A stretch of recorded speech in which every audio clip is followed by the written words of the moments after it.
to get off the darkest ground. The gravity pulls you straight down. Earth from a bird's eye view. You should grow feathers and see this too. When you want to get off the darkest ground, the gravity pulls you straight down.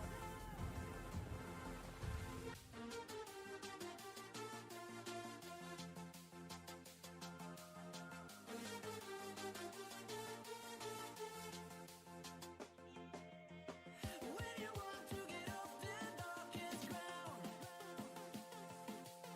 the gravity pulls you straight down.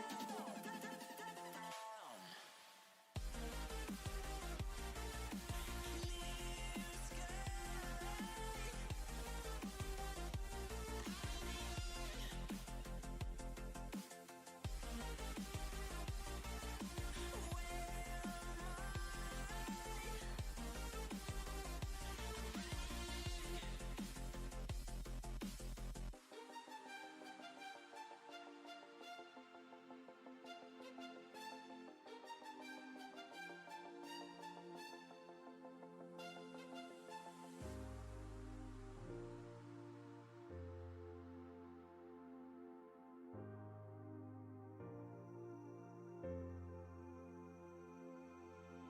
When you want to get off the darkest ground,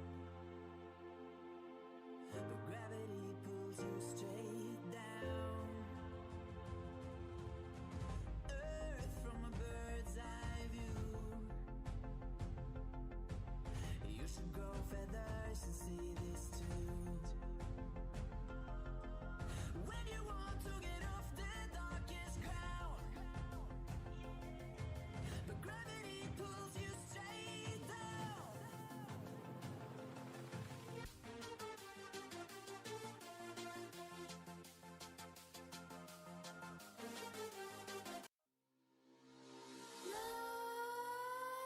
Nightmares creep while you and me repeat. This bittersweet heat is suffocating. I'm waiting and always hesitating. Kryptonite desires set my heart afire.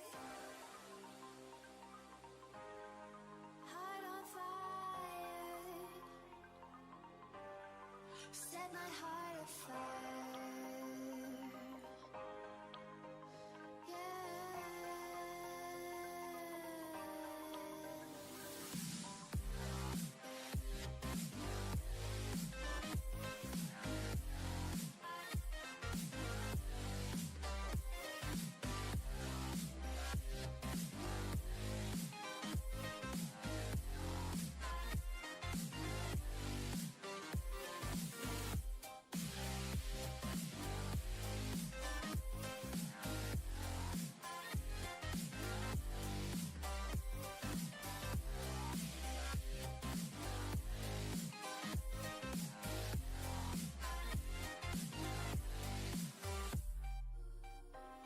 With crimson secrets and forbidden bliss, can't stay still, don't stop that thrill.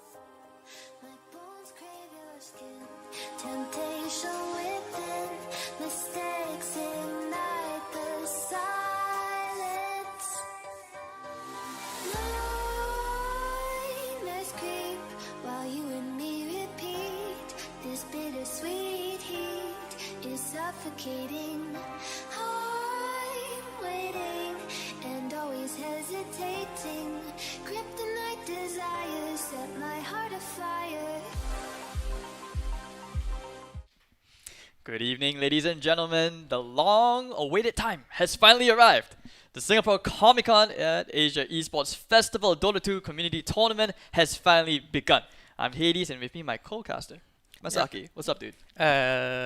Just be happy to be here lah. Don't worry about it, man. This is one of the 3 upcoming casters that we have from the Dota 2 side.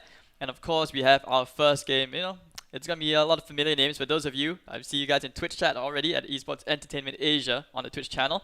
Yep. So I just want to give a quick shout out as well to Elysium Esports, GG NORE, the community partner, and Esports Entertainment Asia for organizing this tournament. So just a quick rundown of how the tournament's gonna be. We had 16 teams. First come, first serve basis with a bunch of extra teams. Unfortunately, we didn't have enough slots. But hey, we are happy that we have a DOTA event again in a few years. And at the same time, it's a single elimination format where they stand to win very lucrative prizes. And of course, game time brought to you by New World Carnival, our tournament sponsor. So, Masaki, I need to just ask you real quick. Do you know any of the players so far in the lobby? I mean, there's obviously some very famous people. You have Fixers over there in Test. You have Exilern. I think Dragon is also pretty famous. Is he? Dragon? You mean Drakan? Dragon, yeah. Oh yeah, that's the true side guy, right? I think you mentioned that you might have recognized him a little bit, just a tiny bit. Yeah. The alien looking guy. It's fine. If you guys didn't know, one of these guys, they came from the HY era. Just a bit of a history lesson for you guys over there. If if you guys are tuning in to come support some Singapore Dota 2. So do take note, there is a 3-minute delay on the stream just to avoid stream sniping and stuff. But we're very, very happy, like I said, to finally see some Dota 2 events happening again. Especially since on the opening days of Singapore Comic Con, you can also find us on the YouTube channel, Esports Entertainment Asia. So, without further ado, I think we kind of head into the game already. I believe the draft has finally started between these two wonderful teams. And there we go. Okay, so as you can see, the HY stack, Dota Chemistry. And of course, you've got Team Test. I think they do go by a different name. I think they're just trolling around as usual. We need to kind of change that a bit after this. But you did say you recognize Fixers and Exilent, right? Yep. So where have you watched them from before? I mean, both of them are really big streamers. They're also some of Singapore's highest MMR players in the world as well. So, if you guys in the stream chat, you guys want to learn how to get better, you guys want to, learn Dota at higher levels, Fixers, Exilent, some of the best channels to watch for Singaporeans. How high are we talking here? Like 6K, 7K? Fixers, if I'm not wrong, his highest is like 9K plus. Wait, no. Exilent is 10K. Definitely. So you're telling me that this guy is 2 times of me. So I'm half an Exilent technically. I guess you can look at it like that. I think what's the funny thing about this is I know Exilent. I've seen Exilent in real life at the Red Bull tournament recently, and I'm literally half his size. So not only am I half his size in real life, I'm half his MMR as well. That's a great way to start a tournament. Thanks a lot. I feel better about myself. I'm kidding. I'm capping. We do not fat shame on this channel. Okay, what about Dota Chemistry? I know you mentioned that Drakan, a bit of an old gen player, but okay, so a bit of a fun fact for you. These guys actually, this is a bit of an anime showdown if you think about it. Fixers is one of Drakan's students. So there was this team back then. They're called Kingdom, and Drakan is like the OG. He's just like the senior character in the anime which keeps pumping out all these new talents. He's like Jiraiya, and Fixers is like Naruto if you think about it. I'm not sure if they will be very happy with that reference, but are you a weeb? Are you an anime guy? Used to be a big one. Now Used to not be. so much. Work and life. But hey, now we're back here playing games, doing what we love. So, actually, you wanna move on to the draft? Like they already started their first picks. Sure. I mean, we have been ramping on quite a little bit. So, how do you like it so far, the opening picks? I mean, so far we have Bane and Hoodwink for the Fixer stack. Nothing too out of the ordinary. Both of them are very strong supports in the meta. You also have Jakiro for the Dota Chemistry stack. This one I'm not too sure. Jakiro seems very strong in the current meta, but it's also a bit of a slow hero. Right, Night Stalker, there we go. I mean, we start to see that these picks, become a little bit more popular. And Night Stalker first phase, though, how do you feel about that? We don't usually see Night Stalker being a first phase pick. Actually, recently I've been seeing a lot more offlane picks being picked out in the first phase, just so they have more control over their support picks, just so they have more control over what supports they actually want to pick, especially when your position 4 is the one that's more versatile, right? Like for many teams that I personally casted before, offlane it's usually the lane, the player that has the most limited heroes. So kind of makes sense. You Ooh, pick okay. the offlane first because he has a limited hero pool. You don't want them to all get banned. Then your position 4, your position 5, they have more versatile kids. You let them pick what they want. You also can let them pick more counter. So it's kind of a new trend, which I really don't hate that much. Oh, this is I like the Timber Sword ban. It just brings me back to the OG's roster new debut. Did you see that game?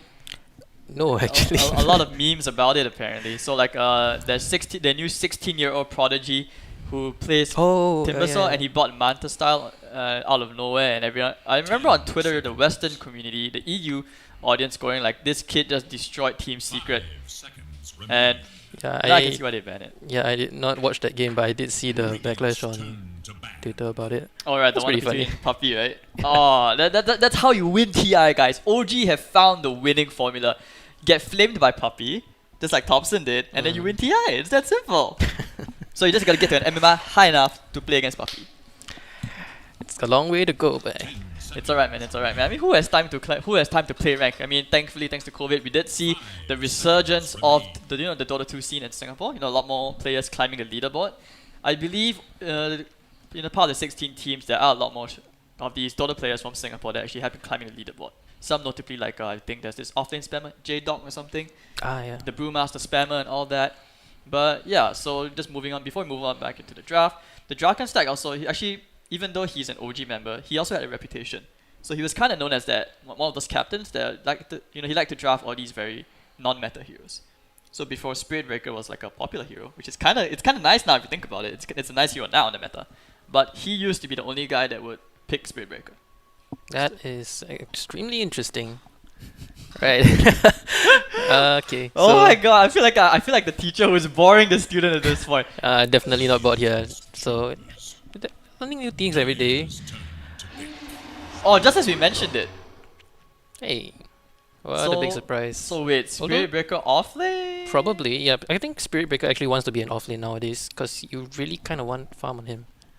What do you like about Spirit Breaker? I know you play Turbo, so you're very used to going fast, and we have a fast hero right here. Yeah, actually, Spirit Breaker is one of my favorite heroes to play in Turbo. Back when Marcy first got released, every time somebody picks Marcy, I just pick Spirit Breaker. Just win like every game. I'm gonna stop you right there. We do not speak of that evil name here. That is the bane of pubs. Or maybe because I remember playing the hero and I didn't even realize her second skill could actually be casted into a different direction. I thought it was a default direction. So it took me 25 Oh. minutes to figure out that the hero was just bouncing around in all the most awkward locations. And I picked it as a carry. I got flamed so hard. Oh, okay. I mean, he does kind of work like a scary, but okay, that's besides the point. Back to Spirit Breaker, very popular hero actually. I think BSJ mentioned it in one of his videos. Very mobile hero, can one-shot creep waves once you get to past a certain point, which is very, very useful. It's also very good at split pushing the map. And frankly speaking, there's not a lot of heroes who can actually catch a Spirit Breaker, so it's very useful, very all-rounded hero. Also having BKB piercing stance is always helpful. The trick is before he gets to the stage of being able to one-shot the wave, because this hero does not have natural wave clear. If you think about it, between the three heroes on the Radiant side, they actually do not have any wave clear yet. Yeah. Main, Hoodwink, Spirit Breaker are more like single target spells, Nether Strike, Charge, Bushwhack, Nightmare, Fiend's Grip. There's literally no wave clear on the Radiant side, which means there's a lot more emphasis on laning and actually more on like the mechanical skill difference. But you look at the Dire side, you see Luna, you see a Jakiro. Like Jakiro just throws his ultimate, just runs away, and he's like, "Yay, I get one free, creep wave of gold." Luna is just it's Luna. It's not much to talk Oh, about. okay. So they actually pick up an Ogre Magi here. Just a very solid combo with Luna. Oh my I mean- god! If he swapped out the Luna into a Wave King, this is actually one of the trademark drafts. Oh, Because the one thing with Drakan, he likes slow and clunky heroes as long as they group up as 5. So like you can imagine, right? Night Stalker, Jakiro, Ogre, and Wave King. It's kind of besides the Night Stalker and Night, the rest of them are basically like slow. yeah, it's kind of true. Yeah. Actually, with the Bloodlust buff, that kind of helps with that, right? And Luna's not exactly a slow hero either. I guess. And okay, yeah. Wait, what? So I feel like they're memeing here.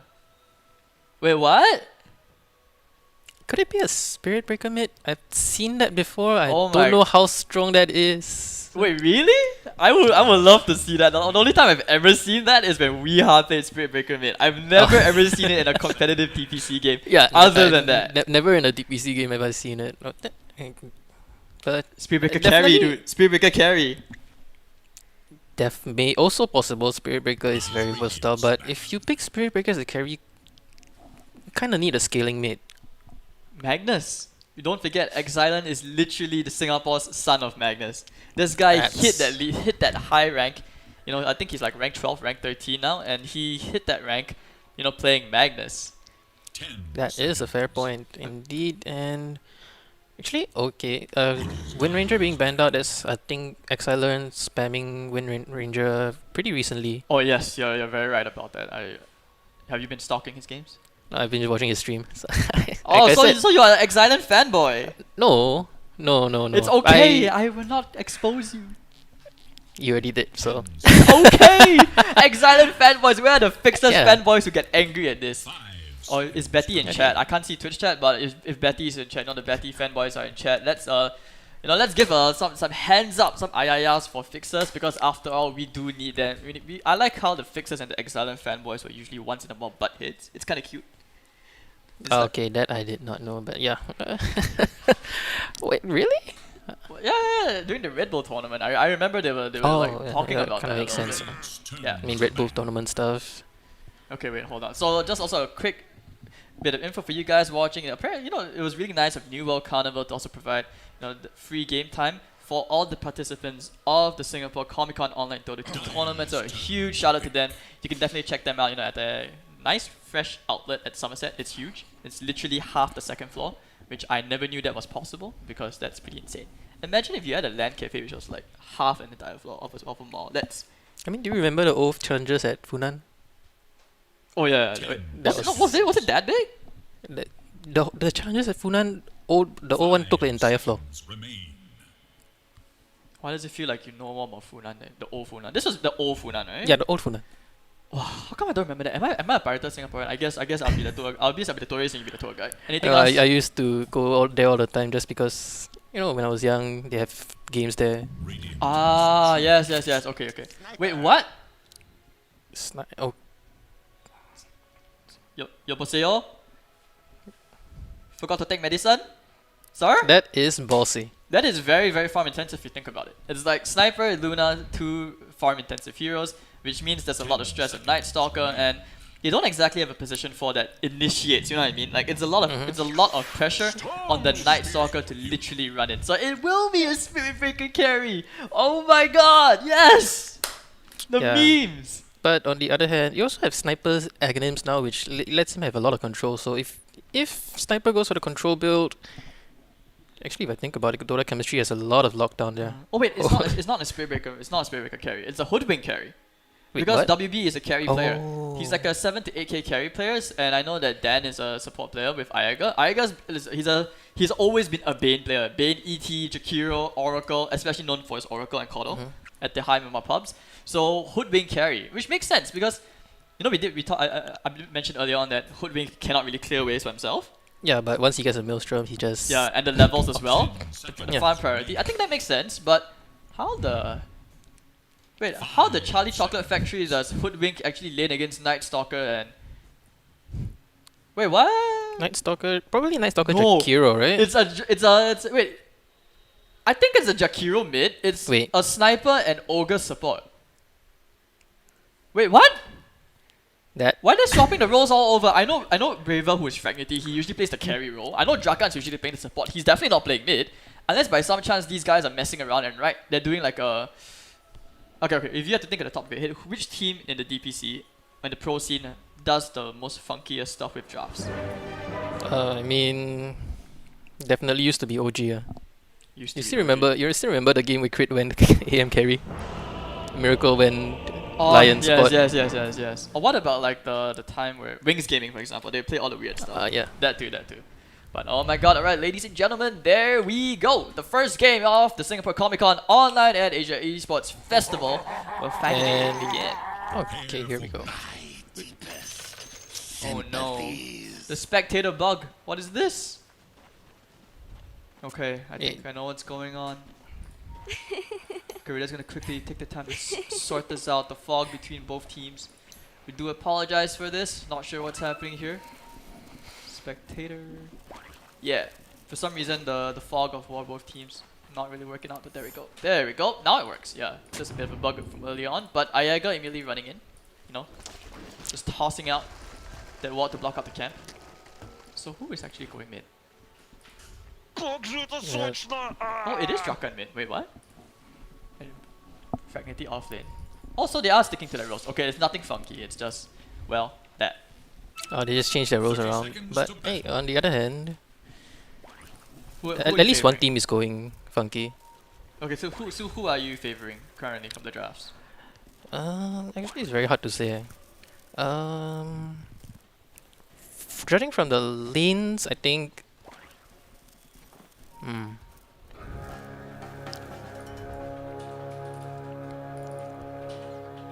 Still not sure? I'm still not sure. Is it because it's the Hoodwink carry like? Yeah, Hoodwink scary carry you? is it's awkward. Kind of doesn't Wait, wait, it's not. oh, it's they- not, they- sorry, no, they- it's they not, swap it's not, lanes. It's not a Hoodwink carry. Wait, what? swap lanes. Okay, so it's fixers mid. Uh-huh. It's gonna be the Slada carry, and it's gonna be an off lane. Okay, I see he's a Quelling Blade, so Dan is the one playing the off lane Spear Breaker, which means that WB is actually the support Hoodwink. It's safe to say that they've already messed with our hits before the game has even begun. Yeah, definitely. Okay, so I think in this case, the Luna lane. Yeah, Jakiro Luna is definitely a stronger lane here. In top lane, shouldn't be too hard to. Oh my goodness, bottom is already. Oh no, they're just trading off. Yeah, they want to fight for the easy camp block. So Dragon, he is tanky, but you know, but Bane's also pretty tanky. Rainsap, it's hard to outtrade that. So at this point, they're just gonna take turns. Yeah, you see, both supports have read each other's minds and staring at each other. It's something relatively new. We didn't used to see this at all long ago. I mean, both just don't want to pull. This is a brawling lane. As long as Night Stalker gets a rough lane, you know, it's. I'm pretty sure Slada out damages him, but With some levels, yeah, definitely. this I But- feel like the support play will be the deciding factor in this lane. But he did go for level 1 crush. And how's Level the- 1 crush is probably just to secure the range tree. So what do you feel about this mid lane matchup though? Draft? Mid lane matchup, Sniper Storm is pretty well known. Sniper wins early. Once Storm gets 6, Sniper's gonna have problems. He's not losing in CS too. Yeah. He's actually getting more deny as well. It is expected from a sniper. And you know, this is the student versus mentor kind of matchup. Oh, bottom Oh, lane. man, quickly, yeah. Ogre's Might be first dropping a blood. bit low, but I don't think he's gonna be fine. Yeah. It's too tanky. Yeah, he popped the Fairy Fire. Yeah, But he that was close. Yeah, but with more levels, the bottom lane is definitely going to look more favored towards the Slardar. Top lane, again, you have the Luna. Jakiro is just... There's just too much harass coming out from Jakiro, especially early on. Definitely needs to get more mana though. Terry has it ferried out. I mean, this lane is. It's already a huge win. The fact that you know your offlane Spirit Breaker is 10 and 3, to the 7 and 0 on the Luna. Not having the best of lanes. Hoodwink can be pretty annoying at times. The right click animation is very yeah. very annoying compared to the Jakiro. Oh yeah, that's definitely... Hello, Dragon. Did you watch the show How to Train Your Dragon? It's a little bit out of position, but again, he's just way too tanky. This is like the movie. The dragon survives, but Oh, actually, he's gonna get a dash onto Dragon, Oh. and Oh. there we go. no way. No, No way. no. I think he messed up. 10k MMR. Oh no. MMR he's is fine. just a JPEG. Is he gonna die? No, he's not. He's fine. He's Damn it.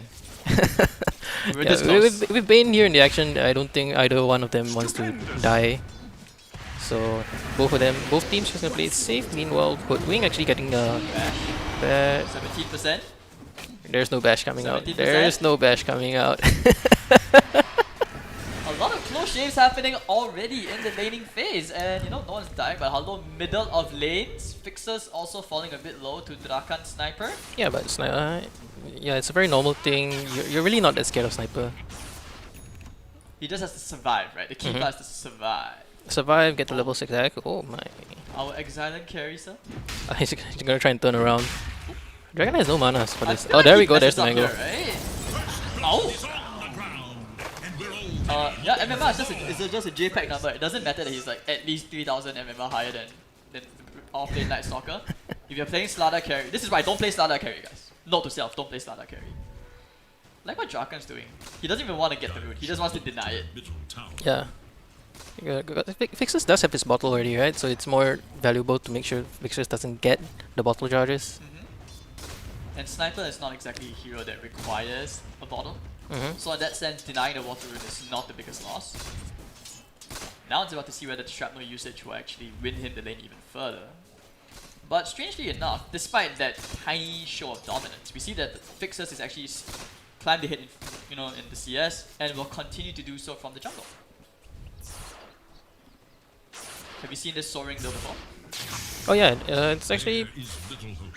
I'm not sure if it's new or not, but I've seen it quite a few times recently. I believe this was mentioned a few months back. This actually started out in the Chinese pods. Because I remember being in the stream mix. I hold that thought, over the top lane, they're trying to go Oh, wait, on the the pandemic. neutral quick got a kill though. So that That is just really unfortunate. Nothing is going right for the Radiant side. Our Dota streamers about to be first round out. 2-0. And it looks like the OG crew are doing it. When I say OG, I'm talking about the original generation, guys. Not that OG. Just relax.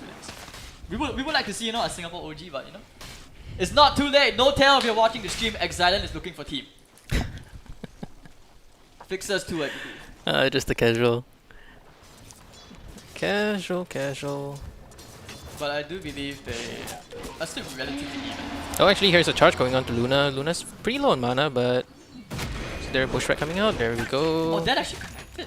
Back. Yeah, it's a really long range actually. It's a very surprising long range. It doesn't feel that long when I'm playing Hoodwink. Am I just bad? It's not obvious when you first play it, but Oh, you're so actually, kind. yeah, You're it's really supposed not to- that obvious. Why are you not toxic? Are you sure you're a Dota player? Hey, you know what? Taking breaks from Dota has made me less toxic. I don't hate it. Oh, that was such a nice way to put it, by the way, Masaki. Ayaga looks like he wants to gank the sniper. Fixer. Yeah, there we go, zipping level in. 6. Actually, he's gonna take quite a bit of damage from this, but Fixer's fine. I- There's a stick charge and ooh, okay. But this might be Dragon. the return kill. Oh wait, the TP out? No way. No way. Please. Oh! Oh, the last That's tick. final tick. Last oh tick of my the- god. That's actually gonna be pretty annoying because he doesn't have the TP anymore. But at last the Exilent Fixer stack they start to bite back. Although do we have dead? Although you kind of say that, but the cores on Radiant side they're not doing that badly at all. That is very very true. So this is Like on one hand, you might look at the Spirit Breaker and you see, hey, maybe his net worth is a bit low. But then again, he is a Spirit Breaker. He doesn't need that much net worth. He wants levels. so this is It's- money is not an important thing. Yeah, money is not that important early on. You just want to face boots, get your level 6, then you can start really getting in on the action. He is hitting close to that timing. Although, not the ideal situation for a Spirit Breaker to be poor. But then, this was to be expected. No wave clear versus wave clear. And with obviously, maybe with like a Morbid Mask, Cola as a Luna is just going to outscale the offlane. Very normal. Alright. It's just some dewarding action going on in the mid lane. Bottom lane, actually, Dragon goes down. He had to commit 3 heroes right though. The Night Storm, the Spirit Breaker had to commit that first rotation, bottom lane. Yeah, but that was his level 6, so from now on we will be seeing a bit more action coming out of him. You can see he's already starting to look towards the other lanes, looking towards the other heroes. Who can he kill? Especially, and something else to take note is that look at how Hoodwink at the top, he's now taking the lane, he's now taking the levels. And a haste rune is secure for Fixers. That's could be huge, and there's a smoke coming out, heading towards bot lane. They have already Could- identified their win condition, right? Because we mentioned this in the draft as well, that Night Stalker has to hold the tempo this game. Oh, actually, Kang coming on to Sniper. That is an unfortunate timing for a TP. That Sniper's going down. Oh my god, and Exilent actually gets out the haste rune. They're gonna try and kite things back a little bit. But the rotations come in, will but the numbers matter? I mean, Spirit Breaker with they're the a bulldoze, bit low he's just on gonna mana run here. off. 4 heroes at Ayaga. This is the pause 5's life. You're just always gonna end up dying for the call. You notice that boss 5, they always sound the most depressed. They're like, just take me, just take me. My life doesn't matter, guys. That used to be my life. Oh, so you're a boss 5 player? Used to be. Used to be. Come on, man. We used to play. I was always the boss 5 when we played together, right? I like to remember that you were more of a Yamso, where the boss 5 was strangely getting kills, and I'll be like, hey, my last hit, and you're like, support that. I know that this is Singapore, cost of living very expensive, and supports need money. That's. I definitely did do that. Alright, Okay, so just gonna trade the tier 1s, open up the map. So you can start to see, like, despite the MMR difference, the Dire side actually are holding their own, and they're also able to group up appropriately at the right timings. It was really interesting as well to see, like, this bottom fight, they actually identified it at the same time. Like, both teams were literally on the same page. That's the really nice part here. So not the one-sided stomp that one would assume from the MMR difference, but this comes down to, you know, more like whoever has more competitive experience. Silent. Just- Morbid Mass first. No blink. I don't think he needs a blink desperately because he has so much setup. He has a storm, there's a spirit breaker, there's even a hoodwink and a bane. So Is it? I think this should be a kill. One dead Ogre Magi. Wow, he made that Ogre look very, very squishy actually. that's the power of magic damage against an ogre. Don't let anti-mage hear you say that. He's not gonna be happy. Alright, so looks like Braver, he's gonna opt to be going to the Echo Saber, you know, just completing up his magic wand, waiting for the next night time before we start to see a bit more action. Other than that, how's the vision like? Vision, Radiant side has pretty good ward, except the jungle. They see everything after the tier 1. Dire, however, despite taking the tier 1, did not get any moves down. So Fixers, you see he's just aggressively farming the enemy. Oh, I think. Oh, if that Shrama connected, that could have potentially been a kill. Yeah. But Fixes reading.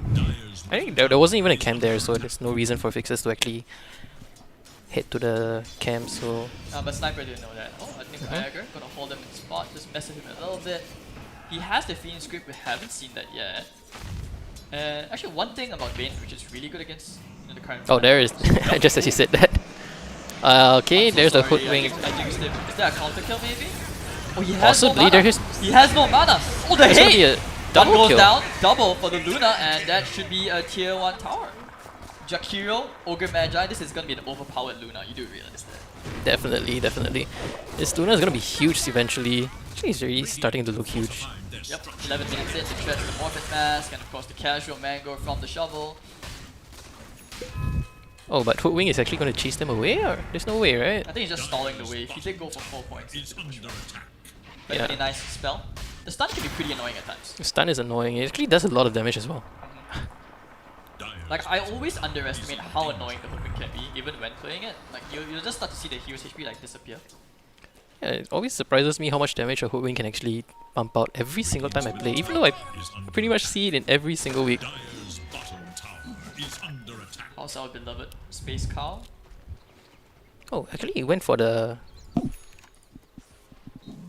So Oh, what is Shadow that? What is that attack?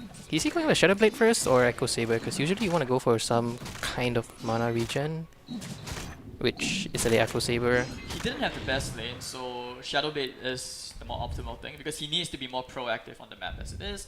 And Echo Saber honestly it's not a very value item as a Spirit Breaker unless you're snowballing. So all the more it's understandable why they're just chilling. It's a lot of faith that they're gonna outplay the Dire side because they do have the net worth advantage. So the smoke's coming up. I do believe they have the Fiend script on cooldown a bit. Yep, 15 seconds. But this is cutting it real close, very close indeed. Yeah. So at this point of time, Fiend Script is going to be up for the next fight potentially. So there's Luna could be getting caught out. Oh, sir? Alright, Luna spots them out. There we go. There's the bush wreck, but they're just going to run off.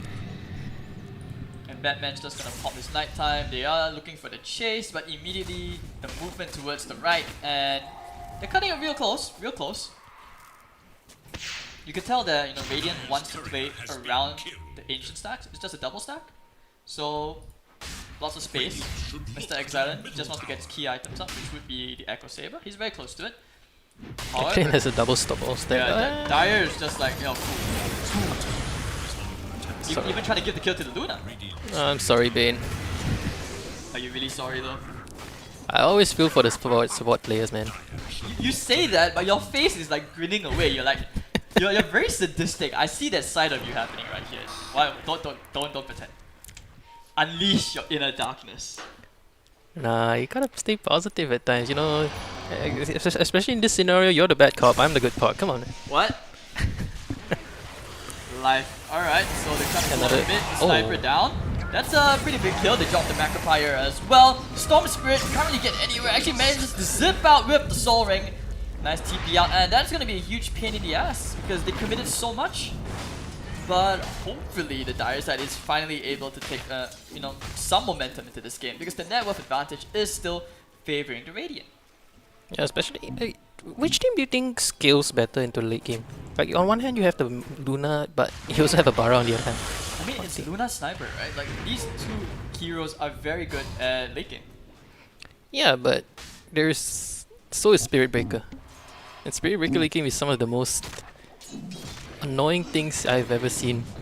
I'm actually not used to this because the Spirit Breaker is usually the hero that farms the dangerous areas of the map. But in this case, they're taking it a bit differently. They're giving the jungle to him. So in terms of the hot zones, you'll notice that the carry is taking the chance to farm the top lane earlier on. Well, the entire Radiant jungle has been given to Dan, which means that he should get the Shadow Blade. Yep, there you go. But the Void does see this, so it's not going to be too big of a surprise. You look at the key choke points as well, the sentries placed around the map. They will always see the Spirit Breaker coming. 2.2k gold, what do you want to buy here? What is on your Christmas list for the sniper? Okay, so there's two options here. Either you go physical, you go for like a Maelstrom or Crystallis, go for your own Silver Edge, or you can just go for the Aghanims, go for a more control build, let the Luna and the Night Stalker do all the damage for you. I think both options are pretty good here, and there's this quick stun. That's very cute. Ah, yeah. And that's a dead slaughter. Alright, so they have some grilled fish in the menu for them. And that's going to be a bit of a pain for the Slada. What if the plot twist they picked the wrong hero? What if they meant to pick Slug but they picked Slada? Is under attack. I don't think they have plenty of time in the draft, right? There's no way.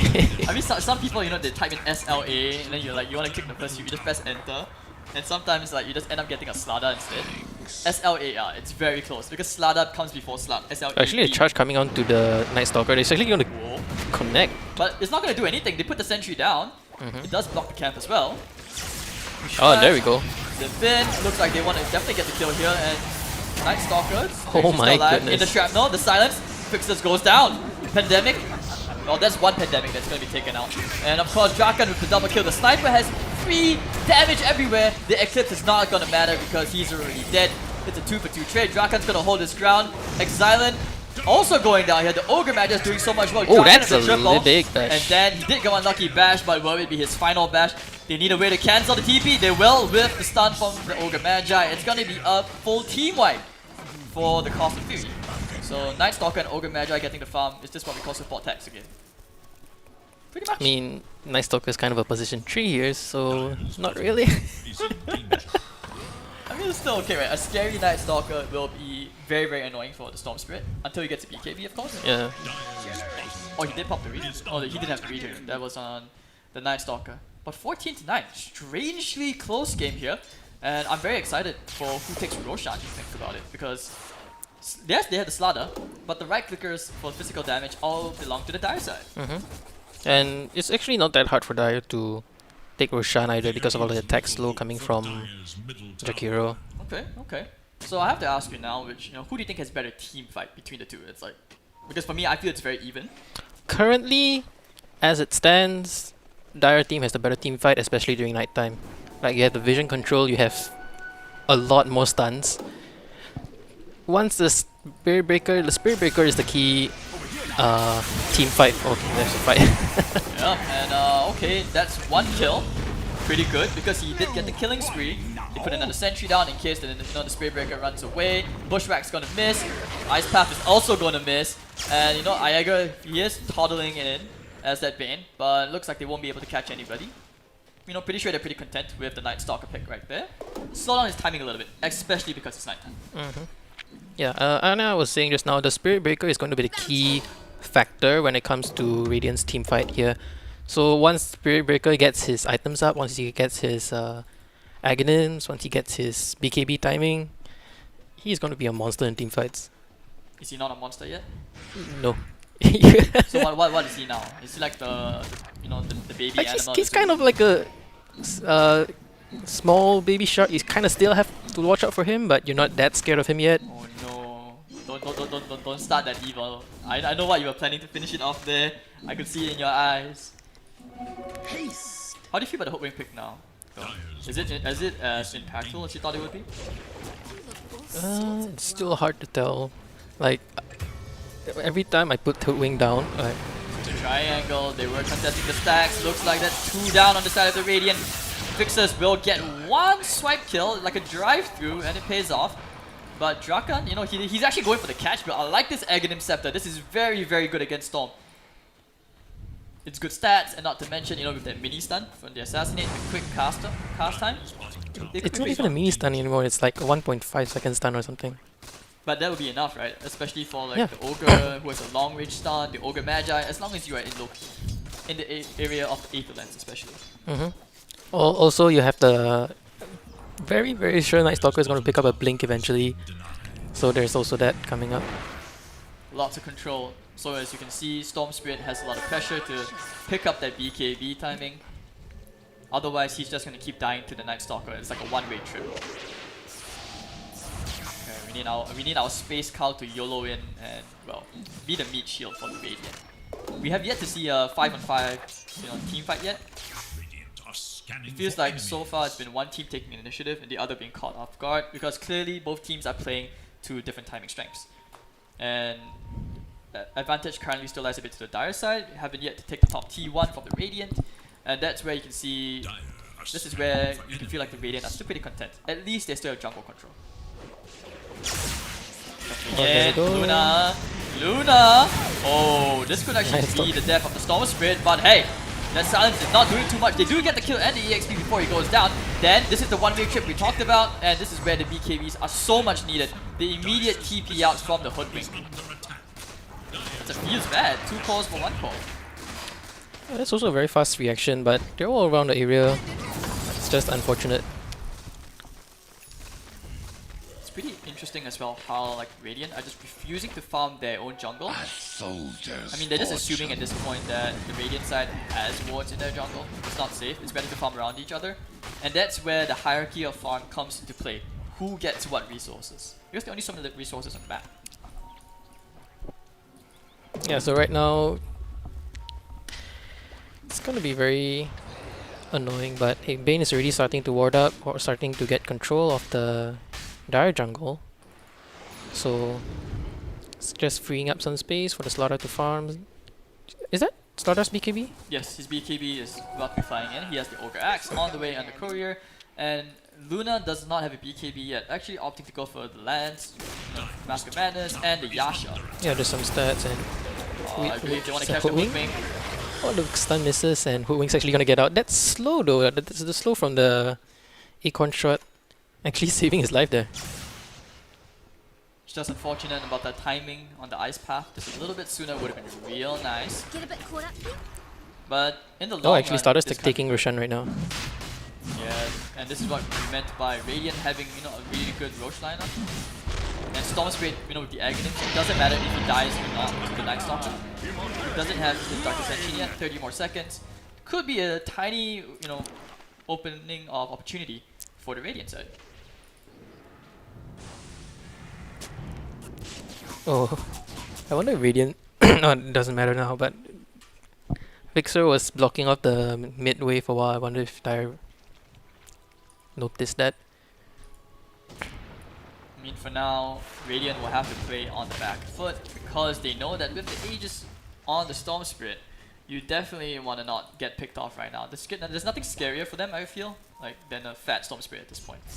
BKB, and of course with the Aegis, he'll be opting to go for that Bloodstone. Means he can just zip in and out basically. Very, very nice. But Actually, regardless, they are going for the 5-man smoke, hoping they can catch that one pick on the side.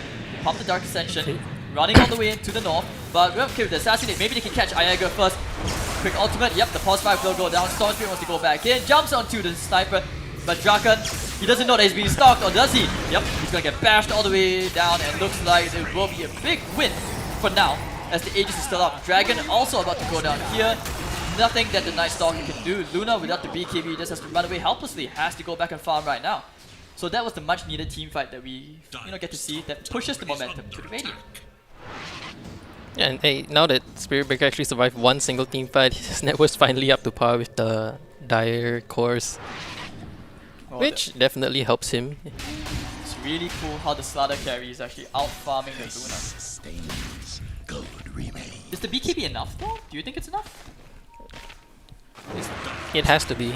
If it isn't enough, you don't stand much of a chance anymore. Jesus, that sounded so morbid. But hey, other than the BKB, she was also getting a Manta, probably. So there is that as well. It's not gonna save you from, obviously the Spirit Breaker and the Fiend Script. Oh yeah. What's Sniper's next item? 1500 gold. Do you want a defensive item? Do you want to get another aggressive item? Stupendous.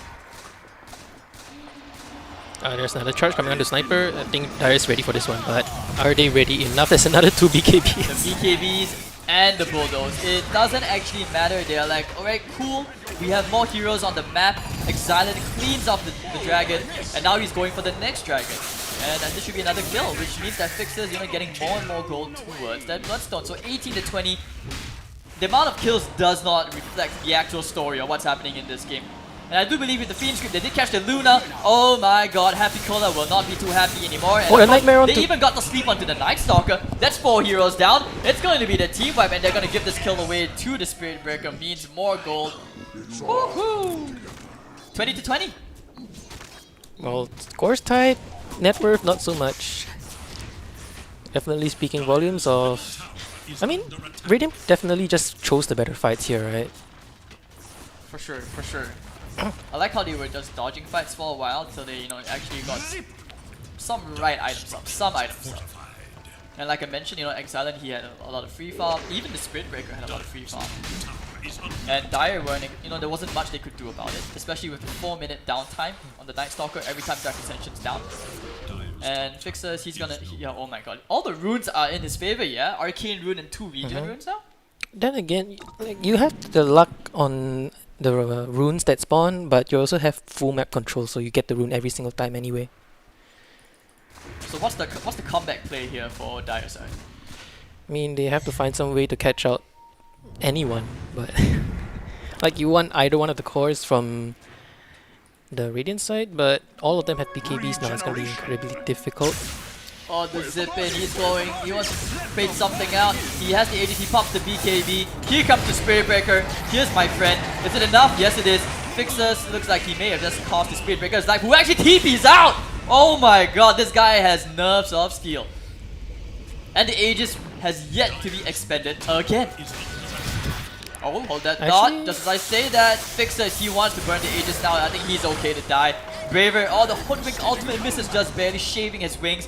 Ogre Magi, however, will not be so lucky. He goes down as well. 2 heroes down again for the Dire. It's like everything that can go wrong is going wrong. Fixers once more with the cleanup crew. And that was the Aegis expiry with the regen. Was it? Yes. No, it was of Aegis use, right? Was it the Aegis used? Yeah, he died in the... Oh, he's going for more. He's going all into the base, but with the Ghost Scepter, we talked about defensive item. That's the Sniper. Oh, Sniper's trying to get a kill. And No mana, no mana. But there's a charge. No mana, but hey, I have no damage. I can't kill you. Okay, so Spirit Breaker's gonna cancel the charge. I guess we're not gonna see any fountain diving yet. 14k ahead. Middle tower is no more. If you're a Dire side, you have to be feeling pretty claustrophobic right now. Definitely. Oh, I like this ward. This ward is so valuable. Hello, my friends, and they know. Oh, Now they look know, so but cute. Huming's gonna go down here, which... oh my god, look at the... He actually did get the burn kill. look at the net worth difference, even though Jakiro died first. It's a solo kill, there's a lot to go for Jakiro. I don't even think there's an item right now. It's a Jakiro that can actually help you salvage the situation a little bit. It's very, very difficult. I mean, And not to Glimmer mention could as always well, help. if you think about it, Dire side's been playing okay as 5, but their 5 grouping up has actually turned out to be a bit of a double-edged sword because they've only been farming the triangle. and maybe like 2 waves and a half. That's not a lot of resources, which means you've been farming 40% of the map compared to the other 60%. Hence why they're on the back foot despite having the early tier 1 tower advantage. Yeah, and especially you mentioned just now, you were very impressed with how the Slardar was farming compared to the Luna.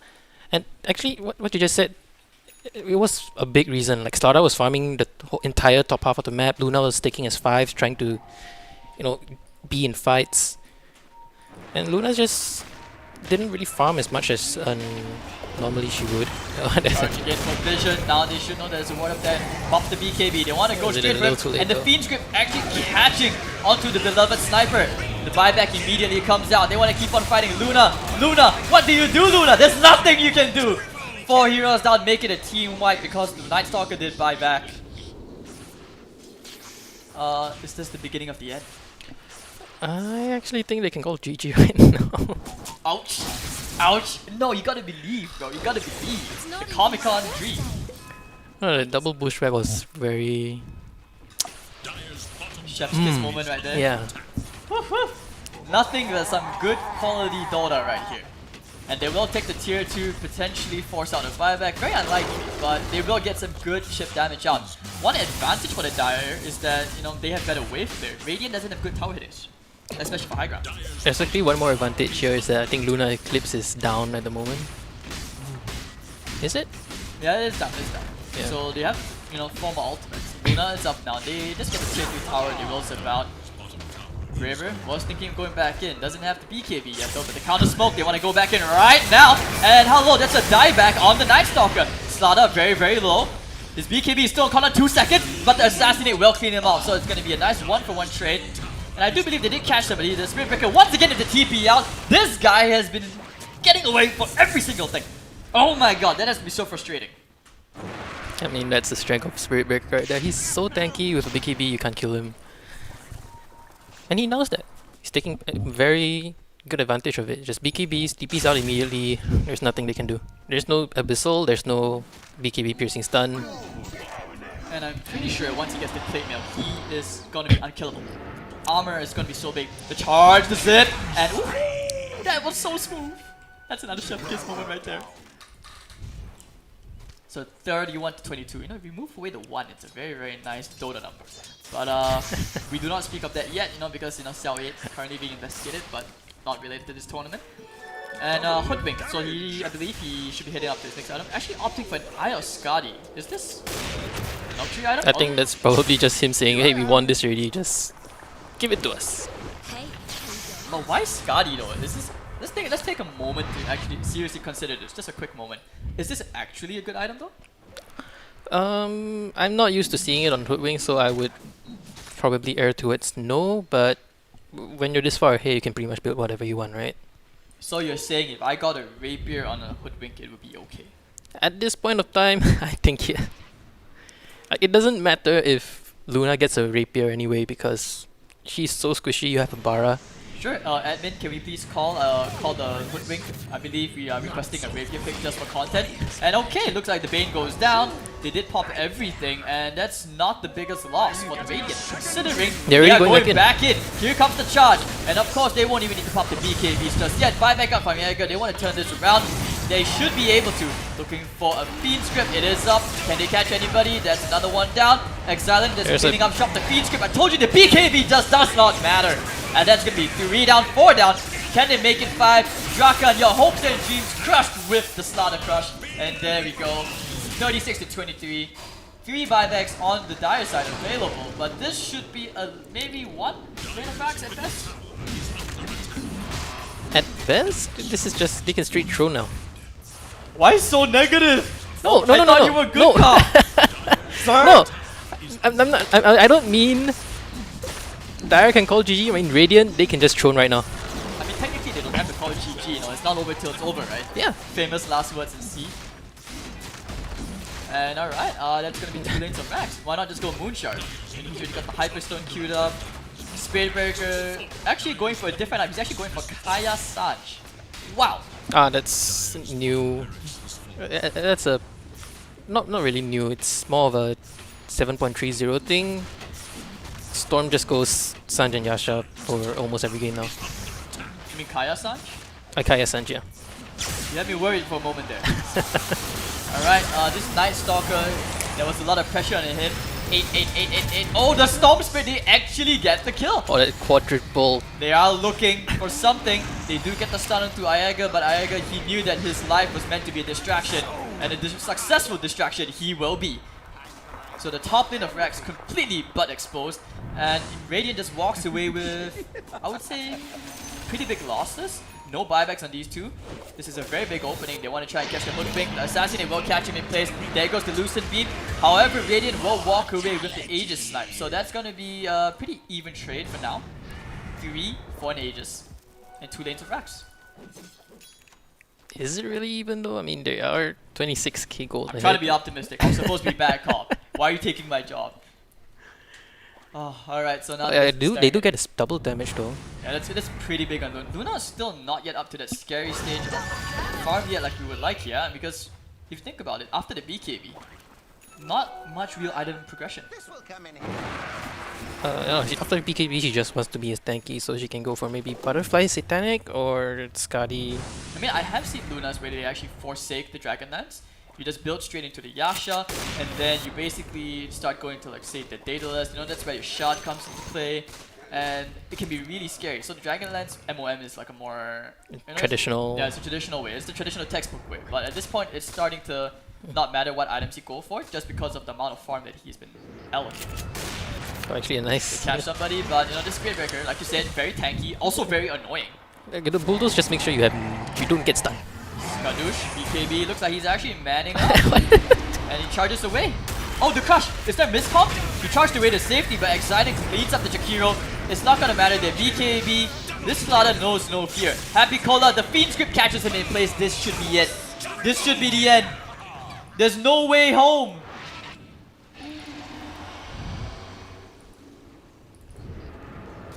Oh, the charge from a million miles away.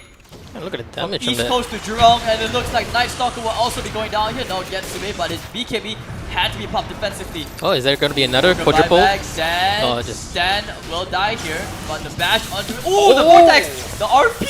And there we go, the Bushwhack, the Wombo combo. 1 down, make it 2, make it 3, and it's the team wipe in front of their own fountain. 0 mercy and 0 fear. I just love this. That was a beautiful way, you know, to conclude that final team fight for the Radiant. Yeah, just a question. What if you play Storm Spirit sometimes? What talent do you go at level 25? Honestly, you have to go for the zip talent, right? The one where you leave the remnants behind. You would think that, right? But actually, in that last team fight, you actually saw the power of the other 25 talent. That is very true. The bounce. That's what I like right there. That's what I like. And that's where you can see. Okay, so congratulations to the Radiant. You know, the Fixes Exilent stack will move on to the next day. The next game. They will be playing after this, but they have to wait to find out who will be their next opponent. So, you know, we'll be taking a short break. Well played to the team. You know, unfortunately, the Dota chemistry, we didn't get to see the OG members like move ahead in the tournament. But well played to them. Thank you to them for participating in this. They will get to walk away with some New World Carnival game time, sponsored by New World Carnival at Somerset. You know, I think they get 2 VR games and an hour of board games. So that's gonna be fun. And of course, you know, shout out to Esports Entertainment Asia and Singapore Comic Con Asia Esports Festival. So Masaki, how was that for you? First time casting at Comic Con. It's a new experience. I mean, there's no kidding around it. That's so More importantly, I hope you enjoyed yourself. Shout out Yeah, to you yeah. guys tuning in on across the different platforms that are being streamed right now for Singapore Comic Con Online. I'm Hades. This is Masaki. We'll be taking a quick break as we prepare for the next game lobby. We'll see you guys in a jiffy. Nightmares creep while you and me repeat. This bittersweet heat is suffocating. I'm waiting and always hesitating. Kryptonite desires set my heart afire. Heart on fire. Set my heart afire.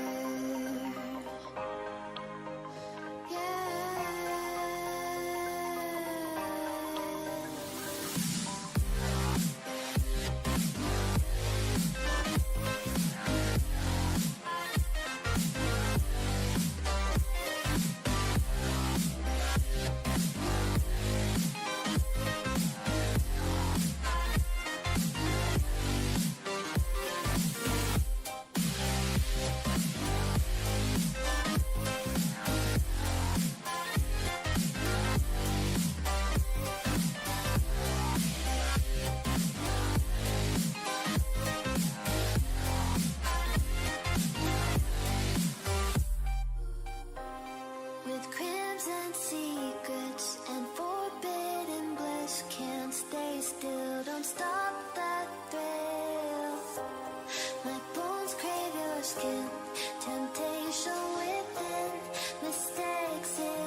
suffocating. I'm waiting and always hesitating. Kryptonite desires set my heart afire. Heart on fire. Set my heart afire. Yeah.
And welcome back, ladies and gentlemen, to the Singapore Comic-Con X Asia Esports Festival online Dota 2 community tournament brought to you by Elysium Esports and NORE. I'm Hades, and with me another fresh Dota 2 face, Mr. Perma Sneeze. Hello. It's wonderful to be here to join you. Oh my god, that voice, it just touched my soul.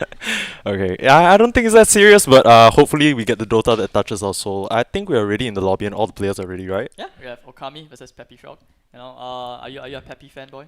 I'm not a Peppy fanboy, but I must say after Get the out. first match, Get out. after the first match, Oh. wait, after the first match that we watched, I am really excited to see the second one because amazing Dota, right? We saw NFT go up against Stonks, both very. I guess like you said, the OGs versus the new faces of the Singapore Dota scene, and Okami and Pepe Frog. I'm not really familiar with any of these players right here, but we can just call them like other new faces of the Singapore Dota scene. They could become the next big thing. You don't know, right?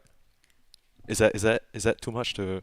Alright, you're looking at me like I'm insane. Such optimism. That's not insanity. That's like the face of optimism My right bad, there. my bad. I'm trying to play it cool at the start. We can get to the toxic bit when we're 20 minutes in.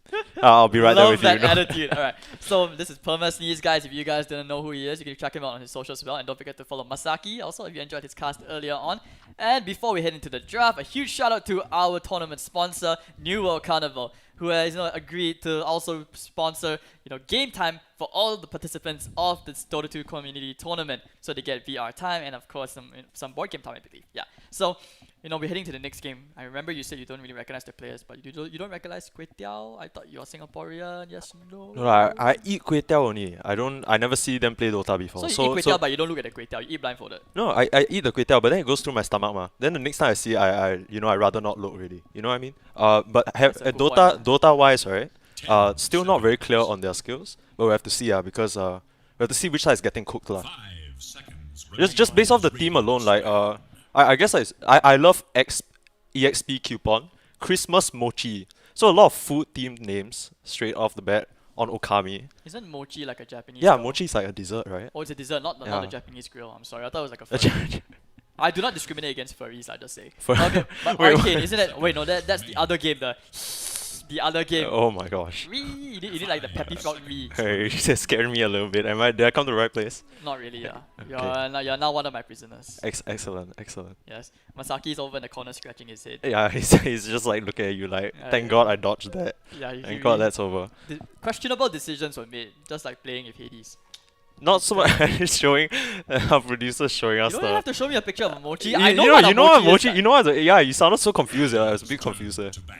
Have you not tried that before? I have, but it's just that when I don't know why the first thing that came to me. We were talking about okay, I guess you talked about food. My mind just went completely different directions from everybody in the room. Okay, I just want to say, like, we're in the draft now, and I think we're looking at the draft screen. I gotta say, Pepe Frog, they must have been watching that previous game because Dan went absolutely crazy on that Spirit Breaker. Instant first ban. In fact, I'm surprised that they let it through because Spirit Breaker is just one of the most disgusting heroes. I think we saw it as well. Like, he just kind of ran a train through the entirety of, if I'm not wrong, it was Stonks. Stonks was the Drakan stack name. Yeah. No, I think Stonks was the Radiant, NFT was the Dire Side.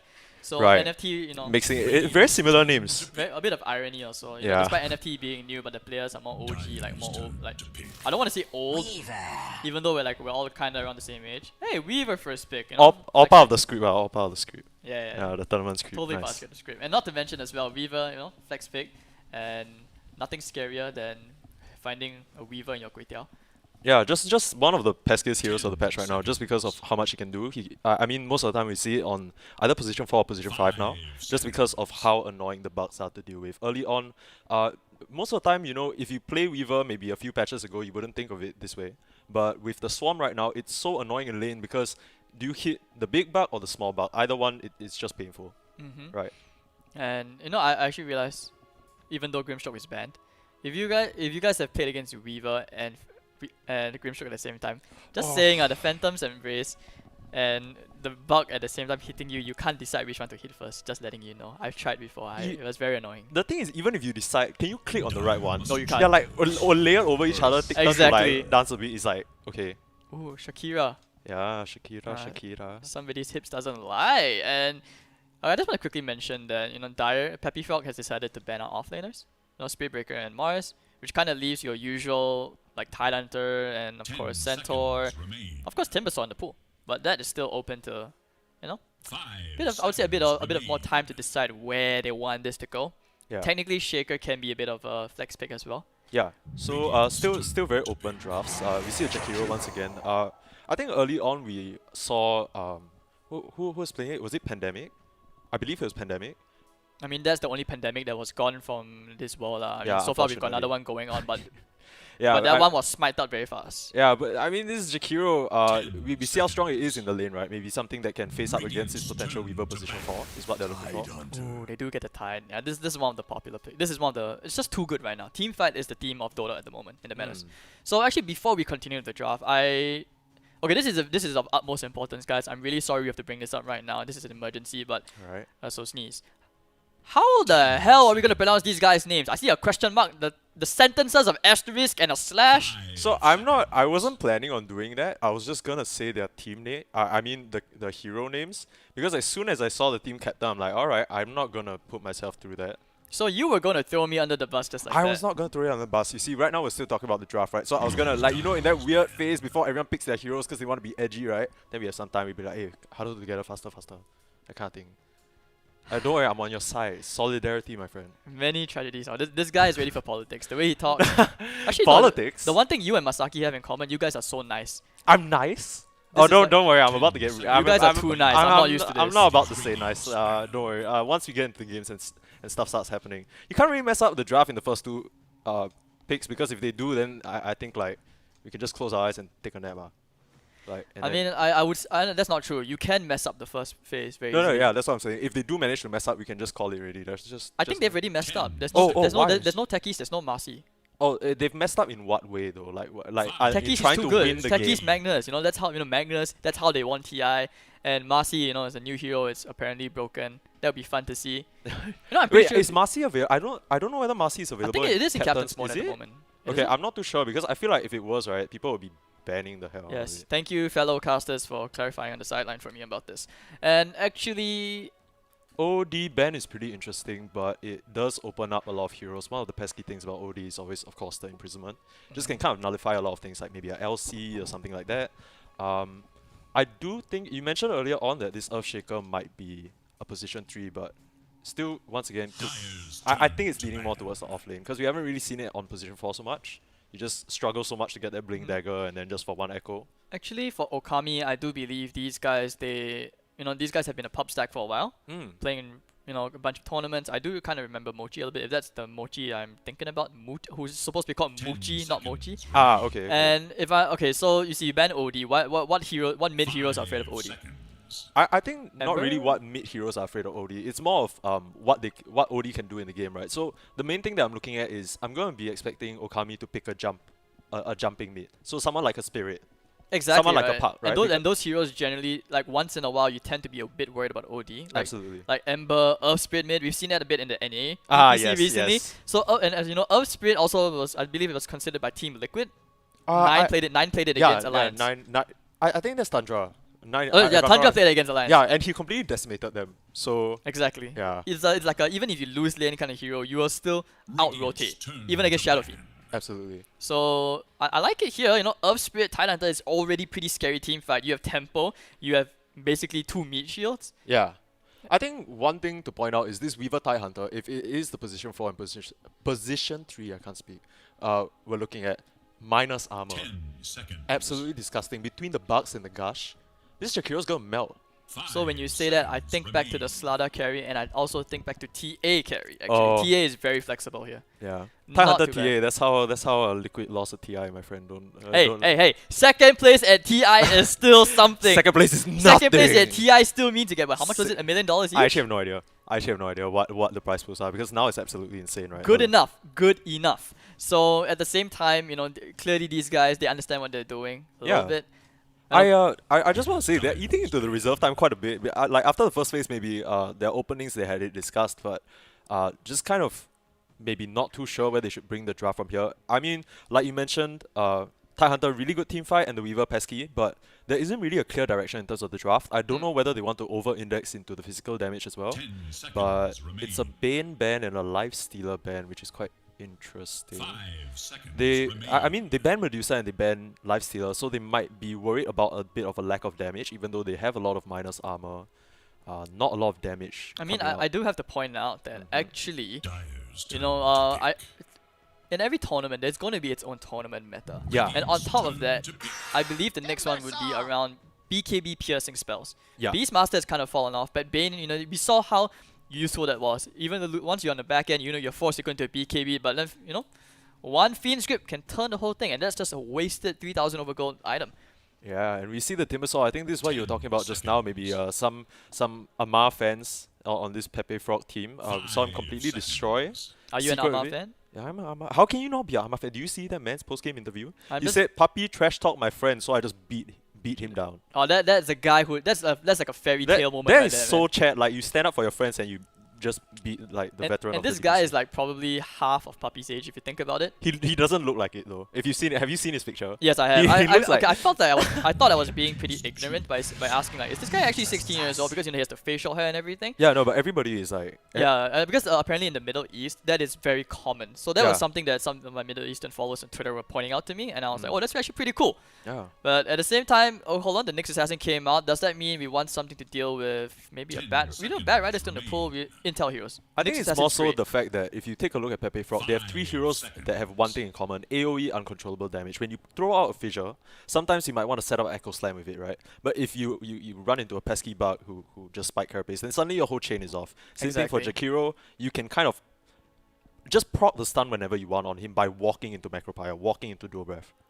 So same thing for Timbersaw, you know, even if he's trying to run down your TIE Hunter, you're like, but then you just pop Spike Carapace, you break that Wow. combo up.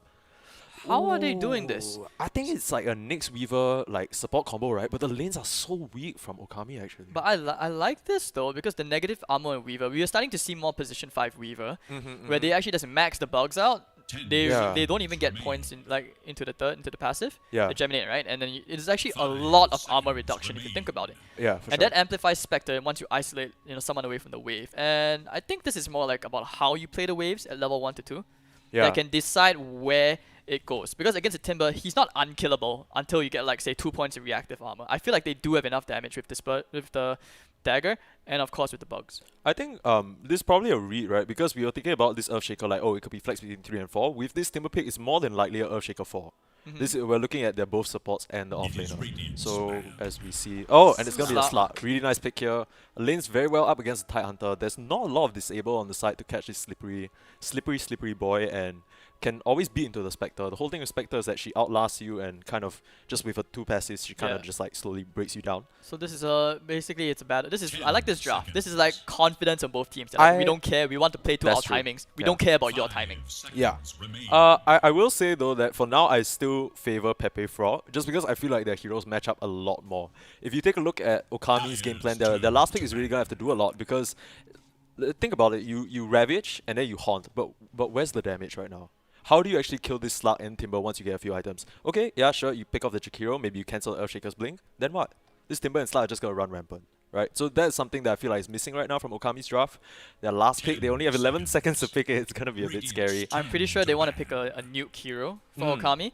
Because like despite what you said, I actually feel like the only thing missing from Okami is just one nuke mid who rotates. Mm. As long as, not to mention he's given the last pick as well, right? So Right. next 6, you rotate in, you get 1 stun That's with true. the negative armor. I actually feel like it's actually easier for Spectre to clean up shop every haunt. Yeah. Considering you're always playing around Ravage. That's like a psychological factor, Yeah. you're like, okay, I have to worry about this, I have to worry about that. And Yeah. Earthshaker, Jakiro are not the easiest, like reliable stuns to land. Mm. They're skill shots. And Slug as well, playing into a Ravage is always going to be not too fun. Yeah, actually you make a good point because one of the concerns is that Tide Hunter Spectre, like as soon as their teamfight ults are down, you just go crazy, right? But Nyx Assassin, every 60 seconds you just go invis and find somebody in jungle. All you need is one hero, like you mentioned, a nuking kind of mid, someone who can pop someone along with the Nyx, death squad it up, and you can just kind of keep the tempo rolling until your next teamfight. This is actually a really good game for Leshrac because it doesn't matter if you Ooh. Shadow Dance. That's true. A lot. That'll be the AoE damage that Yeah. they need to spit out, right? But Queen of Pain is also a alright alternative against Timber. And so I'm thinking like Quad, Quad, yeah. Leshrac, and Death Prophet. These are the heroes because with Death Prophet it solves the lack of tower push for the Radiant side. yes, that's true. Actually, you mentioned we've been talking a lot about Okami's last pick. What do you think Pepe Frog is looking for? Because they're most definitely looking for a mid laner as well. As we see the Lina ban come out, it's down to the last pick. It's down to the wire. I mean, what do you think? they have last pick, so it depends on who Okami gets. Oh, Oh my god, this is so dirty! No, this is beautiful. This is beautiful. This is Tinker. exactly the Tinker draft you need. You got Nyx Assassin to give you vision, Weaver Bugs to just stay on top of them. How did we miss that? The Nyx Assassin is like a counter, you've got Spectre as a global hero, you basically have vision for Tinker to like do such a good thing. And not to mention, if he has a decent lane, he actually will bully the Timbersaw. Absolutely. And this Timber, as tanky as he can get, it's laser peer that and Doom. So he wants to out-regen in the lane. Yeah. Either that, or it's going to be a Timbersaw mid with a Doom off lane, which also technically does okay, but... Oh, yo, look at this tag. Actually, we didn't notice it, but this guy's name is Adam the F, maybe paying some homage to Amar. Right? Oh my god, Isn't this dude. literally like, we should have seen this coming? That's kind of on us actually. We missed that. We were just like, yeah, we're not even gonna mention their names, but the one guy with an actual name, Adam the F. How could we have missed that? Yeah, how did we miss that? Yeah, Oh my god, that's this on is us. brilliant. That's, just budget casters are. Guys, Feels bad. Singapore Comic Con Dota tournament coming up with the best meme content. They're literally letting the content create itself. You're not gonna get better Dota in Singapore.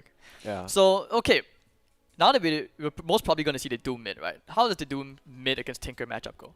The thing about Tinker now is that in the past you kind of need to play around this boots of travel timing. Right now you have that at level 6, and that's when he's going to start to try and make moves around with this Nyx. We talked about how this Nyx, you know, wants to have a death squad partner. Tinker kind of fulfills that, but not really because he can't really go in front and fight.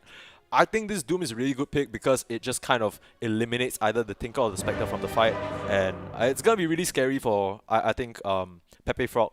I mean, Pepe Frog throughout the later stages of the game when they get outscaled. But this Doom, he provides so much scaling for them. Oh, 6 wins in a row though, this Jakiro. Nothing to laugh at. Can you imagine? Is he flexing? I mean, I don't think he meant to, but we're into the game. Feels good, man. Alright, so if you guys are wondering who your casters are, I'm Hades and this is Perma Sneeze. We're bringing to you some Singapore Comic Con Asia Esports Festival online action. And now that the game is finally over, the draft is finally over, who are you favoring?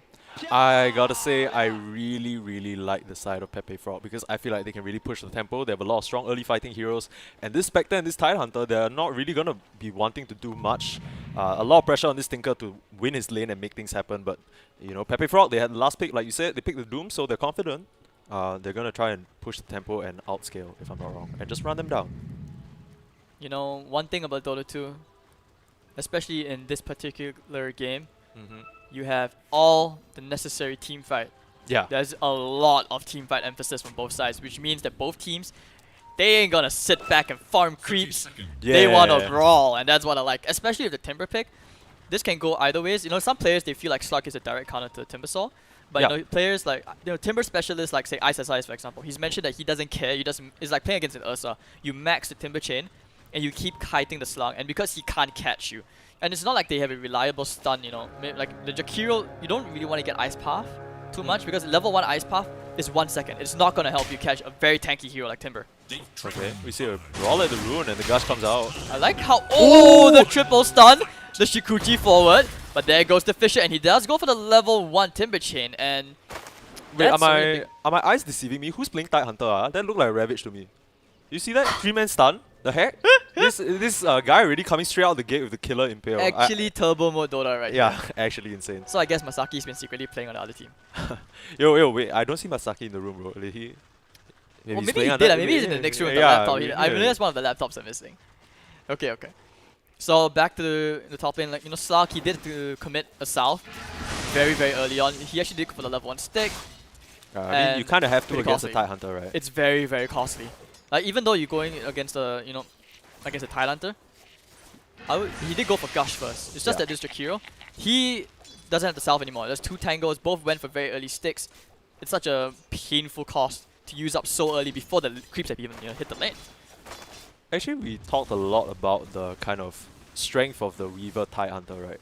I think the Slug was a really good answer to it because realistically you never out-harass this Slug. Like especially with this stick, he can just keep himself sustained up and now everybody has their own career. I think we'll see some regen already ferried out on this Jakiro, so he's gonna be A-okay. He's sitting all happy.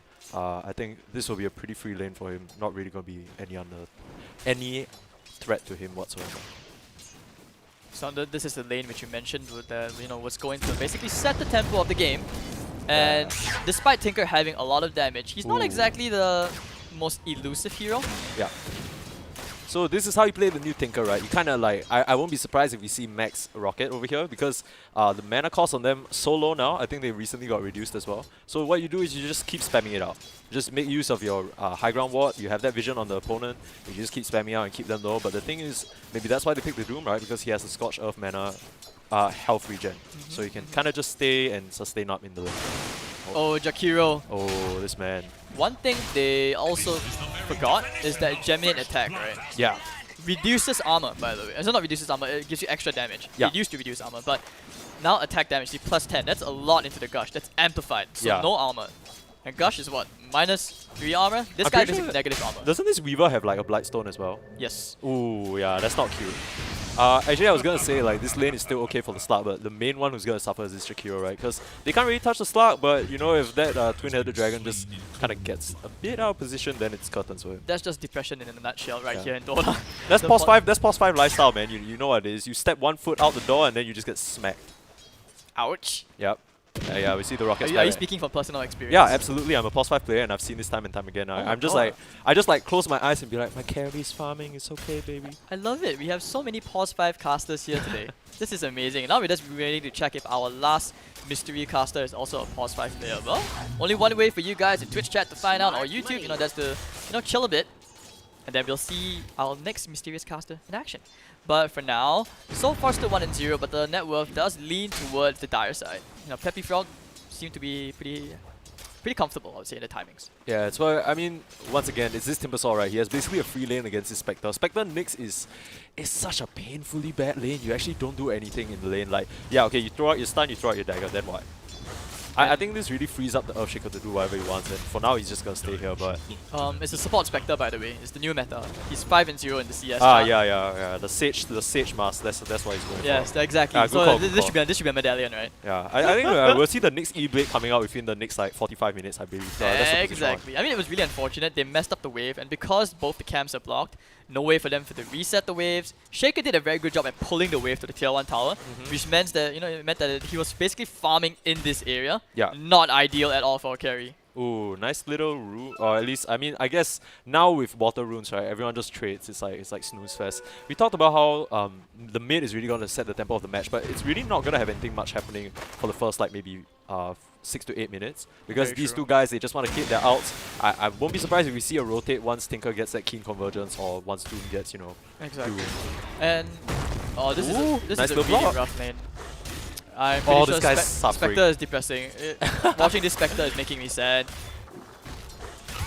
Oh, and the Impale comes too little too late. That felt so sad. That was like the help him, and it didn't matter at all.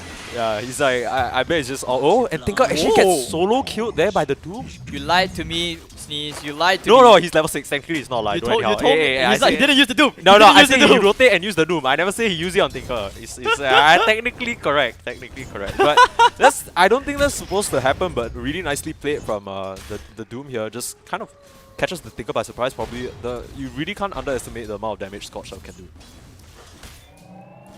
Which creep is he gonna get? He did go for the toughness aura, so he does have a bit of armor. However, I love this ward. See, he yeah. buys his own ward. He's not even gonna really commit it to the lane. He's gonna put it in the triangle. Oh, and he can really Great put- rotation here if he He gets could, it off. yeah, he could really put a nail in this Thai Hunter's game if he rotates over here.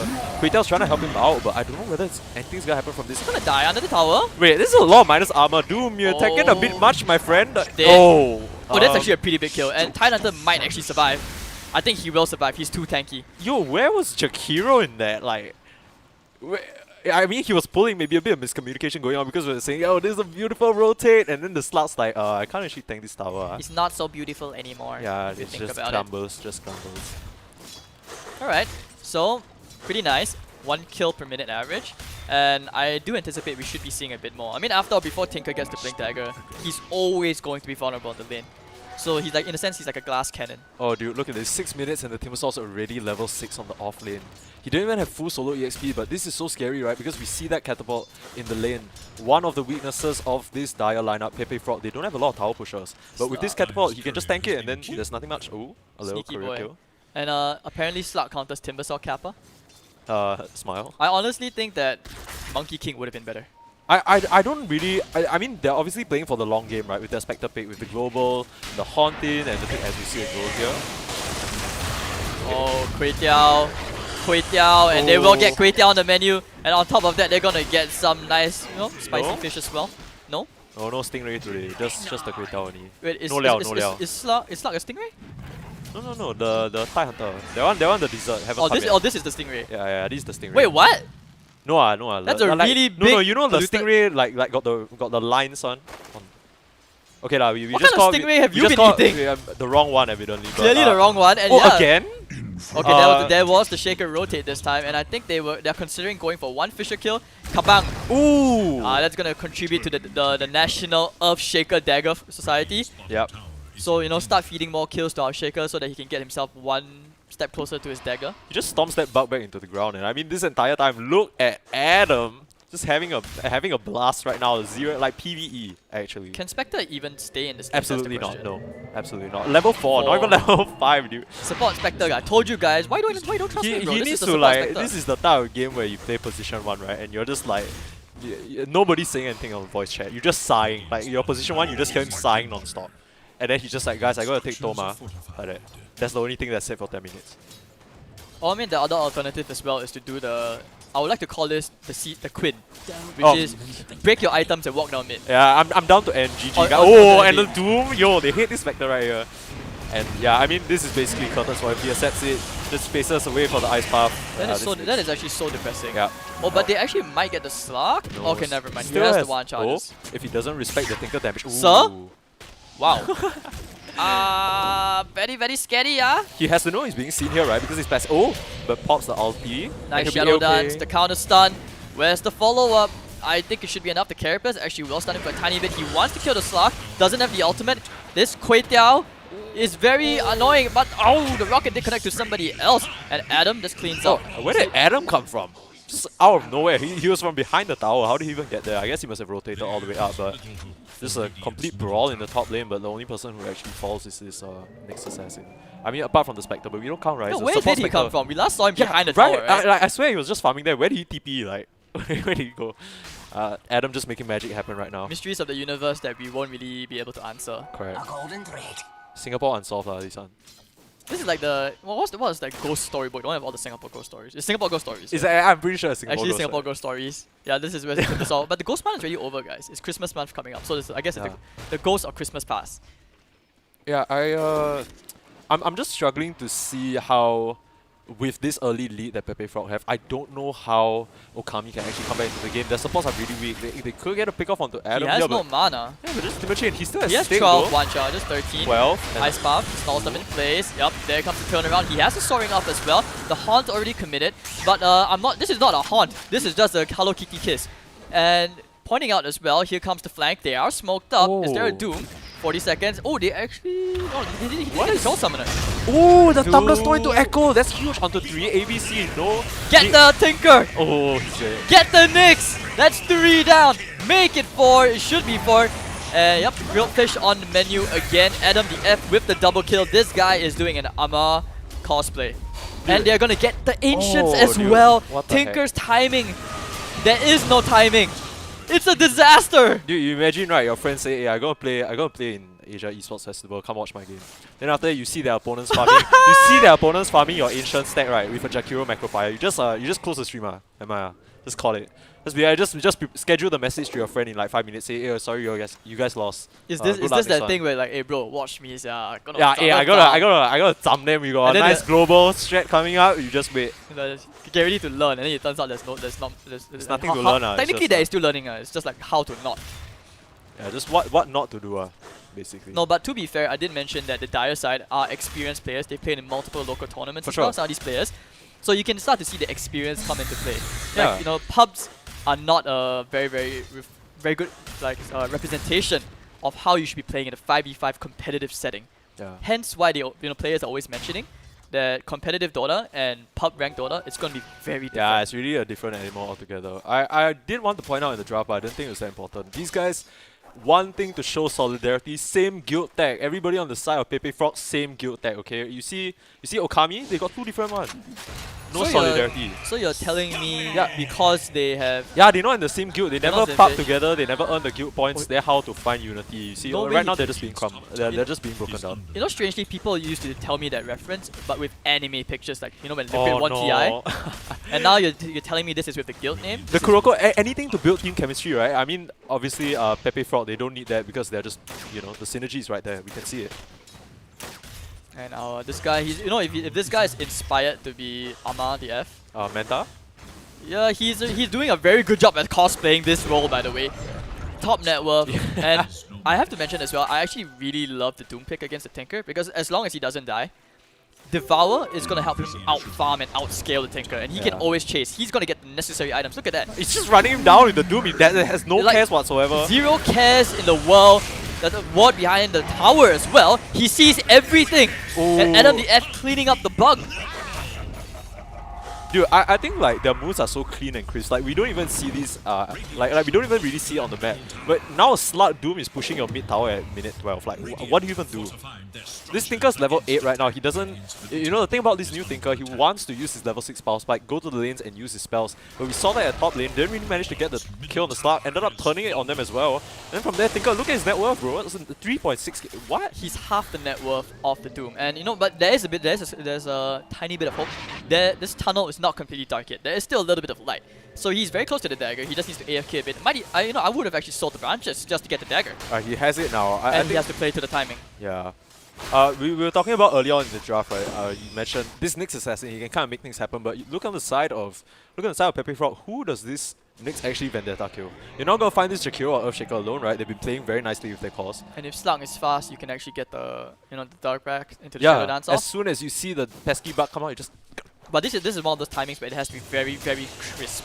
absolutely. Where sometimes you may not even get the vendetta proc off. You just need to just stun straight. Yeah, you cannot afford to waste that damage. You need to use every single disable you have. Unfortunately, we really see him use his Ravage at the 0-minute mark. We're gonna see whether he's able to do it again. And This Nyx just look assassin. at this. Smoke Another up again. He smoke. doesn't even have Doom. This is how proactive on the map that this Doom has been. No Doom, and they're just invading the triangle. The smoke, counter smoke on the other end. Oh, Timber, he's already showing No, the but map. where are they going though? Like, okay, they see the Jakiro, that could be a kill, but they're kind of postured a bit I'm weirdly. on a highway to hell. Let's go. Is it yes? No? Maybe so? Absolutely not. No, Nothing's that- Oh, he's gonna. They see him. He sees him because they were smoked, but he has the vendetta. So this Yeah. is still a-okay. Might be able to find a straggler, but not the ideal target. Oh, Oh, the Ravage. Beautiful. There we go. That's the Ravage. And it's going to be 2 down. Caught with that pants down. And that's going to be the Tinker Dagger debut. Yeah, more so than that, right? EXP Cupor, I think like, you know, any Nyx player, you see a Jakiro, you're like, oh, this is the only guy I can kill. But he recognizes the only way back into this game, they need to slow down these tanky cores, and he finds the perfect shot onto two of them. Just so much patience from him, have to really commend him for that play. Sets it up perfectly for the actual Ravage to come in.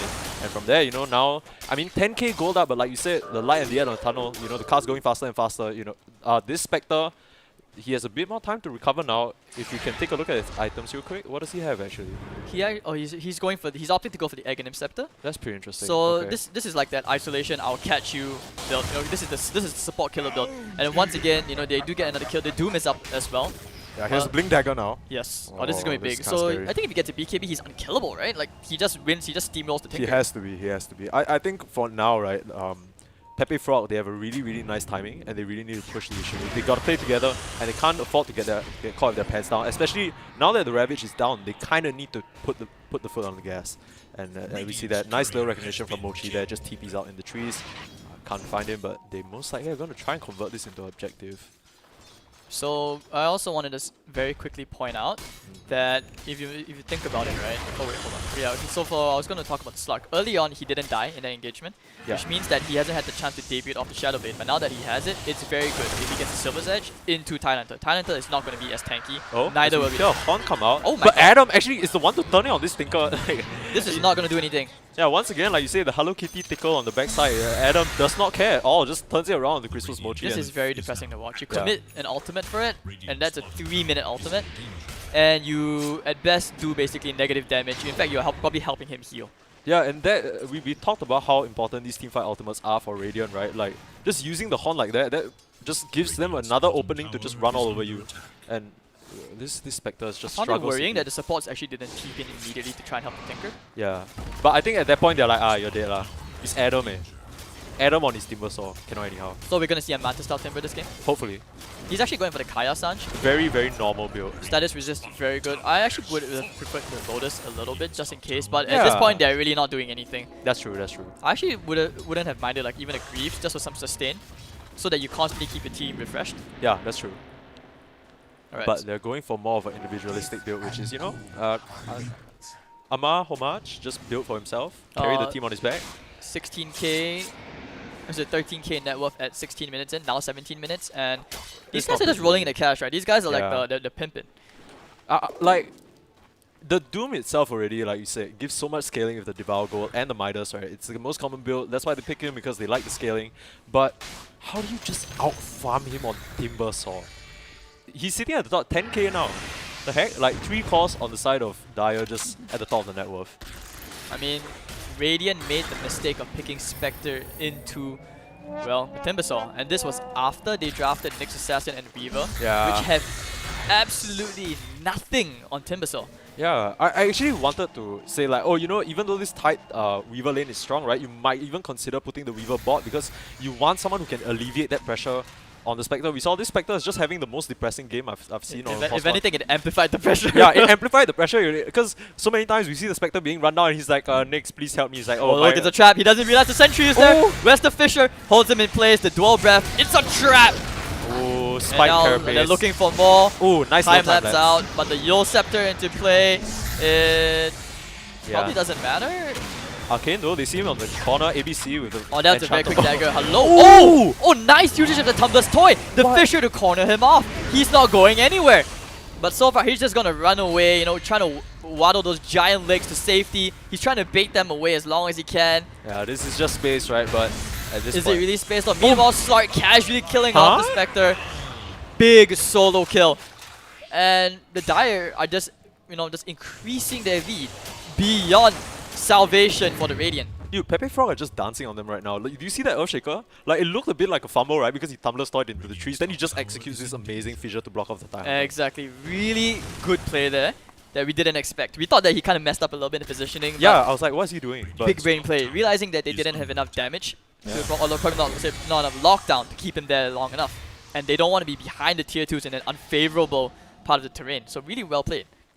Yeah, I gotta say though, you mentioned this Slug, right? Such a good pick with the Silver's Edge. Against the Braid, Spectre as well. How do you even stand up to that, especially since you're so far behind, It's right? not dispellable as well. Yeah, exactly. This is one of those occasions where I actually don't like the Aghanimist because if you're playing from behind, Yeah, you it can't. really doesn't do anything. Like, it doesn't give you enough damage. You get a bit more survivability, but then the Slug's just gonna eat you up, bro. That's just more stacks for him to farm. Exactly. And Jesus, I mean, even if the Aghanims, I actually don't even think it's Oh, enough. He actually needs not another again, item. Mochi. Your game has been What? depressing enough, and ABC coming into the fissure. Oh, it doesn't even matter. Oi, Oh, oi, eh. oi, oi! Police? That was a echo. That was a. Okay. That was an echo. Okay, on the bright side, if the Dire, you know, proceeds to the next round, they're getting one step closer to some really good EXP vouchers. He can buy a new mouse and keyboard to make sure that never happens again. Yeah, okay, cannot like that. He need to go Game Experience Center to go experience it for himself. Exactly. Get the proper merch, and then he's gonna land those echoes. But for now, not good enough. Maybe he's not sitting on the gamer chair, you know. What would you do if you had the vouchers? If I had the vouchers, Yeah, Game what Experience Center. Yeah, what would you spend it on? Ooh, I think a microphone. The So I can tell all my teammates how good they are at DOTA. As you do, right? I'm sure you do that in your pubs as well. Just everyone does that, right? No? Yeah. Am I? Yeah, yes. You know, me and my 7,000 behavior score, I totally do that. Wait, okay, I'm not gonna go there, but yeah. Wait, 7,000 behavior. Wait, how do you get anything less than Oh, 9? no, I'm just kidding. I'm just kidding. Oh, okay, It's just okay, not you real. scared- you I can show scared. my behavior summary later to be my safe. friend, you're scaring me a little bit. No, but I have to be very honest. Like, I actually suspect the 10k behavior score gives you lower quality MMR games. I mean, people have their theories, right? But I don't think it's proven at this point. But Oh, Jakiro, they will get one bit of respite, which will be the Jakiro. Lays down the Macro Fire, actually catches the stun, almost kills off this Quake Yao. And the Nyx Assassin immediately down. There goes the Ravage, catches all four. Where's the follow-up? It doesn't exist. Yeah, the follow-up is TPing in and then just cancel his TP and then you just use 2 ultimates to buy back and you get a Jakiro who... What a tease. I was like, wow, here comes the counter team fight. I was gonna hype myself up for that and then I realized that nothing actually happened. Yeah, It's so sad. and all of them are still at the exact same HP values that they were before. they and see this the he doesn't start, realize. he's gonna try a 3rd time, but they finally have a sentry there to ward him off. My goodness. But I'm pretty sure he knows about the war now because Yeah. it is daytime. He would have probably seen the TP from the Tinker coming in. I think more so than that, I'm pretty sure his passive went off before he even went. So he's like, oh, they see me. They learn from mistake. Oh, but Oh, this is not. they learn from this the is previous This is mistake. so They scary, go but and I play like again. the positioning from Radiant. They're playing to the left side. They Yeah. understand there's probably a ward down, and no one is showing on the map. Look at that, the pings. Okay, but I mean, a bit. I don't know whether this is really necessarily on the Tinker, but they reveal that they do have a, or at least some sort of vision there. Yeah, I suspected they had vision there because the rockets kind of hit the Doom over the trees, but I guess Oh. it was just momentary vision from the creep wave. But so. that's really fortunate as well because the ward was up here, just a bit outside of range. Oh, so was they it did have vision, I think. a Oh, little okay, bit. okay. But I think it's over now. I'm not really sure. I think I may have seen it a bit wrong. But okay, there we go. The first tier 2, the second tier 2 tower of the game down. All they have to do now, play for Roshan, and then basically, you know, just chill. Yeah, the one thing that is scary, right, is that this Radiant team, Tinker high ground is no joke. And even though you do have jump in terms of the Doom just running in with BKB, and you do have the Slut pouncing in, Tinker, when he's behind his tier 4 towers, that's not something you really want to pounce in most of What the is time. he looking for? Oh, I think but- he suspects, right? No, No! Why did you do it? Ah! Tinker is dead! Just like that. No man. Hello? Pounce?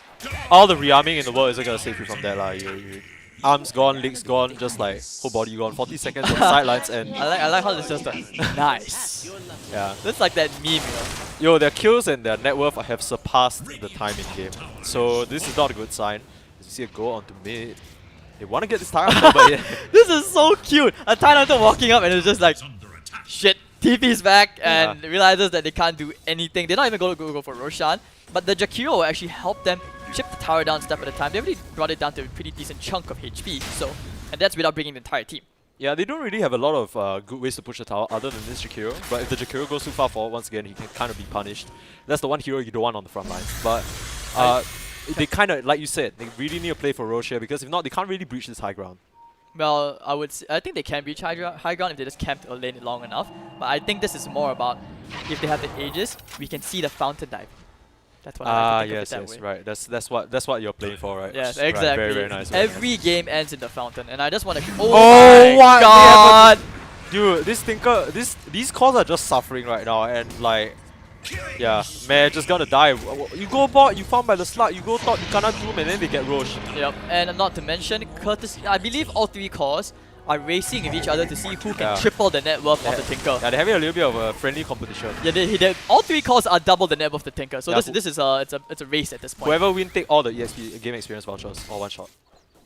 Would you really go there? Yeah, I would. It's like friendly competition, you know. Then you encourage the rest of your team to play well. That They want a is- voucher, ma. That is nasty. A bit of leadership manipulation, right? Oh, the there. net worth has already surpassed the kill limit. That is actually. disgusting. Eee. Slug thought of net worth. Oh, that's disgusting. And I think it's gonna be even harder, right? Because so much of Oh, the as we get Ravage I really went in. literally They're just going all the way in, but the BKBs pop out. The only thing they will kill, you know, is the Jakiro. Oh! Fisher, Thunderstoy, currently Thunderstoy. Okay, the Shark keeping them in place. They're gonna commit the Echo Spectre. Probably gonna get the caught down here. They just run straight for the Tinker because they don't care about the Spectre. Slark has that well under wraps, and that's just gonna be only one buyback available on the Radiant. The Nyx Assassin just chat wheeling negative right there. That's literally their net worth, I'm pretty sure. This Nyx Assassin is only sitting at 2.8k net worth. This man is sad. We heard the Ravage and most of the time you're like, oh, Ravage is going, and then you just see a Jakiro still above half HP. You're like, what? Okay, I guess we're losing. I mean, I guess Okami, right? Yeah, it is. I guess Okami they just really like Kway because they've been eating a lot of it the entire game. Yeah, I mean, it's the only player they can kill. They do have a bit of additional wave clear with this TIE Hunter Agonims, but I really don't know what it does for them. A nice bit of damage, but it's not nearly enough against all these tanky heroes. Even though they don't have the best tower push, they're still making it work. And you know, the biggest way to push a tower is to just kill them, and they did. So they know that Ravage is down. They don't really have to leave here, but they're gonna show some respect. Just dip for a bit. Want to respect the Tinker, Fountain Tower. Yeah. Pop the Spirit Vessel. I think they were hoping they could try and get some kill here. Oh. One pick off, Oh. okay, the double stun. Actually, this could be big. Oh no, but why did you blink forward, Tinker? Oh, Are you now he's- insane? Oh, it's over. He's mad. He's lost his mind. There's no buybacks on the whole side, and they're gonna wipe the entire team. That's curtains. That looks so optimistic for a second, right? But then such a perfect bait from this Jakiro and a nicely lined up fissure from ABC. It's hard to really call an MVP of this game, but this Earthshakers, you know, we haven't seen Earthshaker so much because it's so hard to play him without net worth. But just with a Blink Dagger and a Thunder Story, this man has been moving mountains quite literally. Radiant's bottom barracks under attack. You wanna keep it going with the puns? He's making it look as easy as ABC. There we go. Right? Is this how? Did I make you proud? Is this okay? This man Are is we clearly doing- very good with the lady. I can tell, guys. The He's lady? He's a Perma Sneeze is a Giga Chat confirmed. Alright, Actually, thank a you. Giga Chat. Thank you. A real Giga Chat in this game though is definitely Adam. He manages to pay tribute to what I assume is his hero. Even gets to pick the Timbersaw. 11, 1, and 4. All we're missing now is the Manta style just for show. Yeah, honestly, if he just gets it right before the game ends, we kind of need to like just give him a clap. Just need to give him a clap. Yeah, exactly. You know why Talenta is losing?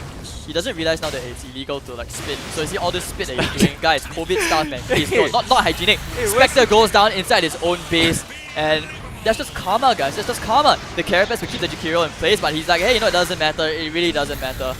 And this is what we call the useless Tinker spam. Yeah, Tinker I mean, players at are this used to. point, yeah. I'm sure everyone in chat can relate. You've been here before, right? Your Tinker on your team just doing absolutely nothing for you. That's basically anyone who's played with my Tinker. But Sad. Sag. So a bit of self-flame to end the game there, very nice. But I have to roast myself before you roast me. I've been nothing but kind. I've been nothing That's but why I'm not kind. used to it, bro. Okay, okay, If you think about it, Dota's supposed to be a toxic game. We are supposed to be like very good keyboard warriors. Yeah, like, you give me a keyboard, maybe I type something else. Can we arrange something, EA, Kappa? Alright, so they're going into the final lane of Rax. Ooh, wait, The that's a lot of lasers damage is though, Slug. Oh, not enough. Here comes the Doom. And of course with the BKB on, everybody they literally just watch Oh, they and deny can't do him. anything. They deny him. What a nice nail. Good in the deny, coffin. good deny. Yeah. Nice. Dude. Nice. He's like, no, you can't kill my Tinker. I'll kill my Tinker. All chat, dude. This guy's spicing Let's it up. go. Yeah, this guy's spicing it up. Okay, so one thing, right? Community tournament, even though they most likely are gonna lose here, good to see the players having fun, even though they're kind of... Very positive Dota, and the Right. Hex, and the stun, and the Timber Chain away. Our boy Kwetiao ends up in the fountain, and I do believe Slug is DC. Is this the BMGG? Wait, what? No. Huh? Oh wait, did they GG already? Or did I miss it? I don't think so. This start is DC. What? Wait, I think he DC'd. Okay, I don't think this BM. I don't think this BM because they Okay. all like. I think if they BM, they would have done a lot of tipping and stuff like that earlier on. Yeah, but I mean, he's just gonna come back to end the game, so good for him, right? Like nice little. Okay, that's nice. Yeah. All we need, right, is for basically the Timbersaw. He needs to be right here at these steps and start buying Mantles of Intelligence and dropping them. So I think what we need, right, is for the entire side of Pepe Frog, they need to all decide to take a excursion, like a cute little gathering at game experience like esports experience center. So they just leave their computers all at once and leave their heroes AFK in the fountain. That is some 5-hit stuff. What the Yeah. hell? So that's all we need. So can we get that arranged from esports experience center, or is this gonna be the end of the game? If they're listening on stream, maybe they can. Oh? The laser bouncers. Oh, but the depth shroud. Nyx assassin. You are not in the right neighborhood apparently. Even though this is your base, Oh, it's this not. Tinker, you will start. Oh! Oh, the echo, the fire, everything is being dropped. It's a complete disaster for the Radiant side. They've already put all the sentries and wards down just to see their loss in 4K. And now there's absolutely nothing else they can do. You know, the ultimates have been thrown to Fisher to make sure that they stay in their base. This is what we call the naughty corner. Yeah. Just lock them in there. You go turn around, you think about what you could have done better this game. You really let Adam the F pick his Timbersaw? Come on lah. And they call GG, it's over. Feels bad, man. 44,000, 45,000. Arcane good show. Wait, what? Arcane is doing a Lost bit in, of... we lost in the game. Hey, we do not sell out for League of something on a Dota like streak, guys. Smile, let's Smiles? not talk about that. Congratulations though to Pepe Frog. They really, first game that we watched, NFT versus Stonks, a lot more even and just kind of popping off in the mid game. But this one was just kind of one-sided from the start, right? From the very beginning, the lanes were weak. They couldn't really do much, and then it just snowballed from there. We saw a bunch of solo kills, a bunch of nice dancing moves all over the map, and then Pepe Frog just sweep it right under them. Doesn't matter, no push if they're all dead. I mean, you said it. There's literally no one else who said it better on this cast. You know, easier. There's nothing easier than doing it as ABC, right? Yeah, really. It's Perfectly in his name. tense. We should have known. It's kind of our fault. Adam the F, ABC was all spelled out for us. We should have known. Very, very clean game. Alright, so ladies and gentlemen, that was only our second game of the stream of Block 1 here at the Singapore Comic-Con Asia Esports Festival online tournament brought to you by Elysium Esports and GG NORE. Shout out to our sponsor, New World Carnival, and of course Esports Entertainment Asia. I'm Hades. This is Parma Sneeze. We have one more mystery caster coming up next. Stay tuned to find out who it is. I believe you guys from the GG NORE who are tuning in. Especially shout out to DataBound, who's been our amazing admin, helping out with the coordinating of the players and stuff. Yeah, you guys are gonna find a familiar face. Sorry to say it's not a K-pop girl, but you know, close enough. I guess this is what we'll take. Alright. So I'm Hades, Parma Sneeze. Follow me on the socials. New DOTA caster in Singapore, upcoming talent. Taking a quick break. We'll see you guys for the next game. Nightmares creep while you and me repeat. This bittersweet heat is suffocating. I'm waiting and always hesitating. Kryptonite desires set my heart afire. Heart on fire.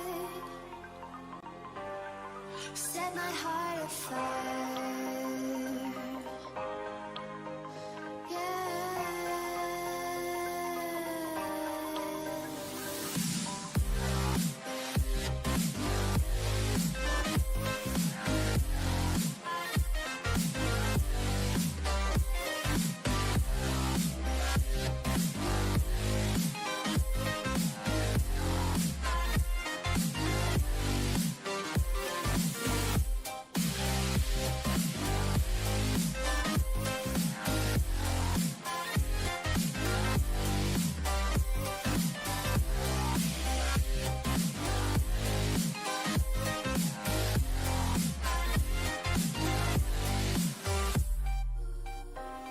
With crimson secrets and forbidden bliss, can't stay still, don't stop that thrill. My bones crave your skin, temptation within, mistakes ignite the silence. Nightmares creep while you and me repeat. This bittersweet heat is suffocating. I'm waiting and always hesitating. Kryptonite desires set my heart afire. Heart on fire. Set my heart afire.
Ladies and gentlemen, welcome back, and shout out to every single one of you who has been tuning in on the Esports Entertainment Asia Twitch channel. And of course, welcome at last to the Dota 2 Singapore Comic Con and Asia Esports Festival online Dota 2 tournament, hosted by Elysium Esports and of course our wonderful Dota 2 community partner GG NORE, who, by the way, our last caster is a special representative from GG NORE. He goes by the name of Hani. We're not talking about the Hani from EXID. We're not talking about the Hani who loves money. It's the one and only Hani. Hi, bro. Hi, How you doing? I'm feeling pretty nervous, but I'm really excited to be casting alongside you. Good Will be our stuff. Good first game. stuff. Yeah. And I understand that you're from GG NORE. You want to give us a little bit of just a short summary of like what GG NORE is? Oh, okay. So basically, we are a community set up by players who are really interested in Dota 2. That we just want to bring people together to play, to give them a chance to play in a more competitive environment. Then at the same time, just let them experience what it's like to be professional players in a sense. Yeah. Okay. Then we host tournaments every single week Oh, really? for a season. Then you can basically gather points to basically trade for merchandises. Yeah. So we have our own T-shirt. Then also we have some sponsor products also. I think previously the prizes was some headset from Razer and stuff. Damn. So Yeah, so all you gotta do is just play. so how can casuals like me get the T-shirt as well? You need to earn point. I also to earn also points play quite a bit to earn this T-shirt. Even the management has to play points to get a T-shirt. I like it. So you're saying you're pretty good at Dota. That means you've won enough points. So the good thing is you don't have to be very good. You just have to participate. That's the whole point. You get points as long as you participate. That's even better. So if you guys are wondering where you can find GG NORE, you can find them on Instagram. You can find them as well. Join their Discord server. Join I believe you guys have a bi-weekly or even every fortnight events. Yes. Yeah. So you Usually can join those the events. tournaments the season goes on for around 2 months. Then we take a 1 month break. Yeah. So currently now we are on a break because we are helping out in this big event. Good stuff, good stuff. Alright, so like I said, all you Singapore Dota fans out there, or maybe even those of you around the region, you want to have some fun, find a community to belong to, and just enjoy that competitive feeling. Join GG NORE. Alright, I'll be asking you more questions later on, but also right now, I just want to give a quick shout out to our sponsor, New World Carnival, who has also, very, very generously sponsored VR game time and board game time to every single participant in the Elysium Esports GG NORE Dota 2 community tournament here.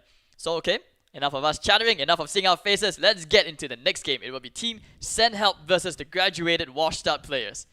Who, by the way, washed up players has a few veterans. Also another stack which has played in a bunch of local tournaments.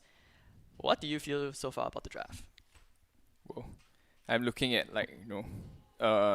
Radiant definitely right now looking at the 2 hero picks of Mirana and Winter Wyvern. There's a bit of coordination needed between the both heroes to basically set up stuns and out.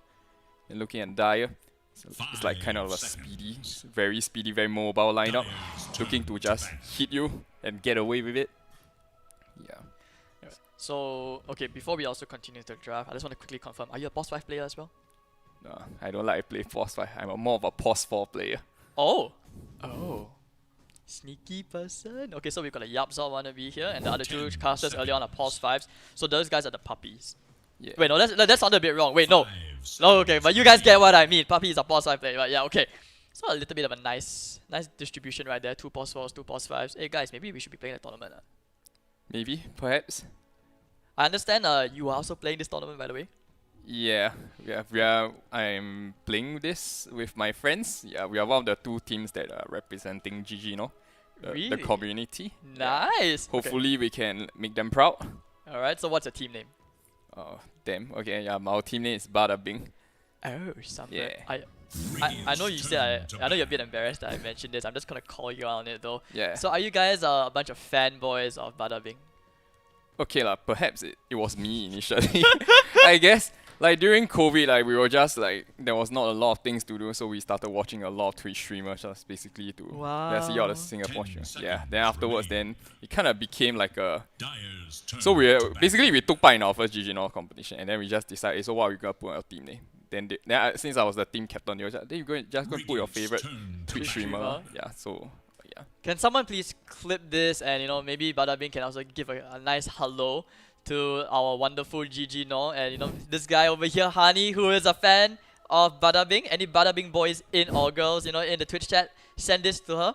Let's spread some of that love for the Dota 2 community. And after all, Bada Bing is actually representing Singapore for the girls division at the upcoming Global Esports Games, so that's gonna be hype. Alright, so now we can properly get back to the draft, and we start to see the Timbersaw ban out. And actually, the bans are pretty similar, yeah? No offlaners, no Tinker. A lot of meta heroes, like especially strong offlaners like Timber, Tidehunter, Mars.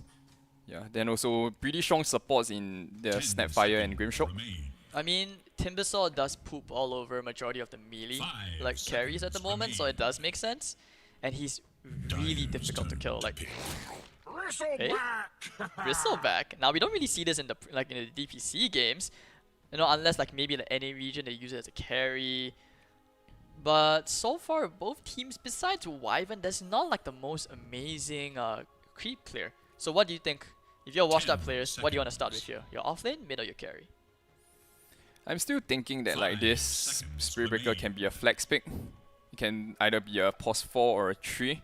This Weaver too can either be a 1, 3 or 4 even. But right now what I'm feeling is that the Dire is kind of missing some AoE control, some disable. So I'm thinking you should probably go something into that. Like we probably need like a Lion of sort with some low cooldown disables. Okay. And I mean, I can see why you said you wanted the Lion over there, because not to mention with the disables, it's sometimes especially against Bristleback, if you play the lane right, the mana drain can be very annoying. Yeah. Although I am not a fan of the 1-1-4 build where you just sit there, just keep sucking the enemy offlaner's mana off. Not really the best thing out there. And okay, I just want to give another just quick shout out to all of you guys out there, to New World Carnival. You can find them on the 3rd floor at Somerset to enjoy the best VR experience in Singapore. And all of the players in this tournament, including yourself, Hani, you guys are gonna enjoy some VR time. Yeah. Thanks sponsors. Have you played VR before? Oh, not really, sadly. So this will be my first time. Yes, you're gonna give up your first time experience to them, and there's nothing better than that. It's such a huge store, man. Who says size doesn't matter? But okay, so the Drow and the Witch Doctor pick, great picks against the Bristleback actually, but maybe not the best until Mirana. What do you think? How does Drow go here? I don't think that it will be a huge problem for for Mirana and Winter Wyvern, like their hero picks. Like I'm looking at their strategy right now for Dire. They are more or less gonna be playing I'll kind of hunt for you. I'm gonna run you down, especially since I have a Witch Doctor who has sustain. We're gonna take towers as soon as we can. But then we wouldn't want a team fight to go on as long as possible. Yeah, because there's technically barely any team fight coming out from Dire, which is the exact opposite of Radiant. Radiant, where you have a Wyvern, you probably want to have a good setup. Then Bristleback will be the ideal hero to stand up front to basically make space for you till you have a good position, a good timing to basically cast some good outs. Wow, Vengeful Spirit. Wow, actually, this is a negative armor strat, and wow, so who's going where? Is this like what, Bristleback carry, Vengeful Spirit carry? I mean, okay, in the EU division, DPC recently, I believe they played Vengeful Spirit carry. This is back to the old days, Maybe they're reusing that strategy. So how do you envision the team fights? Like, how does each team fight here with the current heroes? I think Venge is actually a very good hero to basically counter Drow, because if let's say you are playing it as a core, right? You can basically go aggressive. You can swap Drow Ranger in, and then also Vengeful. You wouldn't mind standing in front too, because if let's say you'll be playing as a core, you'll probably rush the Argon Inceptor, and then you basically have to you want them to come at you. Even the Bristleback too, you want them to come at you. I have a Wyvern who can save me. I also have a Mirana with Moonlight Shadow who can basically get away with anything as long as the team fight lasts. But isn't it hard though with the Vengeful Spirit level 1 swap it's not the best range, Even if an Aether Lens, it's not the best range. Level 2 is like the best timing, but I can see what you're referring to. Actually, one thing I really like about the Radiance draft, about Send Help, is that they have a lot of saves. They're living up to their team name. They are literally sending so much help here. Sometimes you're running into like a choke point, one Mirana arrow come out of the way, and boom! Oh no. It's like, oh team, save me! Moonlight Shadow comes in. Sometimes the counter Winter's Curse here can be very good. But I like the point that you brought up about the Venge countering Drow. So both teams seems like they're lacking mid laners. We see the spirits starting to run out. Mid laners are banned. How many? One, two. Could Weaver? Could Winter Wyvern be a mid? We have seen Nai do it before. Oh my god. Oh. I personally is a big fan of Winter Wyvern mid too. Oh my god, have you played it before? Yeah, I did. Actually, my win rate on Winter Wyvern is slightly high. Oh, the man is flexing. How high are we talking here? 60%? Okay, I didn't play a lot. Probably like the last 5 games, I think I won like 3 or 4. I think it's good enough. Hey, good though. enough, man. That's an 80% win rate. Stats don't lie, guys. You heard it here first. Winter Wyvern mid. Maybe that's a really good idea. It's a very good counter against tanky heroes like Spirit Breaker though. Yeah, it's because of the percentage damage with Yeah. Arctic Burn, especially on Aghanim Scepter, right? And if anything, he's going to be really hard to catch. Washed up players do not have good lockdown at all. There's Yeah, no reliable stun. definitely. Witch Doctor is as a reliable stun is for people who are kidding themselves. 5 Alright, but I do love Maledict here against Bristleback. If, like I said, that's why it's about playing the lane, right? And like, in a certain way, Dire must if choose. Bristleback is even like kind of even with Drow, I'm pretty sure Maledict kills him. So Right now they are missing a mid hero, right? Definitely for you Dire. ban Lina. So if you ban Lina, there's no Invoker. What are we looking at here? You know, if you ban Lina, you're probably looking at a Storm Spirit per se, someone with a jump. I feel like you do need a hero to jump. 10 There's no, seconds. besides Spirit Breaker, it's very hard to follow up, you know what I mean? Like Yeah. there's no follow up kill. 5 Weavers do seconds not go remain. in, because even if they do, they definitely don't come out unless like your time lapse and you have a BKB and stuff like that. I think Doom is a pretty good pick though. Oh, For you're inspired, Dire. you're inspired by the Doom the last Yeah, game, right? I think getting a nice Doom off the BB or the Winter Wyvern can potentially win you the team fight. Radiant's turn to pick. Oh, they went for the crop. Oh, good. I think this is Also- alright. They do need nuke damage, and she is pretty elusive per se, especially with the shard. 20 minutes, I think shard can be very useful here. Yeah, and I feel that it goes well with the high mobility heroes in Spirit Breaker and Weaver. Can basically just jump in, and also a 10 lot of burst seconds damage remaining. coming out from Queen of Pain. You can basically kill someone off, get away, 5 and then yeah, seconds. just a run and gun kind of thing. Okay. Huh. But now I'm thinking, when you see the Queen of Pain matchup, what do you want to pick here? Like, you know, Earth Spirit, Storm Spirit.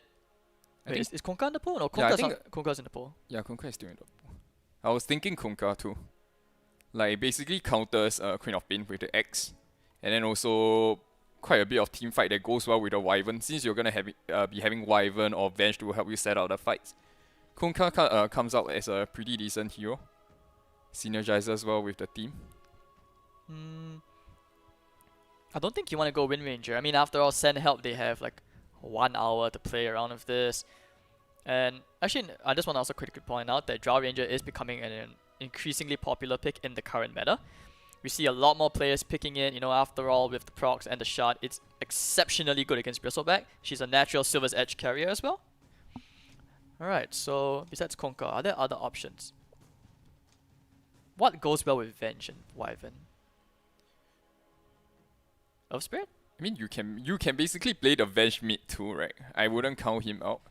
Or maybe you just want to carry because you want to see your dream Yeah. of Winter Wyvern, right? Yeah, they went for a carry instead, so that would mean Oh. that either Venge or Winter Wyvern would be the mid hero. These guys are listening on stream to you, bro. They're literally listening to you.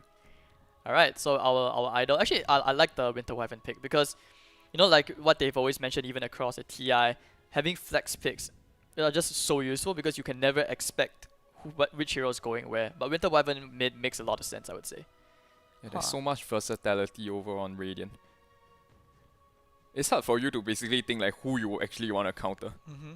Like I would feel that some of their heroes, like for example, Joe Ranger and Spirit Breaker, like you mentioned, are natural Silver Age carrier. So they are basically meant to counter Bristleback. But then again, now you have a PA, and somehow or another they managed to counter him too because of the Silver Age pick. You know, sometimes in life you want to hope for pure damage procs on the Drow Ranger, but not everything goes your way. Yep, shout out to my friend Brian who can land 10 shots and not get a single proc off. Such is his luck. Yes, yes, I know you're there. I saw you. I saw your message. Thank you, bro. But okay, there we go. Our next game of the day here. Right there. Immediate smoke play coming out from Dire. Sure away. Prepare for Alright, battle. these guys enjoy their Marlboro from time to time. It's just a distraction. Good luck, have fun, you know. Exactly. This is like the good luck, have fun. Translation, we're coming to smoke gank you. Now the question is, who soaks the gank? Fun fact for you, In my last 10 games that I played with my friends, at least 6 games, right, I have actually soaked the level 1 smoke gang. For some reason, they always find me. It's a curse. Like my friends literally just say, yeah, yep, it's the Sean happening again. They don't even refer to my name. It's called It's the Sean. And I'm just like, yeah, just take my life. Just take my life lah. I mean, you are playing the position 5, right? You Oh, actually, I'm playing the off-lane role. Oh no. That's the sad part. And then and the other funny part is like, we always win the games that I soak up the gank. Or at least most of the games. So it's like, okay, if Sean tanks the gang at level 1, it means that we win. If we don't tank the gang, we should be worried. Just 30 It's a seconds. tradition. I don't even know where that logic came from, but yeah. Okay, the smoke gang not very successful so far. They are like right on the other side. But they do get the ward there, so you know he did scout out the ward. He should know that there's a ward. I like this ward. You don't see this too often, and even better, it's out of sentry range. Because nowadays, you know, sometimes we see supports, they just go in, they like to place the ward right at the tip of the box of the easy camp, so that you can stand a chance to D-ward. I like this Witch Doctor's name. He's living up to the hero's name. You know what? I feel like this game... Sorry, excuse me. I feel like this game, Witch Doctor really is going to be a one-way trip. He walks in, he throws 2 spells, he's just going to die. Or perhaps it's the one-way trip for your opponents going down to hell. You're very optimistic. Huh? Why are all you guys so optimistic? Is GG not very optimistic? Like, so we like try to be. community? We try to be. Yeah, we try so, to so be. you guys are all about spreading that PMA, you know, positive Dota, spread the love. Yeah, definitely. Can anyone from GG not in the you know across the stream chats, can you please confirm that for me? I refuse to believe that. You know, I remember Loda tweeting a while back. He was just like, "Why is Dota so wholesome now? Am I in the wrong game?" Well, we are trying to change that, at least for C, I guess. Aww, it's disgusting how nice you are. Okay, so you know, kind of chill. Although the top lane notable that the Drow Ranger did get the range creep denied and the range last hit, so that's gonna be a pain in the ass already. Especially since range creep's always the more lucrative option. I like how Ultra Lily, you know, even though he has a sentry. Oh wait, no, that's not his sentry. Yeah, but he did block the camp with his body. That's gonna be annoying. Desk guys. I know he's one of the players. Quite excited to stand a chance at winning this EXP vouchers. So far, Dyer seems to be doing rather well. Gets the coconut and the He might get a Drow kill. Ranger. I guess you're right. It is a one-way trip for him. Oh, he gets the courier though in return. So super idle, very happy. Are you sad that this is not the mid wyvern you wanted? Yeah, kind of. But then, oh, it's actually the Mirana mid, so I was actually wrong on both my guesses. I think no one expected this. When was the last time you saw Marana mid? I think back in the days when like the Argonian Scepter actually allows him to have a passive Star War, I guess. Like that was That's a really long time yeah, ago. that's a really long time ago, man. I mean, the last time I saw Marana mid was the last time, you know... Oh, when he went for the physical build. Oh. Yeah, because Marana actually, I think, has been getting these tiny buffs here and there. I mean, the last time I saw Marana mid was the last time I saw Dota come out of a good anime. Oops. Oh yeah. Oh, Ultra Lily getting the first blood on Lord Guide Me. And I don't think this is a kill unless they somehow get like 4 bashes in a row. And well done. Sorry, T-Tours guys. No pin marker here to do observing. Sorry, Asa. Alright, so... One-way chip gets the coconut. Oh, actually, this is very good bounces. Gets the Maledict off. Although I kind of feel like the Maledict proc should have gone off immediately to get more time. But I think Super Idol may actually die here. One thing that's really fun about this lane for the Drow is that you're always going to have basically tons of regen thanks to the Bristleback spamming the quills, you know? Wonderful thing. yeah, definitely. When playing against a Bristleback, first thing you want to get is basically a 1. Wouldn't think twice about that. Exactly. It's always a blessing to have like never-ending like say 10-1 charges. You're just like, hey, Shoga. Always HP, don't need to buy yourself, save money. Because you know, COVID, tough times for everybody. Hey, here comes the stun. But no mana on Death Sky is definitely not enough damage or lockdown for that hero. No detection at bottom too. Basically, can't pursue any further. I would say Witch Doctor actually was doing a quite a decent job, zoning out the supports, zoning out Winter Wyvern and also the BB. Like, Drow Ranger hasn't been receiving much pressure so far. But you know, Vengeful Spirit does go down again. 0 and 2 at the moment. Not sure how that's really going on. Surprising, I actually didn't expect her to die twice in the lane. That's very unheard of, actually. But then again, you know, it makes sense. After all this poor PA now forced to farm away from his own wave. Actually, not even farm, he's just forced to wait instead. Yeah, and then especially if the Weaver is gonna be pulling in the next creep wave, then there's even less EXP going the way of PA. He's gonna struggle. Meanwhile, Bristleback, picks up the ring. What are you thinking here? Vanguard? Hood of Defiance? I think Vanguard will be good. There's not a lot of magic damage coming out from Dire. I would say at least from the mid to late game. Early game wise, you probably have some coming out from Quad, but I think you build for the late game. Alright, they lay out the bugs. Maybe this time, just maybe. Well, not really. They don't want to take the risk. It is a very, very close call. But over the top, they get the first rotation of the game. The Woodpecker is, and going to be a dead boy. Coconuts and Maledict, not really going to do too much. And Mirana straight TP back to the lane. Wow, that's a 4 minutes rotation from the mid. I mean, they have to, right? Because they needed to get 1 kill on the scoreboard. It'd be kind of embarrassing if 5 minutes in you're like Kosong. True. I mean, just look at all the Manchester United fans. They were so used to getting the Kosong for a long time, and then now. Man, that's me. That's sad. Oh, you Man U fan as well? Yeah. I guess we can both cry together later. Such a bad season, such a bad period for let's just be like Liverpool fans and pretend the season never existed. Next one is our one. We'll have our glory day soon. Now you sound like a Liverpool fan. That's right, guys. We watch football, and Lord guide me will guide him to the fountain. Oh my God! This regular pleb and Ultra Lily are bullying this vengeful spirit. Okay, I guess 2 more kills, and if he remains at 0, he will really be cosplaying a Man U fan. Like, he's basically contributing 100% to Dire's kill so far. Actually, yeah, literally. Alright, so if you are the bottom lane, right, between the PA and this bench, how do you improve this lane? Wait, hold that thought. Parallaxis or Piriaxis? Oh, can he turn? I think he might be able to do the Splinter Blast. This super idol, you see, this is the Yapzor play, and the Bristleback is actually Zai. See, this is the reason why Zai left Team Secret, guys. Because the boss 4 always gets the kills. Hey, that's me and my boss 4 too. When I'm playing boss 3. Not a boss 3 player. Okay, so 2 to 4, still pretty even out, I would say, between both teams. We have yet to see a Queen of Pain rotation, and she is already level 6.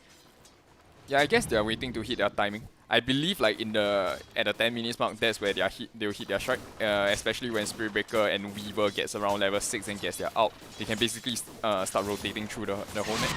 I think that's where they get scary. But meanwhile, as compared to Radiant, they probably will hit their timing at around 15 to 20 minutes. Like, not so soon. We're close, guys. Just 1 more kill. We just need the Venge to die 1 more time. And we are settled. Oh, they're going in again? Alright, here comes the bash. And under the wave, this is the cart wave, by the way. Shikuchi under the tower. They want to chase the PA. Where are the TPs? They found him. They found the PA, but not much mana left on the Spirit Breaker. Waiting for a charge. 5 seconds more. Can't really find anything just yet. Super idle. Okay, are you getting the feels? Because I'm getting the feels. Yes. Into vision. And I think... Oh, but the Golden Grace! Regular pleb is now a dead pleb. Lord guide me, can we get some revenge? The Sonic Wave to push them back. The PA was caught, and the tail end of that. Super Idol to go down as well, and Ace Delight. Unlike the Ace from One Piece, this guy will actually be alive, and he's gonna get a triple kill to clean up. This is just such an efficient play coming out from the Queen of Pain. That's right, guys. I actually watched One Piece, contrary to what people think. Alright, so 9-3, wonderful stuff.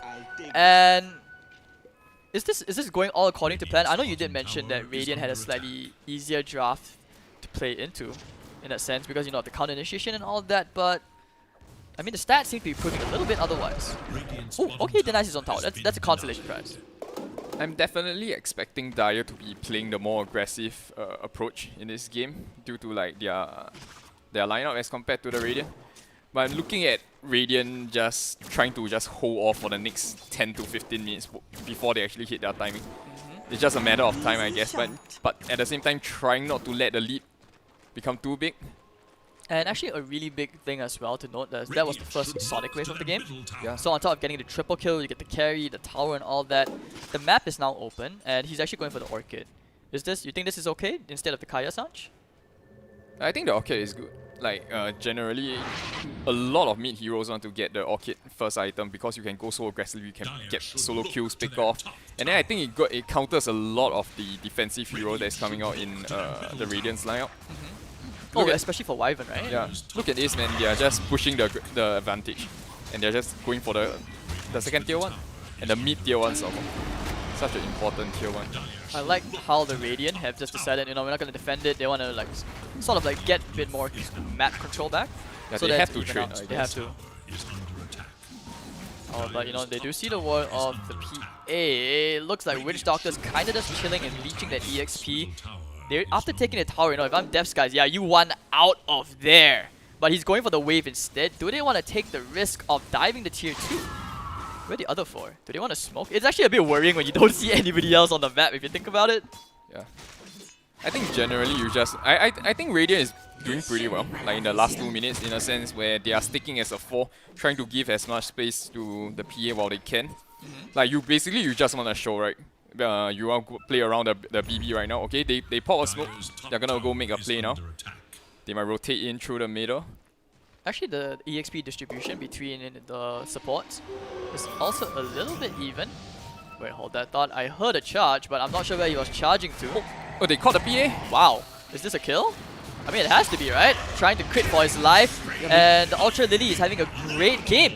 But they're caught on the back end. The Sonic Wave comes out, trying to go to the back line, but the Cold Embrace, stun, Magic Missile to return. There is an Arcane Rune, but okay, the Maledict proc will kill him off. It looks like Lord Guide Me will guide him back to the fountain. We did it, boys. And now it's going to be 6 and 0, just the other way around. 6 kills going to the dire side. It's just crazy, man. Like it was just so unfortunate that when Dire was trying to make a smoke play, their PA got caught instead. Then they have no choice but to try and save him. But then they were just not near enough to. Then basically PA dies off before they can actually do anything, and then a nice Sonic Wave jumped in from the Quap, basically just secures another 2 more kills. So 4,000 gold. The lead is slowly expanding. If the kill score doesn't move for the Radiant, we are actually en route to 3-2-2. Oh, you're right. We just need 10 more kills. What are the odds they can do it? So far it seems likely, right? Kinda likely? Ah, okay, the Vanguard's up. Still want to build for a very late Soul Ring, 11 minutes in, but they don't realize that there's a very cheeky sentry placed there that will continue to block the camp. And it looks like they should be able to figure it out. Radiant's bottom tower is in danger. And just look at this. The moment you have your own carry farming the enemy jungle like it's his own house, that's when you know the laning is going amazing for you. Yeah, definitely. Like right now, Dire is just forcing the whole of Radiant to play in their own triangle, and that's not a good thing. Yeah, because you know, by nature, this is why Bristleback is great in pubs, but not as such in competitive. This is why you will actually, I'm pretty sure in the DPC or even in TI, this hero was picked less than 5 times. That's why. Yeah, I think generally this offlane doesn't offer much anymore as compared to the other in-meta offlane heroes like Mars, Magnus, Tidehunter. So much teamfight potential, but at the same time can contribute through other means like for example Tidehunter. You have a Gush that goes out with all your physical heroes. I mean, Yeah. technically, Nasal Goo and Quill Sprite does do that.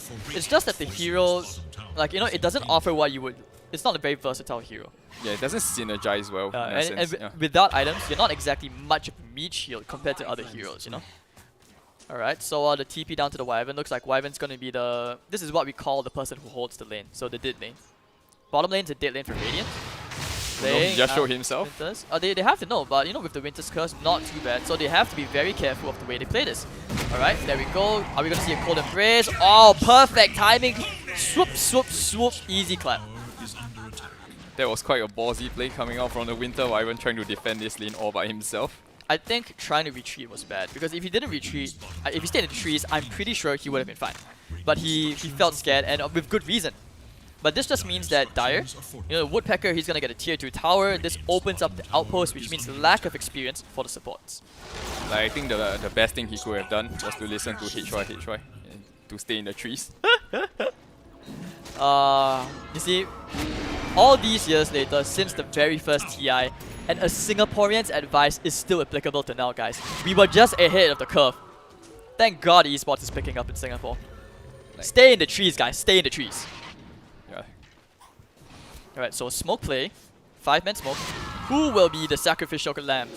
They're gonna catch out the PA again, and this is not The gonna MLS, the go MLS, well. the MLS. Ah, it's close. It goes the other way. Okay, he's gonna be A-okay. But over at the top lane, very different story.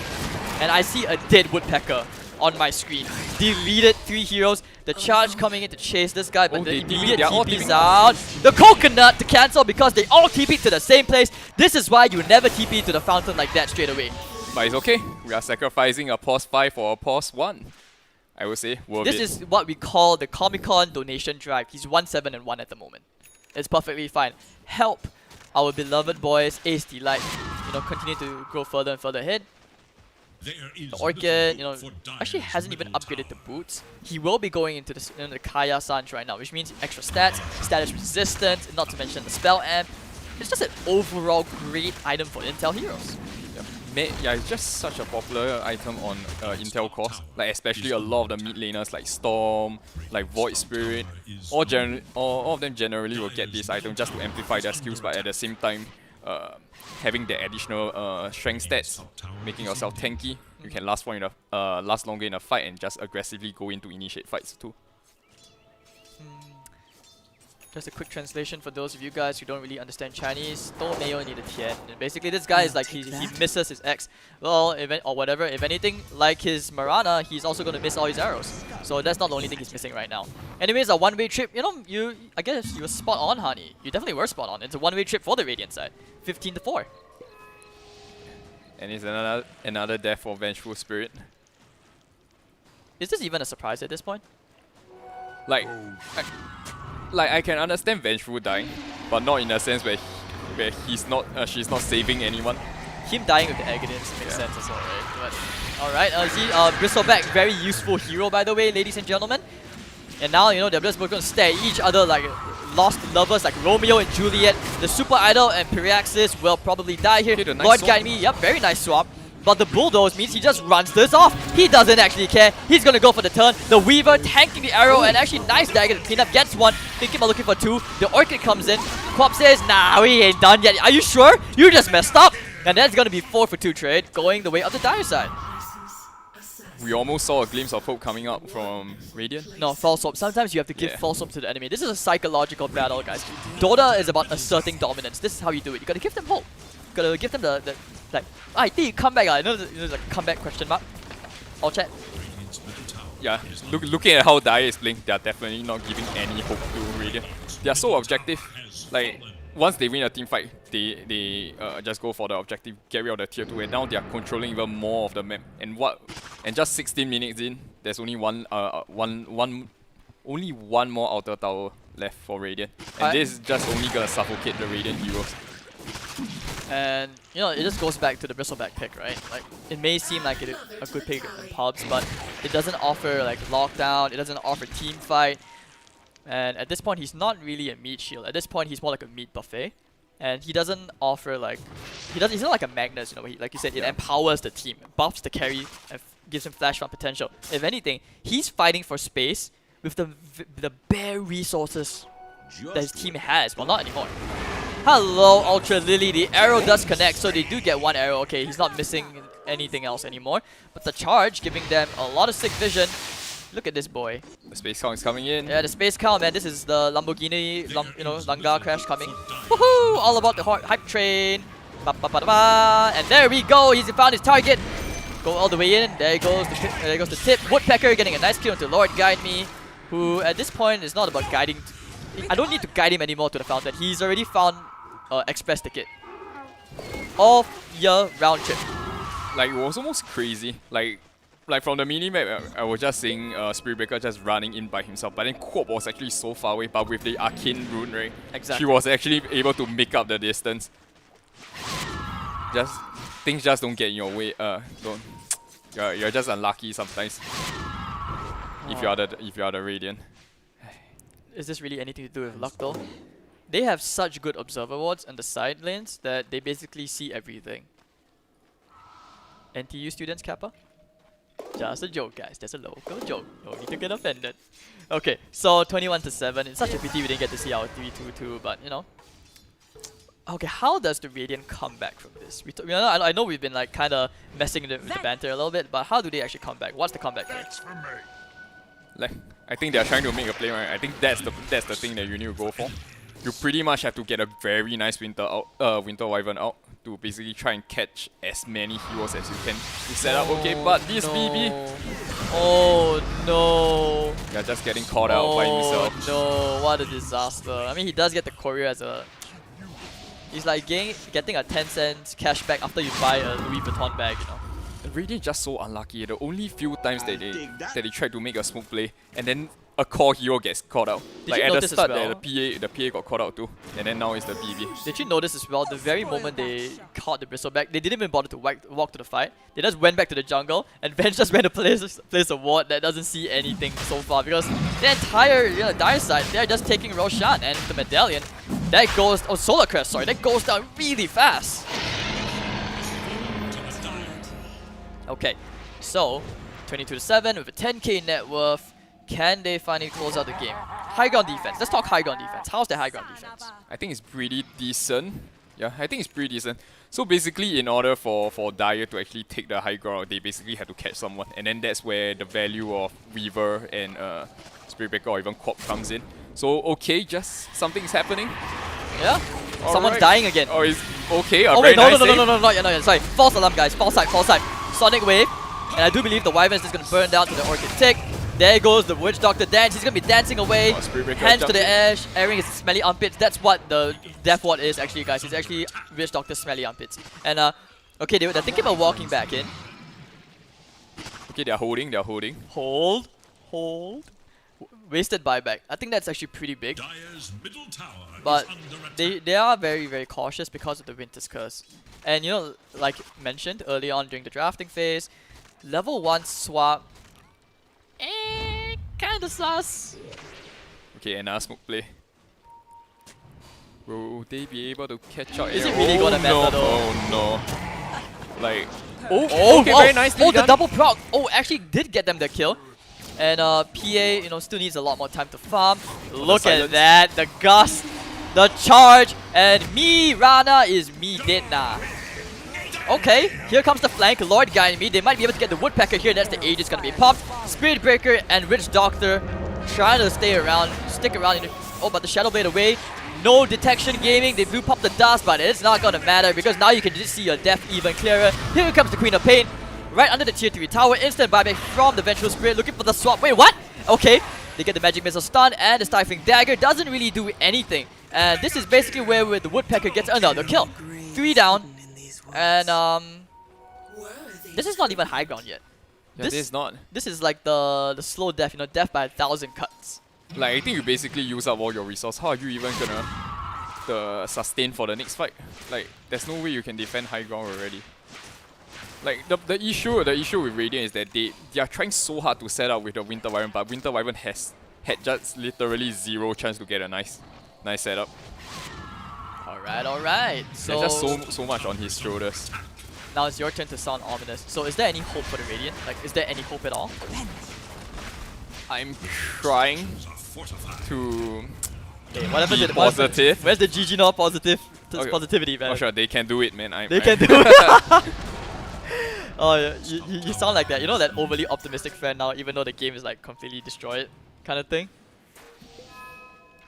Like, they have to at least try Oh, to they get back see the him. vision. Okay, but Spirit Breaker is coming in. Wow, he disappeared so fast, looking for the Winter's Curse, but he just walks in helplessly. He's trying so hard, you know, but he only got so far, and in the end, it really doesn't matter. As Death Skies, he'll be forced back to the base. The entire team trying to fly back in. Arrow's gonna miss, so he's back to missing everybody. You know, he's just having a relapse moment. And okay, then the Frost Arrows and everything flying out. You see, he still doesn't even have the shot, and the Silver's Edge is just doing too much. The natural crit.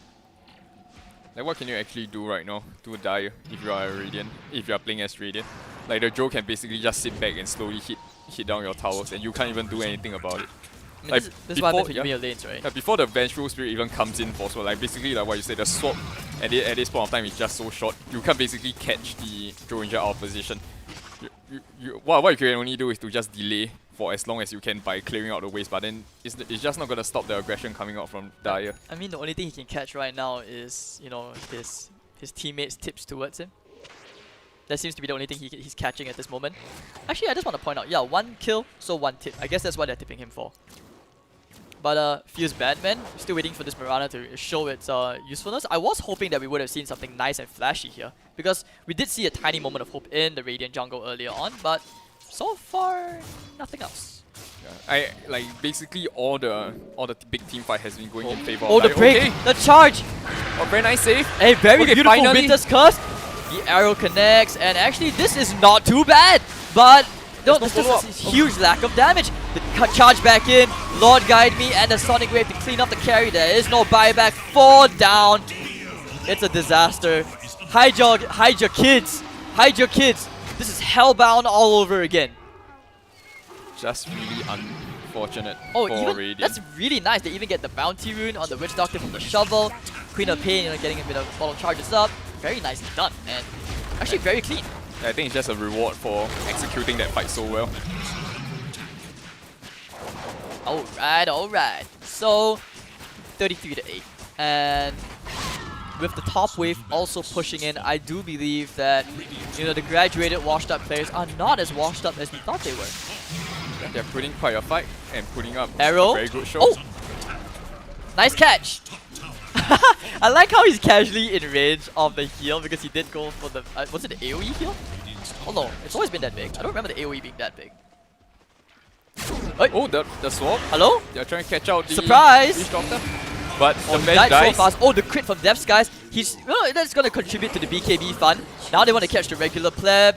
No more crits to come in. Regular pleb.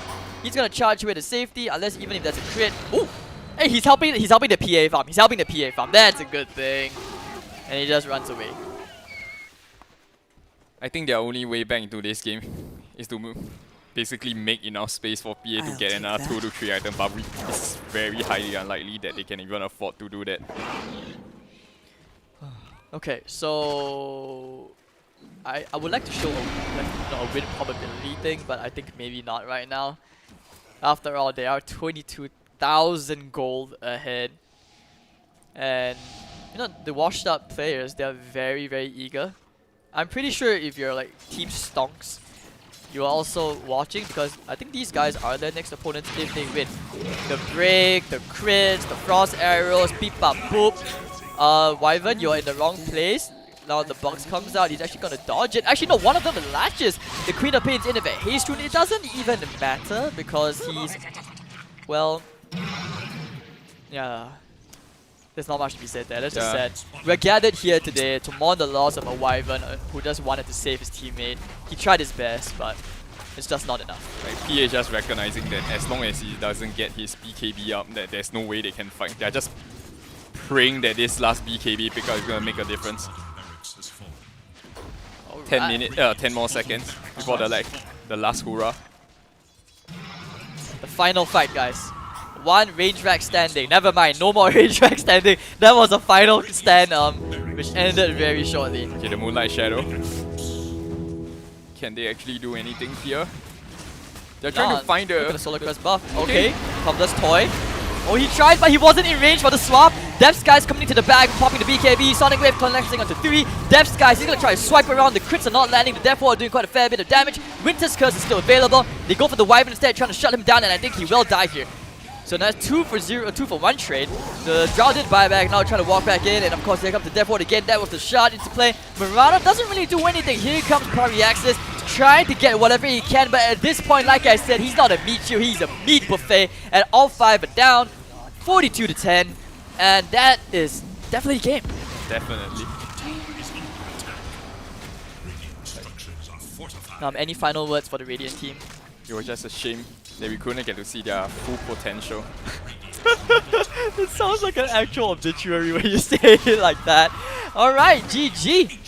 And I don't think they should be too demoralized from this loss. It is a single elimination process. Congratulations to the graduated washed up players, but I want to thank to all the teams that, despite losing the first round, I want to thank them for participating in this tournament that Elysium and GG organized with Esports Entertainment Asia, and they will still get a consolation prize, which is 2 hours of VR. No, sorry, not 2 hours. 2 VR experiences at New World Carnival at Somerset, which is on the 3rd floor, by the way, guys. And of course, 1 hour of board games. So, Hani, this is not your last cast, but thank you for casting. How's Thank your you for having me. how's your experience so far? Well, pretty exciting game so far. I was expecting. I'll be hoping that in the next few games that I cast, it'll be a slightly more even game. I Okay. believe. Yeah. Alright. Then there'll be a lot more team fight for us to commentate on. Are you doing your homework on, because any of these guys could technically be your potential opponents if you make Yeah. it that far. So So just a fun fact, right? So actually, Woodpecker kind of DM'd me for scrims, but then me and my friends, we are all working adults, so we technically don't have time. oh no. Yeah, sorry to say, but I actually didn't reply him lah. So Ouch. apologies. Oh, organizer ghosting player report. Okay, alright. We'll be taking a quick break. Of course, guys, I will be taking a short break. I'll be observing, but of course, as you remember, all the 3 wonderful volunteer casters over at this tournament here at Singapore Comic Con Asia Esports Festival Online. Don't forget, this is Hani, Masaki, and Perma Sneeze will be making more appearances later on. You can drop them a follow at their socials at Hani, Masaki, Perma Sneeze. You can find me at HadesCast. And of course, do give Elysium Esports a follow on Instagram. We'll be taking a bit of a short break. And of course, we'll see you guys for the next game. Nightmares creep while you and me repeat. This bittersweet heat is suffocating. I'm waiting and always hesitating. Kryptonite desires set my heart afire. Heart on fire. Set my heart afire.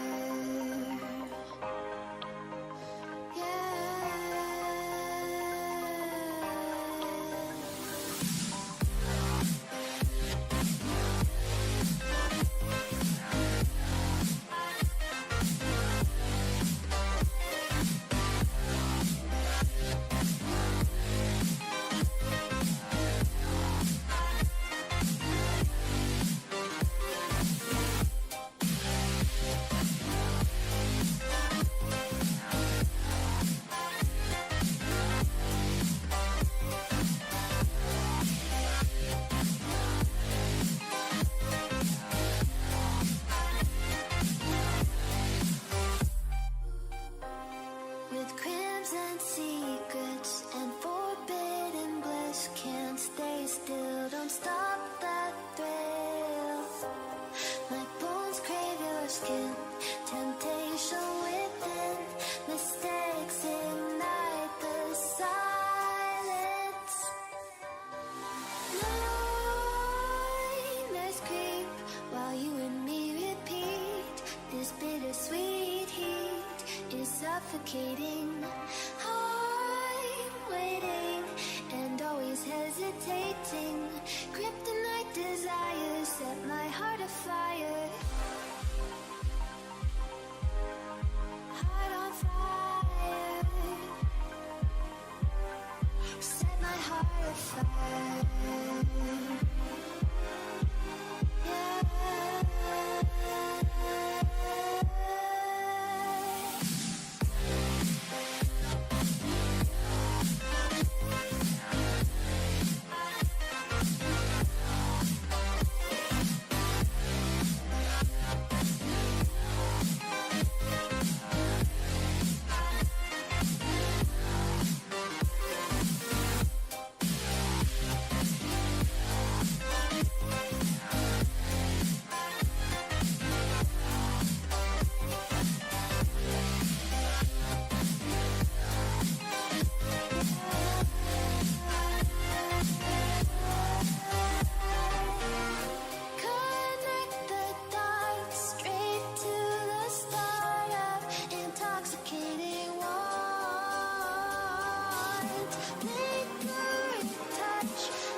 you want to get off the darkest ground.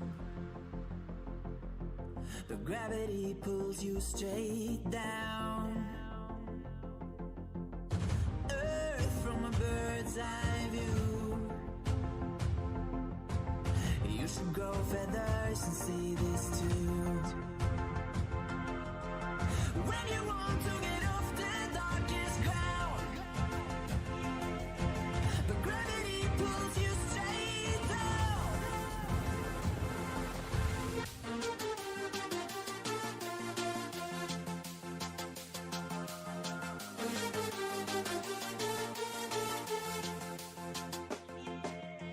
When you want to get off the darkest ground, the gravity pulls you straight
Hi, good evening. Welcome back to the Dota 2 Community Tournament.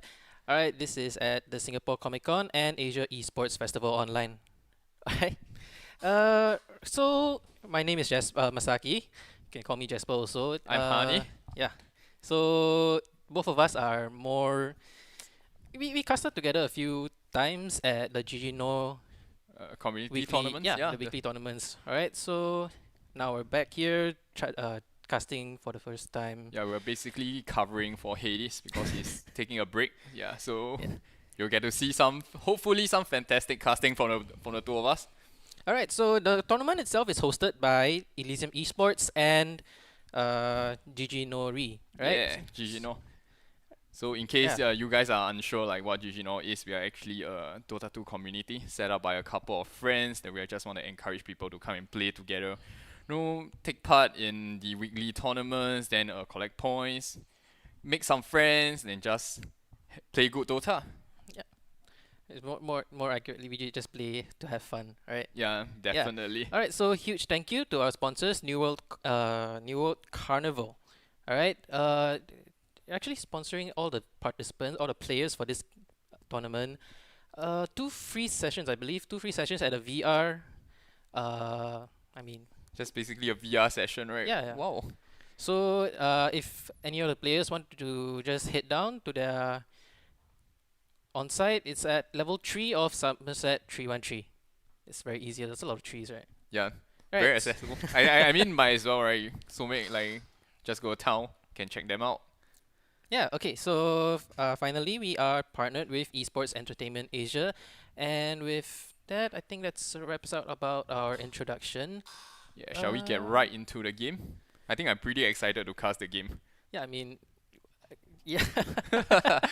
All right, we are definitely excited, but hey, yeah, sure, why not? So, what game is this again? We have a Kali. Yeah, we have Kali versus Church Versus- of Go. Yeah, So okay. this will be the deciding game that basically will make up that basically will go into the next round the quarterfinals, I believe. Yes, yeah, quarterfinals will be played today. After these 2 matches, we have the winner of these 10 Game? seconds. playing against the winner of, was it the previous game? Yeah, the previous 5 game. Yeah, seconds. so Basically, I believe it's the washed up, yeah. the graduated washed up players. All right, so Dyer's oh my, actually they've already gone on the picks. That's Yeah. all right. Let's just quickly go through the bans and picks, I guess. Like we over on the Radiant, we see a Night Stalker, Spirit Breaker, Ember, and a Ursa ban. I Like guess so they many core bans right so have far. Yeah. had enough of Spirit Breaker. Right? I mean, 10 we already seen seconds. 2 Spirit Breaker games this evening. Yeah, and they have been stomping so 5 far. seconds Like remain. 100% win rate, I believe, right, for Spirit Breaker. Yeah, he won both games. First game wasn't so much of a storm, but he did still have a very big impact. Second game was just a storm from definitely. early game to Radiant's end. turn to ban. For the Dire bans, right, we have the Monkey King, Bane, Razor, and the Nikes. So actually, I'm seeing quite a few popular picks like in professional games here that are being banned out. Like you see the Bane, actually a very popular position 5 hero that offers a lot of single target lockdown.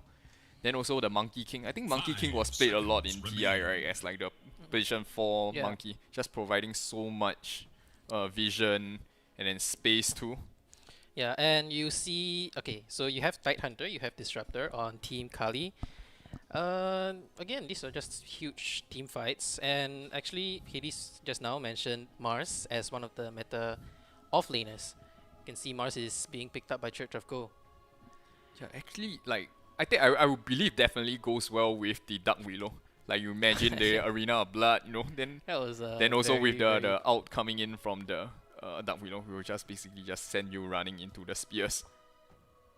Like so far, a lot of team fight hero picks coming out from both sides. Like yeah, just for Tidehunter you have the Ravage, then in Disruptor you have your Static Storm. Mars also another hero that likes to fire a lot low cooldown out in the Arena of Blood. Then also Dark Willow with a lot of team fight and solo lockdown skills. Alright, so actually,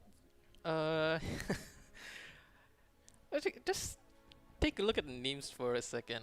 How how you 10 want to pronounce that one Uh, guy with a lot of symbols? uh, Like, a lot let's of just call him letters. 8 equality, shall we? Sure.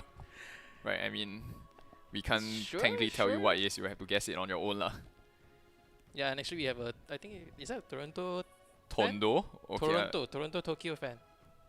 Like Is you that? know, really after the TI, I've seen so many variations of Toronto Tokyo, like literally everywhere.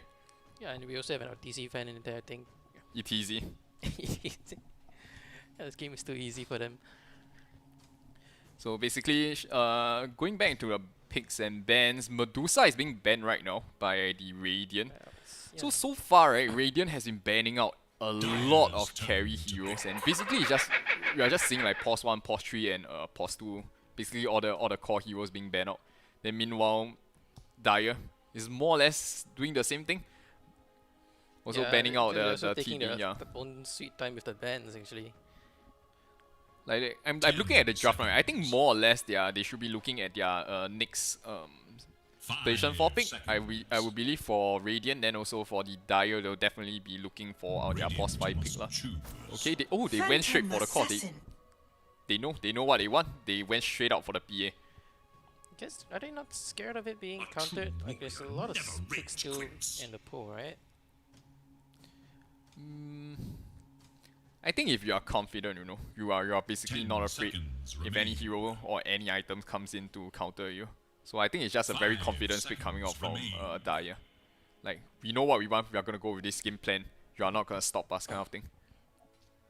Yeah, okay, so alright, while we are waiting for this next pick, we're just gonna quickly go through. Alright, so both me and Honey were both more we don't really okay.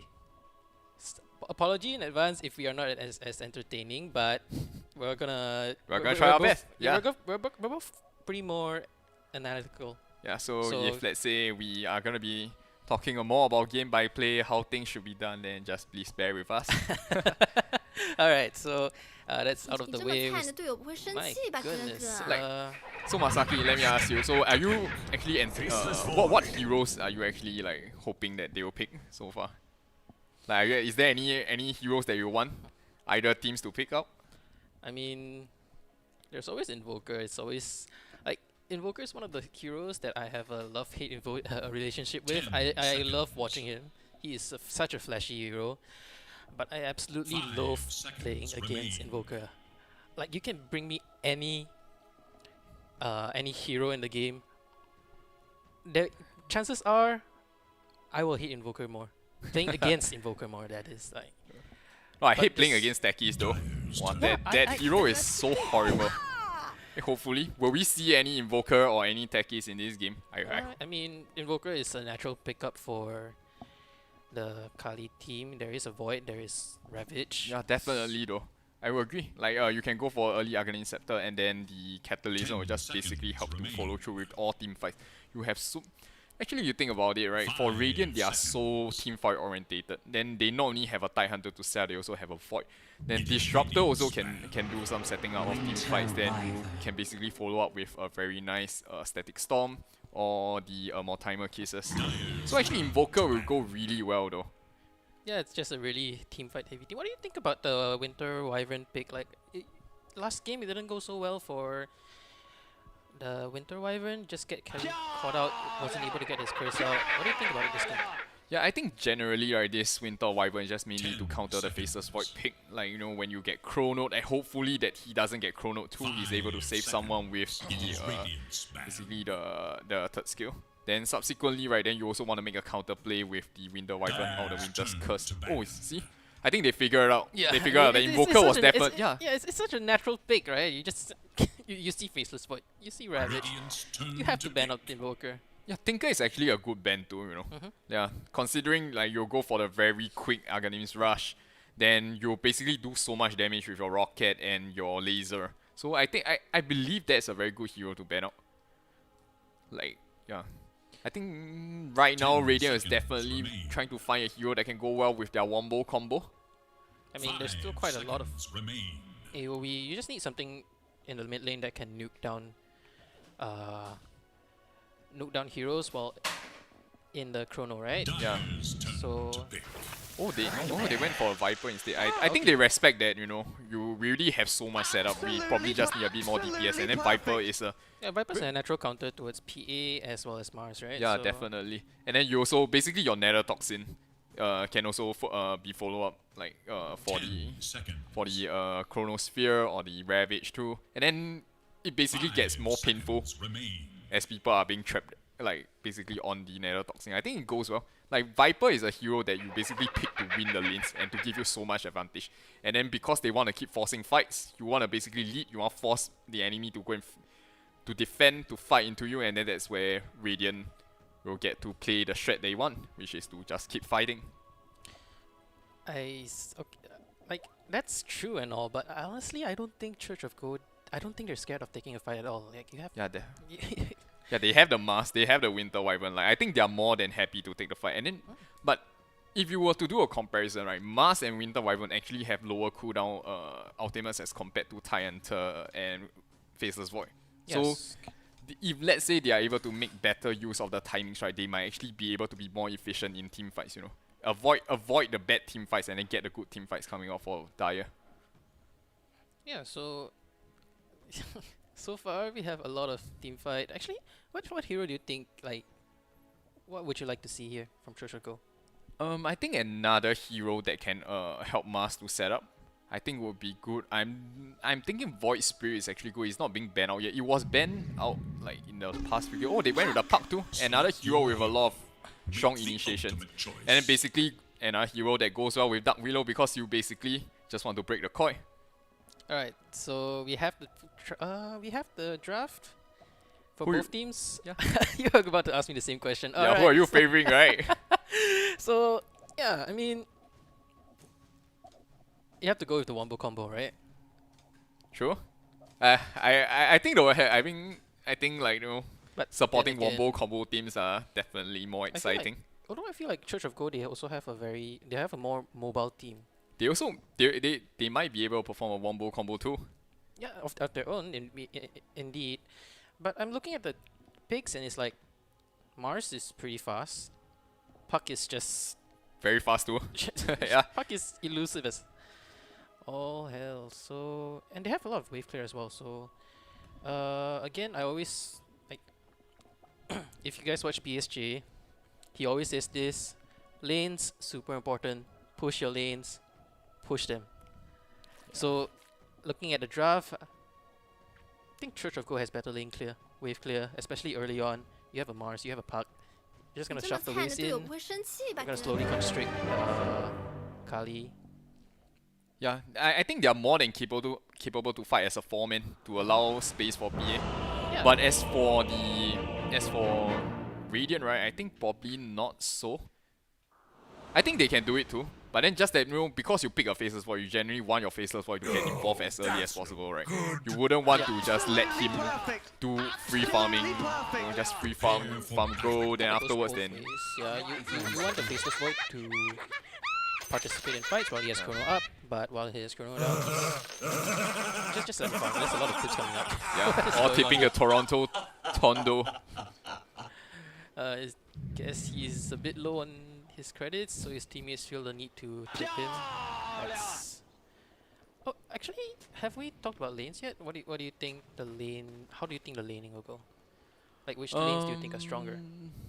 I think the if let's say Viper is going to go mid, right? Definitely in favor of Viper. Puck is not a hero that deals well against Viper. I mean, you basically put a Viper there just to basically crush the lane. There's not a lot of heroes that can win a Viper.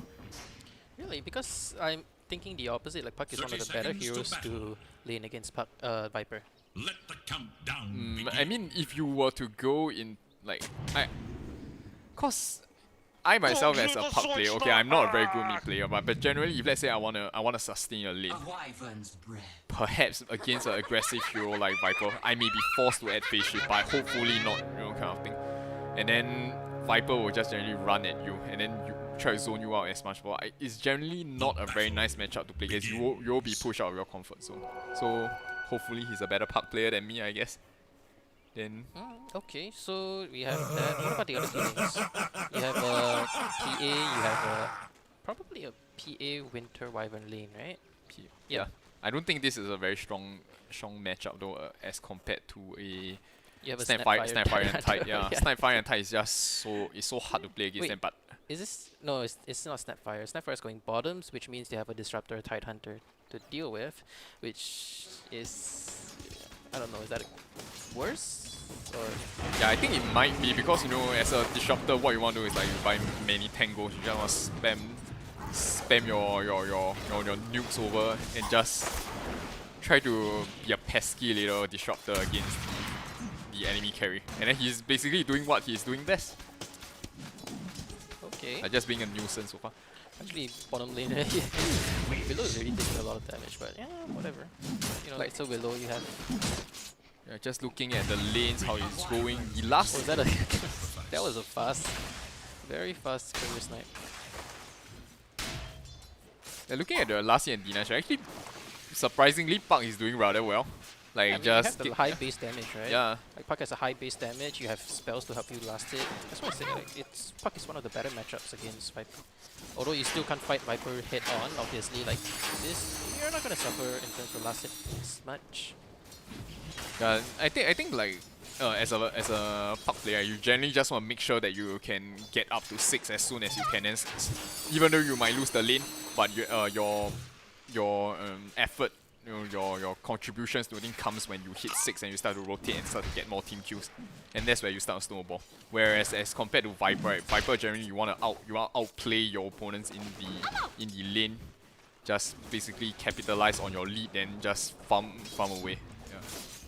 Yeah, you can really see Puck is already making use of his more mobile status. Also, he's being kicked out of the lane, obviously, but he's getting both runes. Playing or not. Okay, action Or going on something. over at top. What's it? Tornto's actually gonna get the kill here? No. He might be in Into some the trouble trees. himself though. But oh, okay, he's just gonna blink out. He's fine. Yeah, both the PA and Disruptor got out scot-free. I think Viper is going on to Puck again in mid lane. And This Dyer's Mars is courier actually has not been doing killed. very well though, with only 5 last hit over at Puck. I was surprised that Others come like play. as compared to laning against a Void, you would generally do better, right? I think a lot of it has to do with how Snapfire is playing. Yeah, Snapfire was doing a pretty good job zoning out the enemy heroes, He was basically zoning out the the Dark Willow. Dark Willow at the first game anyway. Okay, back to yeah, I can see Viper doesn't exactly have the best wave clear early on. Is that another? Okay, they're going on to Tide this time. But you're just barely scratching him and then he just salves out and then all your efforts goes down to waste. I mean, you did make him use his salve, right? So wait, what heroes do you normally play? Like anything here you actually main? I mean I play Snapfire, but I'm not a pretty good Snapfire player. But I think this Snapfire is definitely playing better, way better than me. Doing such a good Oh, job come zoning on. off the enemy heroes. Like Yeah. just giving so much space to his Faceless Void to basically get down. Like Oh, actually going on to Mars and this nice cookie gets the stun off and a Bramble alright, Maze that it's catches just a bit too tanky, but Mars gets out fine. But hey, good effort and Winter Wyvern taking a lot of damage from the Disruptor. Actually, that was another thing I was sort of thinking about. Disruptor is a really good lane harasser. yeah. Like look at both of the Dire heroes. Like just look at him, he's so prepared to spam his skills out on the enemy hero. He has like two more mangoes and one more. on to the Willow is more nukes and is Willow is fine. I think Spear actually killing the board too.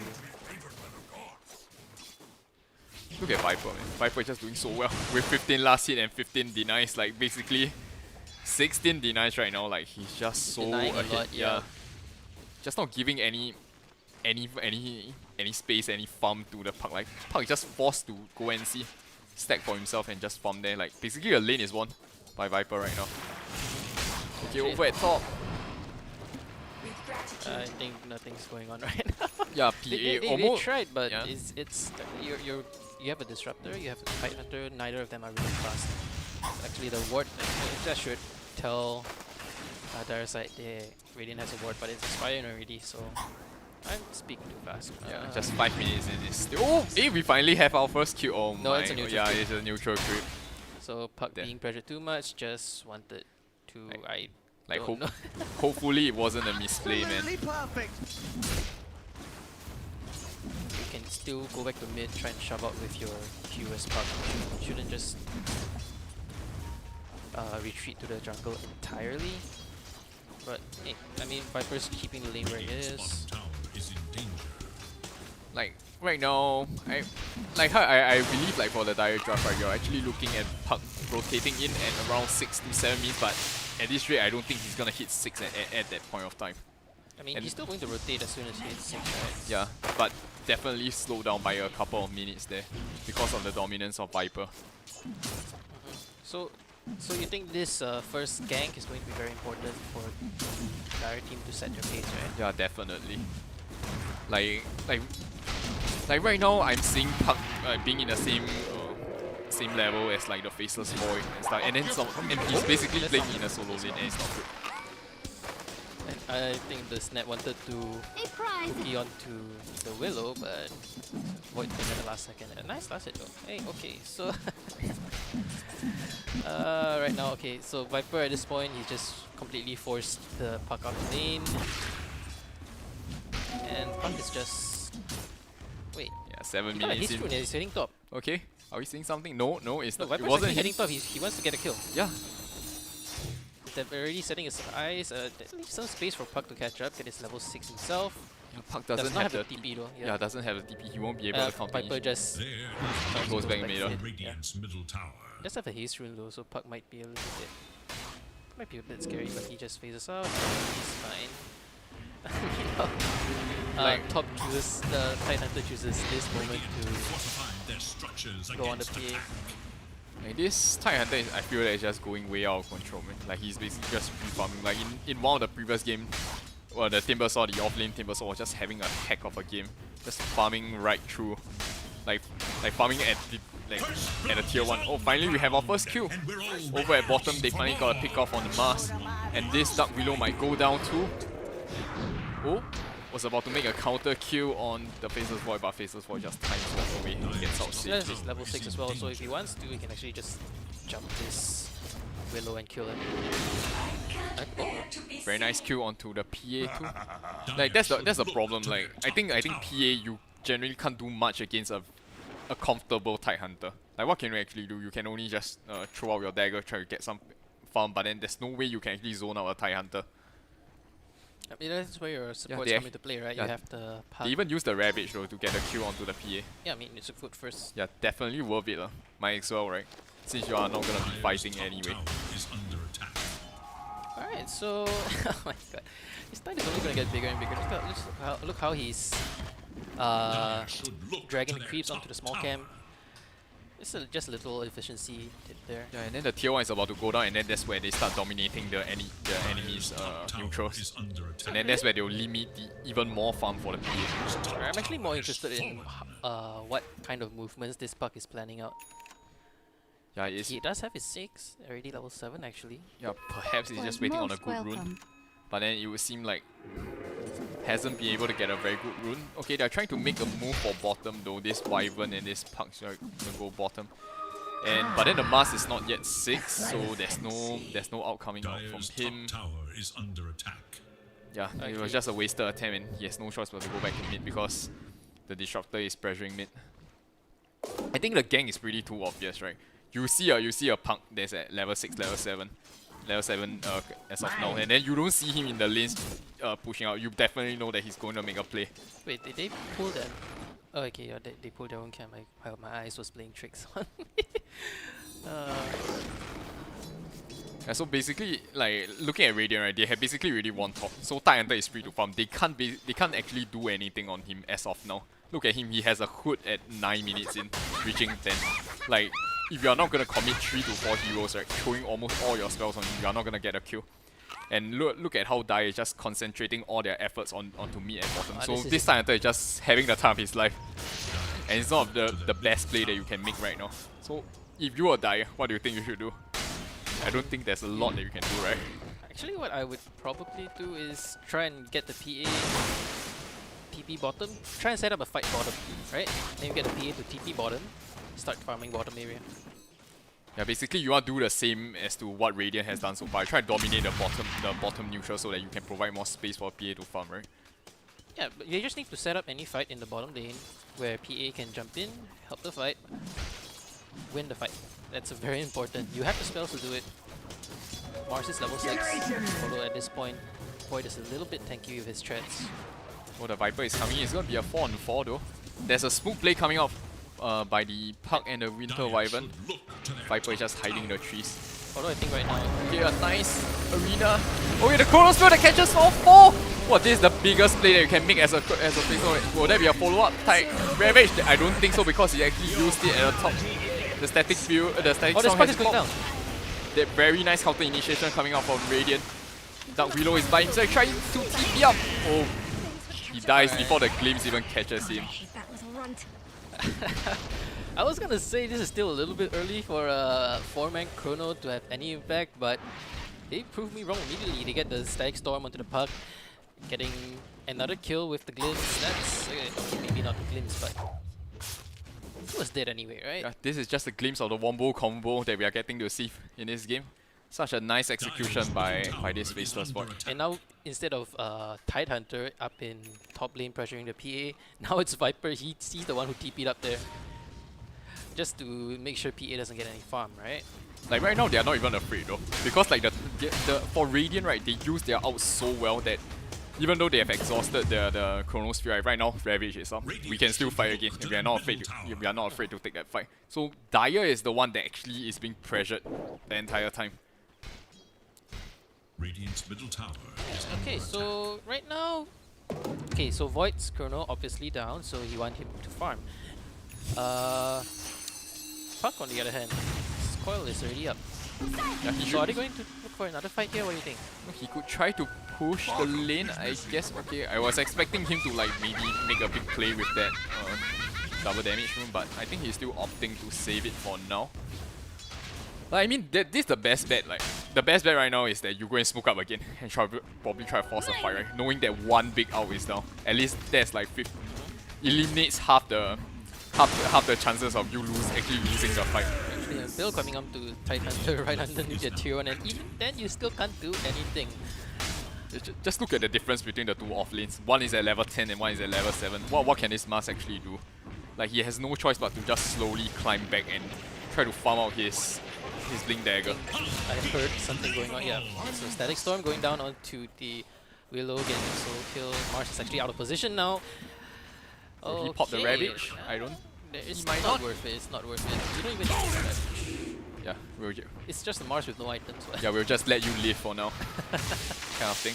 Like, I really like how Radiant is playing though. Like, they are not afraid to throw out their ults, even if it's for any single heroes. Like, just like how Disruptor has done so, just throw out the Static Storm just to secure our kill. You know, we apply pressure. We know our Void is farming well. We'll just take as a 3, as a 4. We'll just push all lanes. You have no choice but to play defensive Winter against Wyvern us. TP in here, might get him up. Oh, they the finally catches shut on the spot! Yeah, nice. And Mars getting the arena off, and the Winter Wyvern actually saves him for the moment. Might die. Okay, he still dies. Then meanwhile the Viper is here. Very nicely done. Oh, the Winter Wyvern has nowhere to go. He's trapped in the trees. Oh wait, he's out. Okay, there's a Terrorize coming out, and he's dropped him again. And not a single hero from the Radiant team has died yet.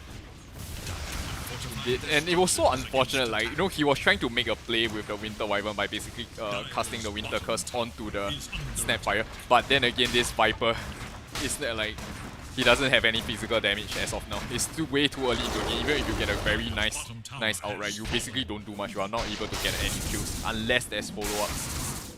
Okay, so now they use Ravage. Chrono is Yeah, up Chrono again. is the next thing. And then we have Snapfires, Mortimer Kisses. And then what are you gonna do about us? You see, they're just playing so patiently I mean, that... you really do have to go next. Actually, a Static Storm onto the PA and Mortimer. Getting a lot of damage, and the Glimpse coming back. He's dead. Sorry. But just look at them, man. Just showing absolutely no mercy, just throwing out 2 outs just to secure a kill, and I think That was it's actually totally 3 worth ults. The Viper ult was also used. And then you just look at the timing. Tide Hunter is about to get his Blink Dagger in another 100 gold as compared to the Mast. And then, yeah, it's just even more setup. Like basically all the team fights initially were all the pickoffs were done without any special items like 4-star or Blink Dagger. But right now, a Blink Dagger is gonna be up on Tide Hunter soon, and it's just gonna become even more dangerous for Dire. Right, so now they're just slowly more and more getting more space, getting bottom lane pushed in, forcing, just get some heroes to TP in. Yeah, I think this Puck is just trying his best to do what he can right now, which is just to push out the lanes as much as he can. Like, he was quite lucky with the DD room, but wasn't actually able to do it. Like, he died before he was actually able to get any kills, which was unfortunate. So I think the next best thing that he would do is just shove out the lane. This Just PA show is yourself, trying yeah. to get himself a Battle Fury. Again, it's very similar to what the PA was it the second game or the third game tonight? PA also went for a Battle Fury, didn't manage to get farm. I was forced to go for the BKB instead of the Deso. Wasn't able to dish out a lot of damage. And they just the PA wasn't able to snowball. Oh, okay, Viper here actually might get caught out. There's an Arena, there's a Spear. What else is going to be here? There's a Bedlam, alright. No damage coming in and... Wait. How is the Mars taking that much? Oh. It's just The another Viper- toxic, I guess. Yeah, the Viper is actually dealing so much damage, he was threatening to kill the Mars. Yeah, hopefully this first kill will be the Another start of their TP in by momentum. Wyvern, looking to see if we can try and defend this tower. Bottom tower is under attack. That's ideal, right? And just take a moment, look at all the lanes. Top lane's pushed in, all the way into their tier 2s. Mid lane's pushing all the way into their tier 2s. Only bottom lane is at Radiant's tower and they don't care. Like, what's bottom gonna get you? Oh, they didn't. Like, Tide Hunter jumped in with the Blink Dagger, revealing his Blink Dagger, but then... Choosing not to Ravage, yeah. Yeah. I mean, if you Ravage there, you have a slight chance to get Winter's Curse, right? So... Okay, they are sticking as 5 right now. Actually, So I might didn't be even making a find out the move Mars right is here. there. Mars does not have Blink. And they see Mars now. Are they... No, they're just gonna take your time. Like, they are just trying to force the Dire to play as a 5-man right now. No, like basically just by sticking in and mid, right, they are forcing the PA not to farm out at the bottom lane, which is basically reducing his efficiency. Like, he's forced to stick near to the triangle so that in case there's a team fight, he's able to jump in. Just look at him, and Yeah. the Battle Fury don't quite timing is like not it good. because, like, you're a PA without any items. What are you gonna do? Just go farm. Okay, Dire is doing what Dire should be doing right now with a smoke gang. Dire yeah. is doing what? Wait, what? Yeah, as in they Radiant? need to be doing this, so basically they are doing the right thing right now. So they Okay, actually PA smoke up, they're with trying the- to get a quick kill. But then, unfortunately, all the Radiant heroes are actually at bottom, except for the Faceless Void. Will They they could- be able to find him though? They could catch out the Faceless Void here. Oh, the Chrono going on to win while below, but he's gonna be fine. Oh, the Ravage! The Wombo combo basically just counters this smoke gang, and then over at the other side. Oh, and Disruptor actually catches out the Wyvern at the back. Wyvern is also should be dead here. There it is. There's the Thunder Strike. There's a 12-1 in favor of Radiant. Like, So what, it's just it was so unfortunate, right? They were trying to gank on the Faceless Void, end up Faceless Void was the one that counter ganked them instead, like with a very nice chrono that catches too. Then meanwhile, the team was fast to react, and then just basically they were able to follow through with the Ravage and the Mortimer's Kisses. And the team fight basically just went in favor of Radiant. yeah. So right now, only 19 minutes in the game, almost 20 minutes in the game, but Radiant's already up 98. It's not quite as much of a storm as the other two games. Like, you still see some sort of chances, but Radiant's playing it so well here. Yeah, they are just playing. They are also playing it rather safe in a sense where, you know, we'll just after winning a team fight, we'll just go back to farming. We'll just slowly apply pressure to you. You know, Not exactly, because like they're going back to farming. Yes, they're also pushing in pretty much all the lanes. yeah, but I would believe that they should be applying more pressure, but I guess they just respect that, you know. the Dire still has some form of team fight. Here it is. They're already going on into tier 2. So this Tidehunter is just basically unkillable. In the arena, Arena going on to Snap Fire. Snap Fire's actually going to drop really fast here, actually. Not so fast, but still goes down in the end. And Puck gets glimpsed back. okay, the Winter's Curse, but onto the most tankiest hero, and then Disruptor also gets caught in it, not dishing out a lot of physical damage. Basically, that was a wasted Winter's Curse. Oh, just look at Tidehunter. He's actually lining up a refresher right now. Refresher on the spot. Do you even have enough mana to just double Ravage like that? I mean, if you have the Soul Ring and you want perhaps maybe if you need to carry a definitely few for Soul Ring. mangoes, I think you should be fine. And usually I believe mana issue isn't such a big problem right now because you mainly make up for it with all the neutral items. Like a lot of neutral items right now actually offer a lot of mana. GTA getting found by the Tides. Oh wait, they also blocked the Ancient Camp. So yeah, he really don't have anywhere to farm efficiently right now. I think probably he should maybe look at farming towards the jungle, farming top lane instead of Puck. Because top lane is basically the safest place in the world right now. Okay, a nice PA glimpse getting glimpsed on the back. onto a PA. Then they might be going on to him. Very nice follow-up damage from the Viper. He blinks out, but then he still goes down. The BKB being popped by the Faceless Void.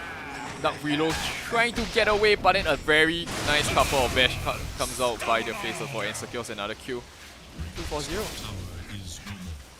It's just another series of unfortunate catches, right? PA got glimpsed. That is just... They didn't even have to use any of their ultimates, you know, and then they still managed to get 2 kills. Just look at what more they could have done with all these ultimates. Like this is basically an uncontested Roshu. Like Dire can't basically do anything right now.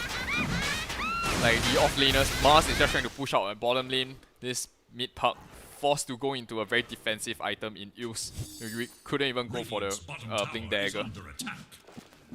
Like you basically just want to get that just to probably hopefully dispel some of the damage coming out from Vipers, Viper Strike, or perhaps like if possible try to just get out of the Static Storm for a few The Ryman seconds. getting caught out again by the Disruptors. Disruptor is actually such really good. I forgot to mention this at the start of the stream, but Disruptor is actually one of the best. I don't know if there's a proper term for this. Boss fight Catcher. hero? Okay, yeah, I agree. Like Glimpse is just so strong, right? Yeah, you catch a hero slightly out of position for a moment, glimpse him, and suddenly it's almost like a Magnus with the skewer, right? Just get someone completely out of position, just kill him immediately, and start every fight with numbers advantage, and suddenly there's nothing you can do. Puck probably should try and cut the next creep wave. Definitely what he's looking to do right now. Yeah, that's the only place that you can do, just to provide as much time for PA to basically farm up. Oh, PA talking Oh about no. that, he actually just goes down again. Oh my, that is just sad. Like it's only gonna get more painful when the Tidehunter has a refresher, and then you're gonna be fighting to do Ravage. And it doesn't seem like anytime soon that the PA will actually finish his BKB. Could you believe it? The position 5 Disruptor is actually first on the kill chart with 7 kills and 6 assists. Perfect game so far. This is pretty much as much of a perfect game you can ask. Oh, sorry. Not a position 5, he's actually a position 4. Yeah. Position 5 was the Snapfire. It's still pretty much the perfect game you can ask for as any support. But would you say that like his kills and assists is actually set up, or is set up by his core heroes? But I believe like the tough was actually done by Faceless Void and Tidehunter, you know, with a nice Ravage and Chrono. He basically just has to follow through. He played a lot of very nice moves himself. He caught out the solo PA, he got with a glimpse. He Static Storm like 3 or 4 times, leading to pretty much numbers advantage yet again. Yeah, I wouldn't say that Dyer will be out of this game. Definitely not. Yeah. Definitely not. They still Like- have. Looking at the network Some- charts, like I believe Puck and PA they are not actually that far behind. The main difference is that the supports over on Radiant are actually more fat than the one on Dyer. Yeah, it was 9k Letworth lead at 19 minutes just now.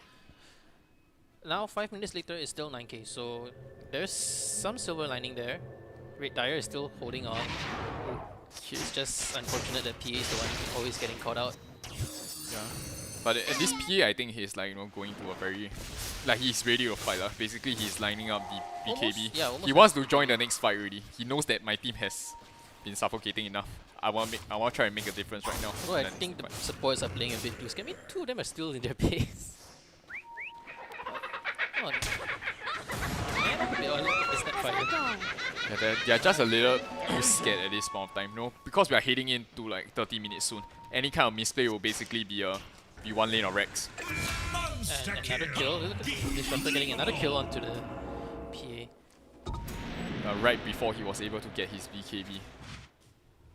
Yeah, PA is just being unfortunate, farming in the wrong places.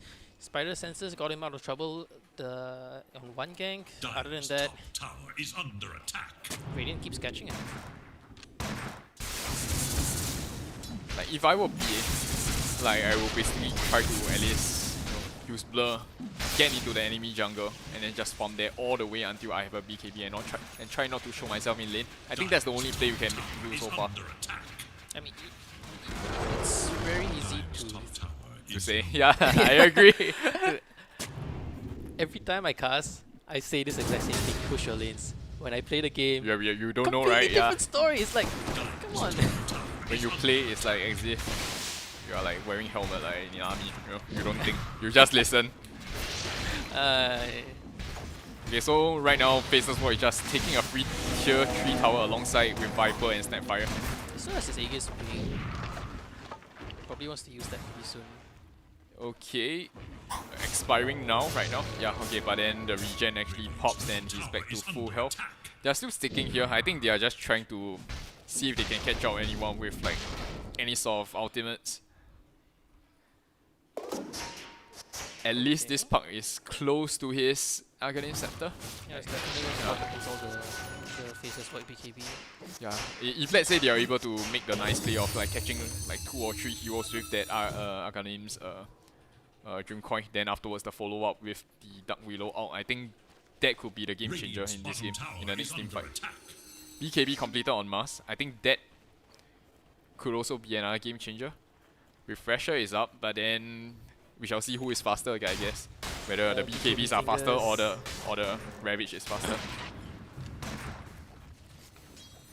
Alright, so my P is farming in a very dangerous position, but I think at this point I think it's fine though. it's probably safer than his own jungle, right? Yeah, precisely. Like you can see that 4 Radiant heroes are just grouping up in middle, applying pressure. Then meanwhile, this Viper is just trying to push out at the bottom lane, trying to. Oh no. Okay. He's TPing back top.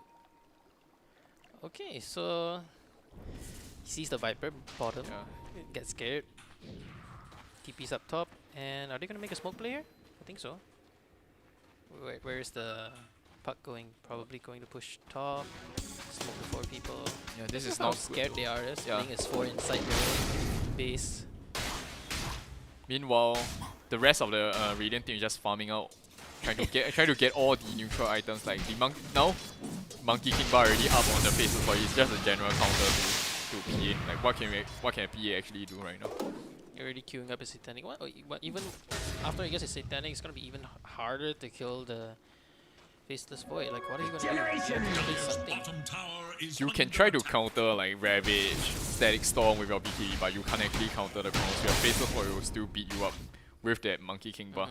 So I'm just worrying for this I PA. hope Disruptor again getting catch, getting a glimpse onto the Puck. It's gonna face shift dodge that. Yeah, very that nice. part, Small but play. Now, the rest of the team is here. Gonna try and catch the Puck, but it's just too easy.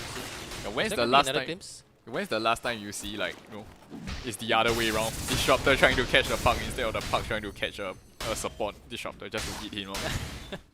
Tides have turned, man. Even. Yes, if you can think of it like that. But you're this far ahead, so... This should make my life easier.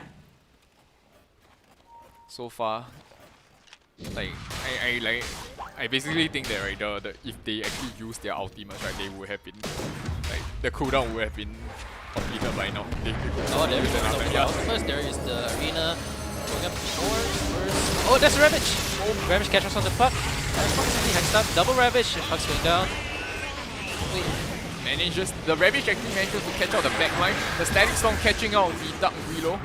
Meanwhile, okay, the solo Chronosphere. I think No, Below is in the Chronosphere as well. Oh. Didn't see. yeah, but the BKB being chopped, then they can do nothing about this Faceless Void. He just basically hits down, brings down the Mars alongside with the Dark Willow, and then they are just going to convert this advantage into a free tier 3 tower. Alright, so Static Storm is down, Chrono is down. If you want to make a play, now is the time, but you have to commit more than Wyvern. Yeah. Then there's a few buybacks for Dire. They have a buyback on Puck and a buyback on Dark Willow, but I don't think they're going to use it. Oh, there's... Just a buyback coming out from Mars. Okay. Like, if they don't try to do something, they can basically just get a free Rex. Oh, tries to get the... Okay, a very nice hex. By the Viper, getting another kill. Oh, wait, are they? Oh no, Puck buys back. Is he gonna try and get a coil here? Oh no, immediately clips us away. Nice. Okay, but he dodges it with the getting it. patient. Okay, this PA jumping with the BKB gets one kill off. Consolation so far. They turn their effort to the Viper. There's a lot of creeps coming out though. Okay, but now that the BKB has worn off, he's dead. Oh, but the Mars was able to convert Yeah, Mars got a kill into an off the RQ, Viper. yeah, with the BKB. But he goes down though. This Punk, if he's able to outplay them, he might actually be able to do so. Oh, he forces the Faceless Void to pull the BKB, but then still dies to the solo, to the right click. And right now, Mars out is back on. Oh, very nice winter out. stop. Oh, they actually managed to turn this around. Like, they were so patient, like, you didn't expect it. This Tide just trying to run away. I just spear him back. No blink for you, just keep damaging him. Yeah. But it's still space though, right? Like, it's like I'm trying to make space for my I team. mean, at this point, I think they just want to get the kill just for the goal. God damn. Like we totally didn't expect this coming out from Dire, right? They put us such a fight. They were I initially thought that they were out of position with all those buyback. Like the buyback were lit. Then they weren't able to capitalize on it, but then I was Yeah, wrong. it could have gone very wrong, but Radiant just doesn't have any of their cooldowns. Yeah, could you say that they were greedy in a sense? They fought without their cooldowns. They could have just back off, right? And probably wouldn't have lost like their whole team. It was just a split second. Just one tiny Or bit. just split look at second. this. The Puck celebrating with another 3 free bounty runes. How much gold is that? 90. Like this just says that right, Radiant has been so clustered over at the Dire jungle, right? That they didn't even walk back into their triangle. And then in a span of 9 minutes, like they basically won back. Disruptor's actually looking towards Roche Pit. I think they know. Are scanning for enemy. Yeah, the scan. Dire's going for. Yeah, they definitely know now. They're going for Roshan. But 10 seconds before the time There's a comes. static Oh, storm. very nice! Chronosphere that catches 3.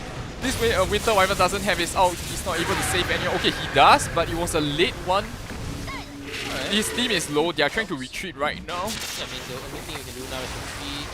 Fight Hunter is back with his own. Mars actually gets glimpsed back. They're gonna get Mars off at least. This Observer Ward, so much value. Oh my god, Puck! Puck getting caught up again. OP got the kill on the Void! Dark Willow is gonna go down to a Ravage, catches out. Oh my god, this PA. Whoa, he threw another Ravage just to make sure. Like this PA goes down. Totally worth it, I guess.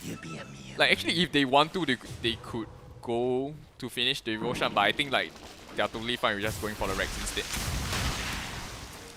So, it was a nice try by Dire. They did actually are going for it. Yeah, this could be game though. There's actually no buyback on the Dire side apart from the PA.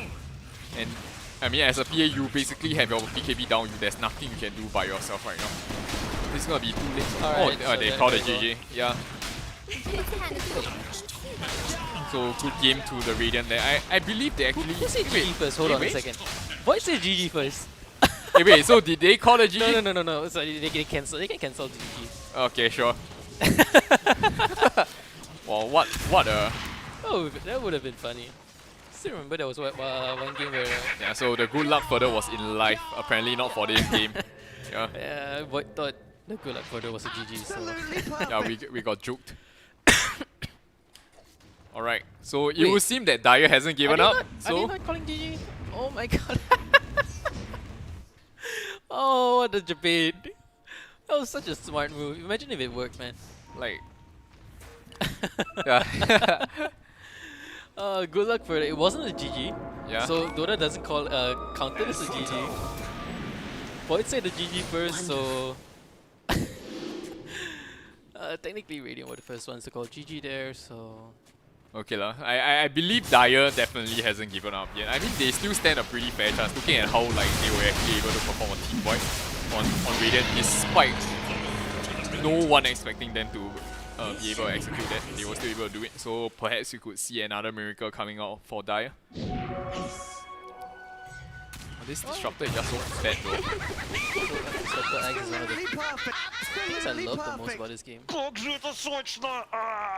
Like, I was talking about how I played Turbo a lot, right? Yeah. So, Spirit Breaker is one of my most big heroes in Turbo. Spirit Breaker plus Disruptor Shard is absolutely set up. Oh, a nice... Yeah. They're just talking about the vouchers right now. Oh man, this PA. Just a pretty sad game for PA. Like, he has been caught out quite a few times in this game. Then right now, Tidehunters double Rabbit is gonna be back out. Like, there's actually no way you can fight into this, I believe. Yeah, but hey. And now he has buyback. Void doesn't have chrono. He does have the refresher shard. Does he? No, I don't think so. I think that was actually the second Roshan only. So there's no shot. There's no refresher shot. So I think they are just trying to wait out till the PA comes out. But there's still 30 seconds before he respawns. I think this is definitely gonna be a free lane of Rex if they don't try to do something. And even if they do, it's already too late. There's mega creeps for Radiant. Last try hurrah. and make one final fight before the game ends. Counting down. Okay. Oh, very nice winter out. Oh no. Oh, the mech heal. What a perfect move. Never mind. Okay, but they countered this. Wow, what a nice counter initiation coming out from Radiant with the Standstorm that silences everyone. Meanwhile, this PA TP's in and just evaporates. I was about to say, like, that was such an edge arena, and yeah, there we go. Alright, then that's the end of game 4. Very nicely played, very nicely done by both teams. Like, really get to see very nice team fight executions by both teams, right? Despite Dyer not able to win this game, but then get to see a glimpse of what their potential could be if they were actually able to execute this well. Alright, so we have finally come to the end of this game 4 of the night. Okay, so again, this is Dota 2 Community Tournament organized by Elysium Esports and GG. No, I think I said that wrong. No, Alright, so this tournament is for the Singapore Comic-Con as well as the Asia Esports Festival. yeah, so Yeah. stay tuned. I have a shout out to our sponsors, New World Carnival. So like at least a consolation prize for all our Alright, so teams who has consolation been prize will eliminated, be, yeah. I mean, every participant, what the participants who participated gets to have a free 2 hours in a VR room. 2 sessions. 2 sessions of free VR. VR sessions. VR sessions, of sorry. Game time at the New World Carnival. It's located at 313 Somerset, level 3. Yeah, those of you who are interested to play some VR activities, do check them out. Then I guess that's You want pretty... to shout out someone? Oh, shout out. Oh, yeah, actually. Yeah, shout out to all my friends who are actually watching this, and shout out to the GG NORE community who has been supporting us. Shout out to the admins, DataBound and Cloudman, who has been doing such a good job organizing. Also, lastly, I want to shout out to my mum, whose birthday is in 50 minutes time. Love you, mum. Oh, okay, okay. What about Uh, you, Masaki? Any shoutouts for you? I mean, might as well, bro. I mean, what do I have? I don't. You know me. I don't have a social media presence. I don't really. You're a very low Yeah, it's low okay. key person, right? Yeah, Okay, yeah, fine.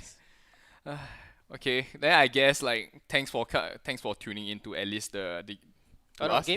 night is not over. Yeah, Walk night is not Girls. over. We still have another game 5. two more games. Two more Yeah, games. two more games. Then Right, so stay tuned. We'll be back shortly. With Yep.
Welcome back to the Dota Community Tournament as part of Asia Esports Festival and Singapore Comic Con. My name is Permasneeze and I'm joined by Masaki over here. Hello.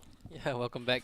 Yeah, so Alright. you've been casting the previous game, but now we're on a whole different stage. We're on the quarterfinals now. We already saw 4 games pass, 4 teams already knocked out, but 4 remain. So by the end of today, we're gonna have 2 moving to the semifinals on Sunday. Yeah, so we already saw do you have, both. okay, let me just ask you then. Yeah, yeah. You've seen all the games so far, right? We already saw both teams that are coming up. We're obviously going to introduce them, but we already saw both teams. Do you have any favorites in mind or anything that sticks out to you about the first 2 games that you're like, oh, I want to see this player again? I mean, Adam, obviously, biggest player on the game 2 on his Timbersaw, just made a shit ton of space. Yeah. How can you forget, right? Adam the F, right? Like, he just kind of picked his hero. He's the captain as well, so he picked it for himself, and then he just went absolutely crazy. For me, I'm really interested to see actual DPC players on the side of Stonks. Obviously, some streamers and well-known players there. But yeah, before we get started, even though we've already lost 4 teams, there's nothing to worry about because they still get, courtesy of New World Carnival, VR free play time. So for those of you who don't know what that is, New World Carnival is this store located at Somerset 313 level 3. Yep. Right. I'm sure you've been explaining it a lot, but now it's my turn.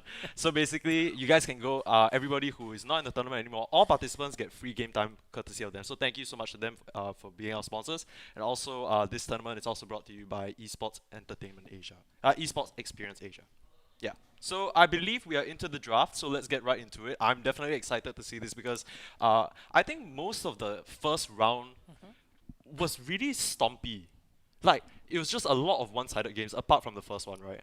So Absolutely. But the thing is, Stonks, we were hyping them up, right? They're like such high MMR players. They're up against the OG of the Singapore scene. Right now, we're gonna have to see whether Pepe Frog can kind of repeat their performance against such a high, level team. But immediately we already see the Spirit Breaker ban out. That Pepe Frog also banned that out in their previous game, and it might just be a bit of respect towards Dan because we saw him pilot that just now, and man, it just ran a complete train right over them. What do you think about this Spirit Breaker hero? Because I don't know if you've been playing a lot of pubs, but this guy has been just so pesky to deal with. I mean, I've already said it before, like, Okay. yeah, sorry about that. Yeah, but no yeah, Spirit Breaker is one of my favorite heroes to play. Okay, tell me about it then. You're the Spirit Breaker expert. Walk me through why this hero is worth a first ban. 10 So- seconds. Again, you're just going through all the strengths. 5 seconds. Okay, He's that- absolutely And let's very do point hard, form. Let's very do- hard, very hard to kill. very hard to catch, very hard Okay. to kill. He can just Shaker. run into Ellie lane. He can clear the creep waves. Yeah. You can't do anything to him. Absolutely. And I think one of the troubles that we saw, I don't remember exactly what game it was that we saw, but I think that Spirit Breaker, he rushed the Shadow Blade. And for me, most of the time, I'm used to seeing Spirit Breakers pick up Echo Saber first because it's such a value item, right? But we saw when you're against a lot of like single target stun, they need that vision to catch you, and you just Shadow Blade away, and suddenly they can't even throw their stuns in time. Oh yeah. Speaking of stuns, though, we have the king of stuns, Earthshaker himself, first pick by Pepe Frog over here, and Stonks, they pick up a first pick Clockwork. This most likely is going to be a support because immediately we see the Mars pick as well. So Mars not really working out so well for the team before that we saw. Unfortunately, wasn't. They definitely did 10 their best though. Like, Mars played. Yeah. He got some really good arenas. Yeah, for sure. But I mean, in the end, it didn't really matter. They just kind of got to the point where they got outscaled, and the Viper as well in the previous game. The Nether Toxin just completely gets rid of the Bulwark, right? And then that's a lot of your tankiness gone. But right now, tankiness wise, we have that off the charts. We got Earthshaker, Clockwork, Mars, 3 strength heroes. Apart from that, the bans as well, Snapfire, Weaver, 2 armor reducing supports. So maybe some emphasis there, but honestly, it's still a bit too early to say. And I think something that Hades and you also alluded to earlier today, the BKB piercing stuns, right? Bara and Bane, very, very, like, you BKB? Okay, I don't care, I have Fiend Script. You BKB? Charge literally doesn't matter. Yeah, even okay. For Spirit Breaker, without the Aghanims, you cannot charge someone who is BKB. Oh, With the okay. Aghanims, Oh, there's some Spirit Breaker tips right here. Only if you play Spirit Breaker that you know. You guys need to stay tuned for some more hot Spirit Breaker tips from Masaki over we here. won't be able to see much more of this because he's actually Yeah, thank goodness. I'm sick of the Space Car. We've seen enough. But one hero that we also have been seeing quite a bit of is Jakiro. Just overall very strong laner and can really beat back this Mars. If this Clockwork is position 4, we could... I mean, it might be a bit of a response, right? Because the slow and so much area denial with all his spells are just very annoying to play up against. One thing to take note is that I think... was this the support combo that they picked as well? Because I think they are repeating the exact same opening. Yeah, they picked Earthshaker first. I think this Earthshaker was for ABC. He just made that look easy. And this question mark on the Jakiro. Yeah. Jakiro, I believe, was picked a bit later Oh, in the first okay. in the original game. Right. But Oh, yeah, there is. If I remember correctly, it was their draft was exactly the same because it was Earthshaker, Jakiro, and then we were still contemplating, oh, maybe this is a pos 3, and then they picked the Timber. Oh, Yeah. okay. So that, I mean, Timber doesn't look too bad here. You're against 2 strength heroes, right? That's Timber's free feel. Yeah, there's. Oh, and then immediately, yeah, immediately as you say, okay, no offense, but Yeah, I was about to say, there's no way they let the Timber go. yeah, through. how are you gonna let a guy named Adam the F pick Timber? Like he's just gonna like slice you open. But yeah, so Monkey King banned as well. One of the position ones that can actually fight up to a Mars. Mars traditionally really likes laning against these melee heroes because he can always just knock them back with rebuke, and there's so much damage coming out of his spells. But Monkey King can just hit you and you just kind of gotta bail. Like you just can't do anything. So they banned that out, protecting their Mars. And on the side of Pepe Frog, banning out some signature heroes there. We saw Fixers go absolutely crazy on that Mid-Storm Spirit, and another signature of his and Excellent, I believe, as well. Leshrac could bring that. We haven't seen the Disco Pony today, but you know, we're still not gonna see it today lah. Need to wait long. There's also Wind Ranger, both Excellent and Fixers. I think Excellent plays that more, but both of them actually play Wind Runner as well. Yeah, I don't know whether we'll see the mid pick so early on, but right now we are into almost the second phase of the draft. Opening wise, how do you like Clockwork as the first pick? Because I feel like Clockwork is such a polarizing hero. Like sometimes when you go in as a Clockwork, there are just these games where you feel like, I just go in and die. Like, what can I do? How do you feel as a It's going Clockwork? to be very dependent on your laning phase. Okay. On What makes you who say can- that? Well, Clockwork, basically if you're playing Clockwork, your first 2 to 3 minutes are very, very important. Okay. You want to be able to get kills. With a Mars, that's definitely possible. Okay. You want to be able to catch out the hero that's out of space. Right. Again, you just pair up the two. Clockwork, Mars makes sense. You can even impale onto the cogs. Yeah. So that's a really good point that you're mentioning, because every time it calls, it's just a free spear, right? And it doesn't really have to line it up with the trees. Although it doesn't look like we'll be seeing that pairing, because it is going to be a Rubik pick. That's most likely the position 4, because let's be real, position 5 Rubik is kind of like, it's kind of griefing you just a bit. You can also work with a position 5 rubric. Yeah, I It's think just so. My not- prediction, you can tell me, you tell me if I'm wrong, okay? I think it's gonna be a Mars Rubik lane, because they're so scary for this Jakiro to fight into, and Clockwork is gonna go top against this Earthshaker. Because as a Clockwork, you can just run at the Earthshaker and he cannot even trade with you, even though he's tanky, right? Does he really want to throw out a fissure to stop your battery assault? You know what I mean? It's just kind of a bad role for him. Speaking of though, they do speaking of, what am I even speaking of? What I wanted to point out is PL banned. Right, really pesky hero. Even though, We don't think he's that strong in the yeah, current meta, I don't think he's but that strong. at the same time, It's just maybe something they don't want to play up you against. really don't want to be playing against a PL. Yeah, I think the most notable thing for why they banned out the PL to me is because Clockwork and Rubik are two heroes that do literally nothing to a PL. Like you Fate Bolt, he doppelgangers, and suddenly you don't know which one is real again. Cause the Fate Bolt, like the Fate Bolt debuff gets purged, right? They're like, my friends, where is the real one, and he just kills you. The only person who can really deal with it is Mars. But once you get like that level 6, right, the PL can just doppelganger out of arena, right? So really just not threatened at all by any of the heroes that Stonks has right now. Most likely, we're gonna see the mid and carry pick stay for last, but this is a Razor pick. Really strong hero in this current meta. We've seen it played as mid, we've seen it played as off lane. Just very flexible, any of the core roles. For this one though, it might just be either off lane or mid, because we already have the Faceless Void. What do you think about this 10 hero? seconds remain. I think Razor, I mean, very traditional hero. You know, everybody knows him as a lane dominator. Yeah. Does his role really well. But you look at it from the opposite side. Yeah. Razor needs to win his lane. Razor, yeah. Razor from behind is absolute. Yeah. You don't want to lose your lane. Yeah, I You think don't want to play from behind. yeah, since you mentioned that, very interesting point, because Pepe Frog, they have a lineup that is very, if they fall behind, how do they come back? right? And they pick up a Queen of Pain because This they is value for that. fixers, yeah. Absolutely. Yeah. Okay. So one thing I wanted to point out: fixers on the team as well as Excellent. Excellent, of course, he's part of 496 Spawn 496 in DPC Division 2 now. Yeah. So 10 literal seconds. DPC player, right? Interested to see that they didn't put him mid though, 5 because seconds we have two mid remain. players, right? We have fixers and Excellent, and then if I'm not wrong, WB is a carry player as well. I'm not too sure about the other two. But we saw a bit of role switch up. Excellent was on that Slada carry. So I'm interested to see whether they will reprise their roles from the first game or whether, you know, they'll switch it up for this one. Okay, this one's gonna piss some people off in chat, okay? Who is the better quad player, Fixers or Excellent? Oh, fixers. Yeah, that's we got Fixers fanboy here, but it's okay. So Excellent isn't really known for his squad. No, but not he, known for- he, but- he plays it really well. Okay. No offense to him. yeah. Okay, but you're doubting the 10 top 10 ranked seconds. MMR player on this team? Did you really just... Okay, I'm messing with you. 5 But yeah, so seconds. we got our analyst opinion over here, so if you want to flame him, go at him at Masaki, just be like, oh, why you flame Excellent? Shut up, bro. No offense to Excellent. Yeah, of course not. We're all just joking around, he's right? really good player, but you know, sometimes you have these kind of players which just specialize in Yeah, just a certain Siggy, heroes. right? Just a signature hero.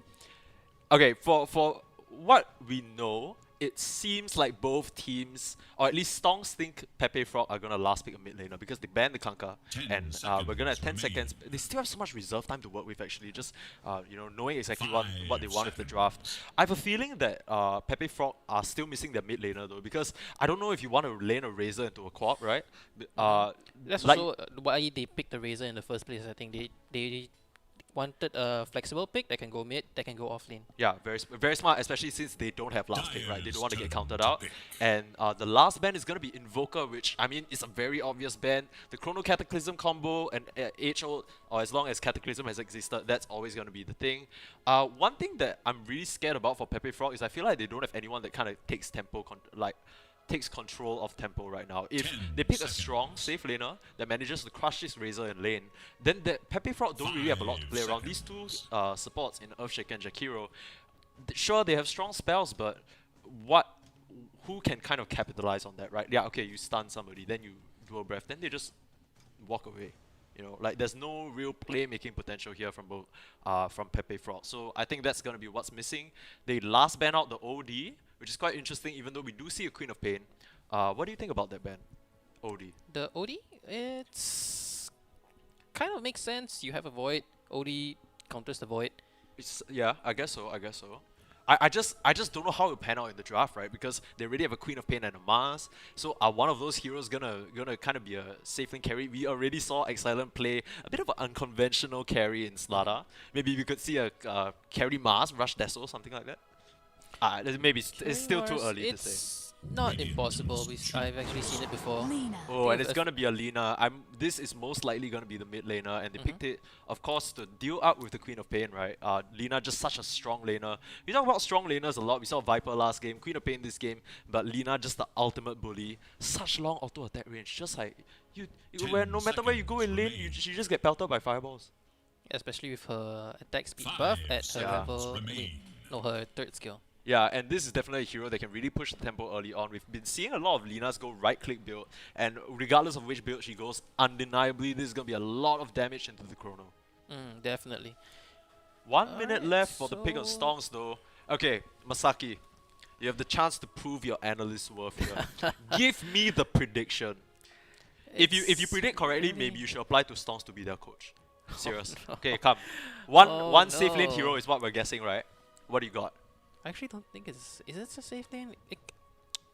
Okay, don't matter what role. What hero do you think you're gonna pick? You got 1 minute. Zun Zun. I have actually. You no idea whatsoever. I have no idea whatsoever because This is a Like, really now- scary just- lineup. Just now, you actually mentioned Mars carry, right? Do you like that? Or Mars mid even. Okay. Mars mid. Actually, one of my friends. Then the Betten- quad goes off lane. no, Corp post carry. Oh, okay. That sounds spicy stuff. That sounds Actually, spicy. Corp off lane could also work, but I don't think. Okay. Oh, and it's gonna be a punch. Wait. Your hero. Oh, this is a spicy draft from Stonks, and it's gonna be Fixers playing the punch. This is some spicy. WB is playing the Corp. Okay, so the thing that we learned from the first game that we watched, we know for a fact that Aega is confirmed the support. Everybody else is a toss-up. It could be pause 4 Patch. It could be pause 4 Queen of Pain because WB was playing the pause 4. It could be mid Rubik because Excellent is a mid. Then my prediction is this is off-lane Mars. This is position 5 Clockwork. Everything else I have no clue. I've absolutely no idea. No, actually, I think it's going to be a Carry Queen of Pain Patch? carry. Queen of Pain carry and mid Patch against No, Lina. mid rubric.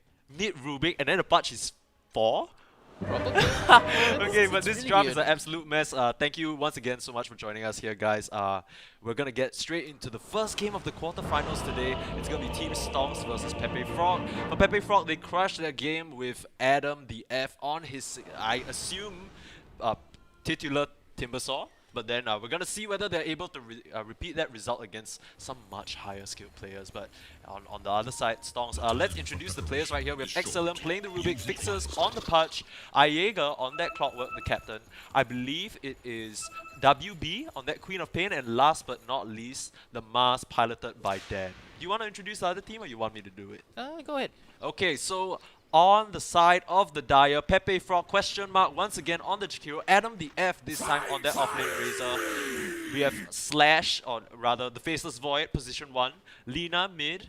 I'm just going to asterisk times like 10 or something like that. And last but not least, ABC, this man with the dance moves over on the Earthshaker.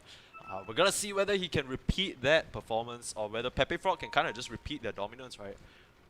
Okay, Yeah, so definitely feels early comfortable. on, okay, what is the game plan here Just for the 30 draft seconds. of Dire? Like, what do you? Okay, I'm not gonna ask you about Radiant because what is even going on there, right? But a more conventional draft from the side of the Dire, Pepe Frog, they obviously have something in mind. What do you think they're gonna try and play for in the first 10 to 20 minutes? I mean, definitely they're going to try and win the Razor lane. Razor's going to dominate his lane. Yeah. This is their ideal plan. Yeah. Lina gets her levels quickly, starts playing his 4 or 5 even with Void's Chrono. Okay, so it's all around the Void Chrono and just like winning the lane. Oh, a hook! Looks like they're gonna get an early kill onto ABC, but no one's follow-up slow. I say that until WB just tags on the Shadow Strike. He's gonna shooting try and them in TP the out. trees though. Can he get out? His TP, yeah, he has the boots, but it's not nearly enough. He's gonna fall for first blood. Aega takes it.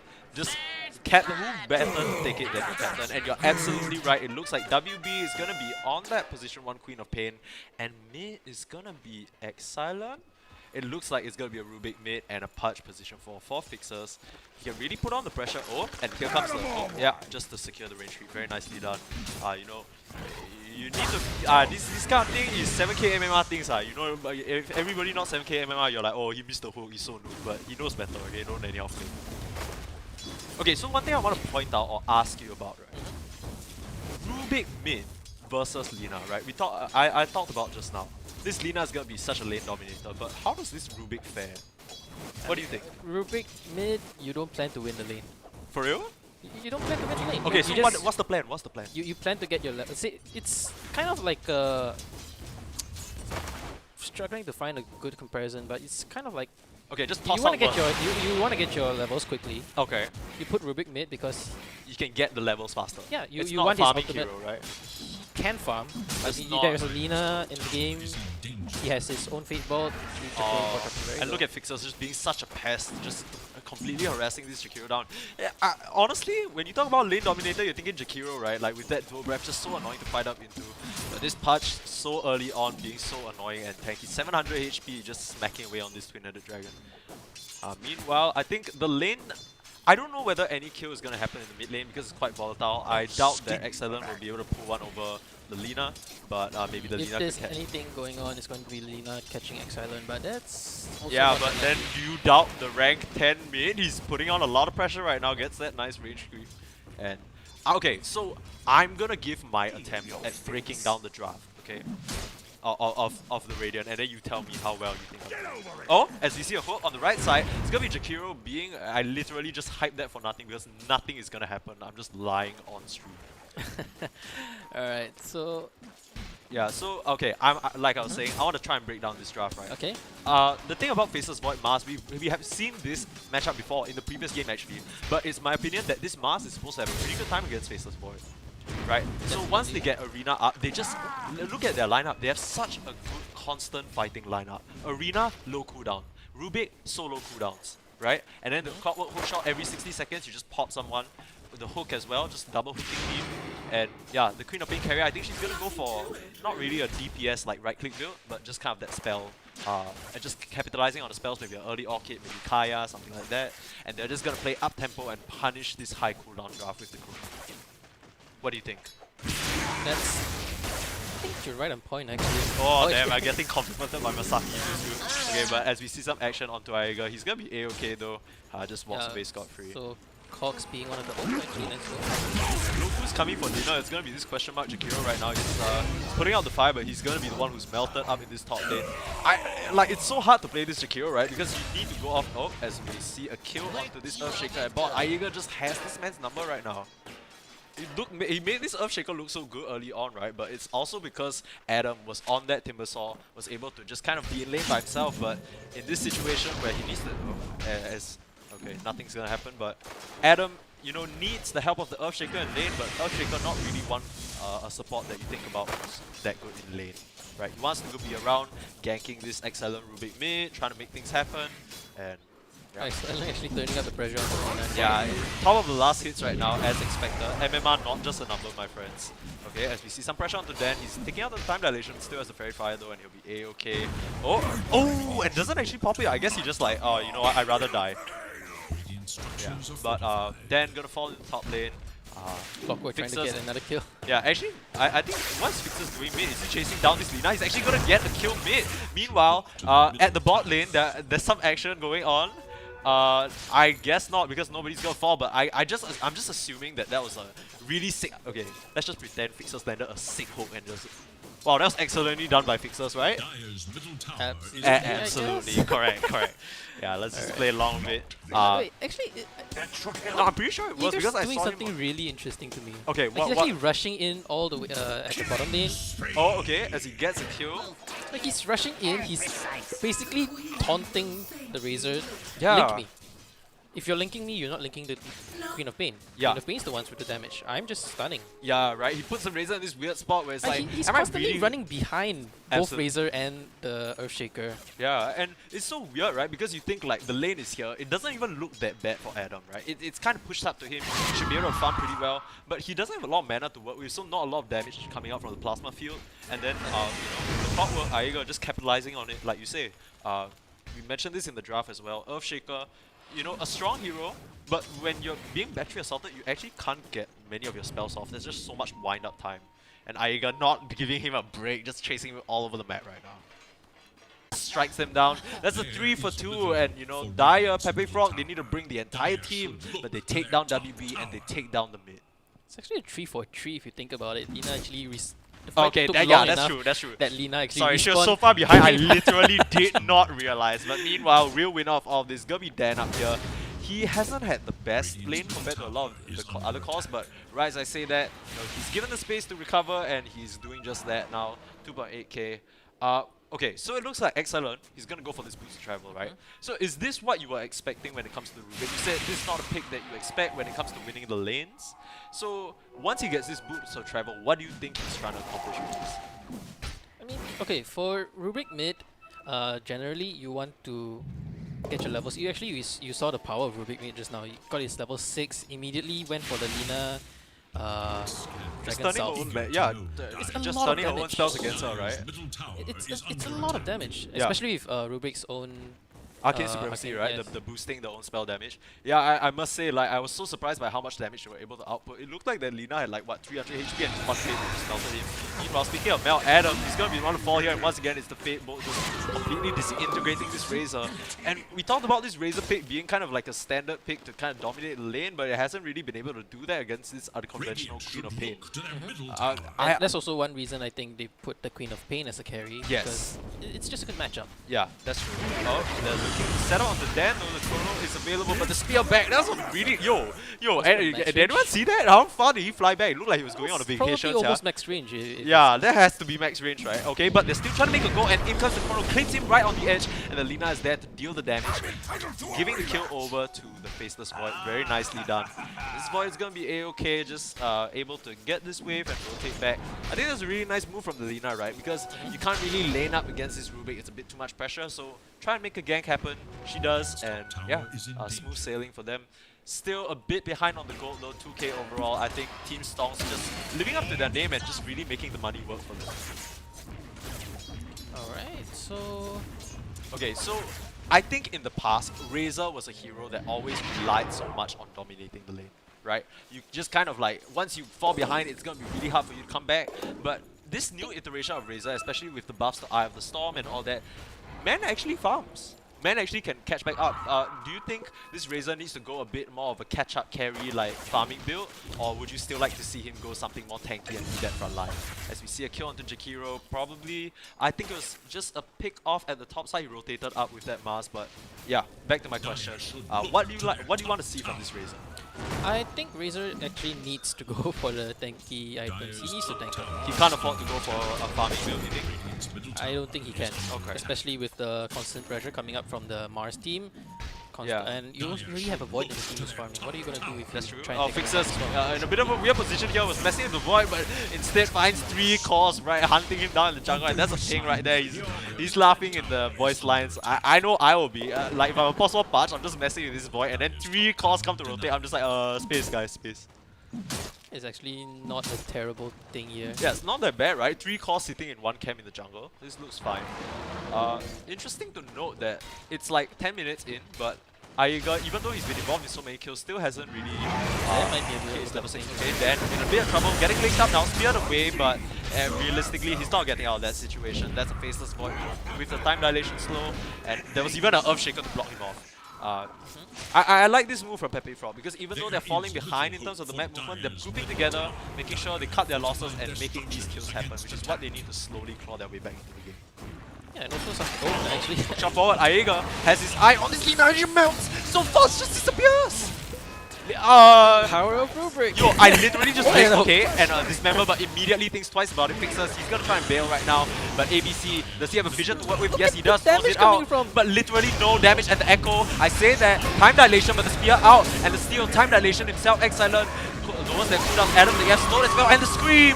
WB just cleans them all up, bursts all the eardrums, and a hook as well. This team just not stop, and Adam, can he even get Fixers as a return? He does, but that's your pause 4 patch, and there's 3 on the side, just all melted. And I guess technically it's 4 as well, because once again we forgot about the Lina just disappearing at the start of that fight. But what a fight from the side of Storms, just lining that up perfectly. They try and get on top of the Rubik, but they can't. Oh, and Nika is a solve again. How much damage? Half his What? That's so sad right now. You know you play Lina to just be this lane dominator, right? And then suddenly one spell comes towards you and then you just half HP. You're like, okay, how do I play this game? Yeah. Yeah, and That's interesting. this is why you pick Rubik mid. Yeah, and it's- Especially when you... yeah. Sorry, yeah, what no, you said? no, don't worry about it. He said, you were talking about it. Arcane Supremacy maxed out before the telekinesis. Just so much spell burst damage and the 2 null talismans as well. He's even going for a Kaya. This man's going pure spell amp right now. What do you like? Do you like this build? There's a Lina on the team. Definitely, this is the build. Yeah, just use the Slave and use the Jakiro spells against... Actually, one thing that I want to point out that's pretty interesting is I thought this Rubik was a bit of a counterpick to the Earthshaker because, you know, Jakiro, Earthshaker, what do they have in common? They have a very strong spell in terms of Ice Path and Fissure. Just think for yourself lah. Then you got Fissure, you got Ice Path, then you die lor. Right, it's Yeah, pretty yeah, straightforward, definitely, right? Like just, yeah. Oh, and a hook, Fixers setting up into the second hook. Aega is right there to follow up with his friend. Oh, and actually the Void! Narrowly misses the spear. A bit of a miscalculation from that. Maybe just not being used to playing with so many hookers. But he's not gonna make any profit out of this one. It's a net loss for him. Just narrowly missing the kill on the Void. And him getting out is pretty huge then because they used the hook shot. There's like 60 seconds of free time and they could try and look to make something happen with the chrono once this Void gets healed up. Oh, that was so Definitely nice unfortunate from Dan. Just narrowly, just catches the hairs on his backside with that spear. Oh, and the steal, a plasma steal. Once again, another spell that's just so annoying that's slow, right? It's coming out on that Rubik. It also actually does quite a bit of damage. Absolutely. It always surprises me. Yeah. It's like you don't expect that small little thin ring, right, to like just clip your health like that. Then you It's not suddenly like I'm used kena to it. old Razor that doesn't Yeah. do that much damage. Yeah, now it's a bit more scary, and especially this spell amp on this Rubik, they do manage to convert that into a mid-tier one though. The rest of Pepe Frog don't want to fight that, and We're gonna have to see what they do over here. They have their eyes on the Void. Ooh! Time Walk once again gets him out of a sticky situation. This Void is living on a needle's edge right now. This man has gotten out of sticky situation after sticky situation. And right now, 5.4k gold, going for the farming build, Mask of Madness, Maelstrom. He needs to keep this up because if he gets caught, he's most definitely killed. Maelstrom, the Mistral Hammer first is a little bit interesting to me. It's Yeah. not a big deal, but I've always been told, oh, there's another hook. Yeah, Yeah, I think the reason why is because technically damage-wise it's a bit more value if you're looking to chrono, but that just kind of gives us a read of what this Faceless Void's plan is, right? He just wants to get his farming items, he values the base damage increase to help him hit the creeps faster rather than the RNG chance to potentially burst someone in chrono, and they just want to play it a little passive, they want to slow down the pressure and get their cores back online. 14 to 8 now, 5k net worth up at 15 minutes. This is looking a bit rough, but not insurmountable. They have the chrono. That is the spell that can literally stop time for them and turn things around. After all, Pudge, always a hero that looks really good in the early stages, and then as soon as it reaches to a... Oh, okay. My observer wants to point out to me, close to the Blink Dagger now on ABC. This is where he can turn things around. Yep, definitely. They also have quite a lot of damage inside the chrono if you think about it. Yes, that's exactly. Yeah, that's what they drafted around, right? Anyways, shout out to Hades over there. Even though, Masaki, you joking about him taking a break, this man is not taking a break. Aega, he's gonna take a break from living for a moment there though, and he's just gonna, maybe have some time to actually refill his water because this man has been doing the most. Finally falls on this Clockwork first. And he gets a bit of a break for himself. It's a support position 5 Clockwork. It's not the biggest deal, but you take what you can get, Beggars can't be choosers, and they definitely are not in the best place right now. 5k gold behind. Yeah, you take every deal you can. Don't be afraid to play aggressive. There it is. That's the Blink Dagger. Dyer's Okay, middle tower. my question to you is, he has this Blink Dagger now, but how do they set up the fight, right? Because this entire draft looks so centered around the chrono. But the chrono and the Earthshaker don't really seem to kind of line up together. How do you think they need to make this happen? I mean, Echo doesn't line up that well with Chrono. However, you still have your Fissure. Absolutely. So you're thinking still more have like a this- fissure into the chrono and You then don't- afterwards. Oh, as we see, hook shot forward and the Orchid. Immediately this Void is dead! No chance to use the chrono. Where is the backup? It's not there, and I heard a dismember. They take out the Jakiro as well. This is not the Earthshaker Blink timing that you wanted, right? He just was not there in time. I think he was still trying to make his way there. Looks like they want to still fight this though. At the top side, at this hiding point, behind he's the left. trees. Yeah, they're Oh, and Echo Slam! I heard Echo Slam and Laguna, but... Oh, and nobody falling low at the moment, and it's actually the Earthshaker to fall. They just turn it around on him completely. Blinks in with the Echo, but everybody's still all healthy and fine, and nothing to amount from that. There's no way they can fight now. They need to get out. This is Operation Saving a Private Pepe Frog. This Razor is in a bit of trouble, but it looks like they will not advance, and Ping comes out from Pixels. He's looking, he's hooking, he misses, but Adam... Yeah, and the slow from the plasma field, gonna chase that guy off, and the pig pole in retreat. Just a little bit of a truce, right? But they don't manage to end up pressuring that top tier one. I'm just guessing that was like a 3-man Echo, I bet, because if not, he would have gone, right? But it just does nothing. It's not enough. This like they kind of rushed it a little bit. Yeah, They could have waited a bit. It was 10 seconds off for the Faceless Void. yeah, the cooldown timers, like the death timers are so short, you can afford to wait for your homies. Like, you don't have to put the game on your back, right? But once again, the cooldown is down. They're gonna have, and the blink is revealed, right? They're gonna have to wait for another opportunity, and the hook, and again finds the Void. Nice ward at the secret shop there, and takes him down. Fixer's just on an absolute roll right now on this patch, just making things happen all across the map.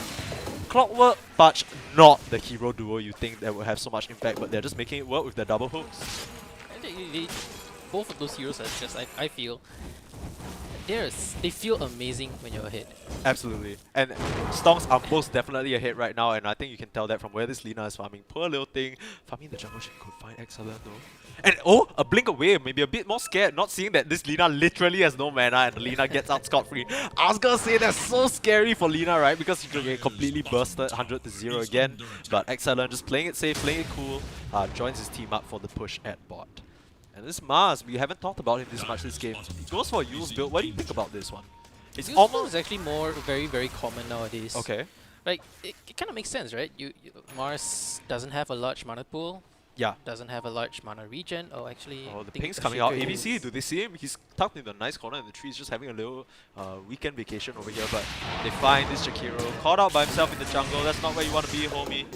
And cleans him up with the cogs. Ooh, that's gotta sting.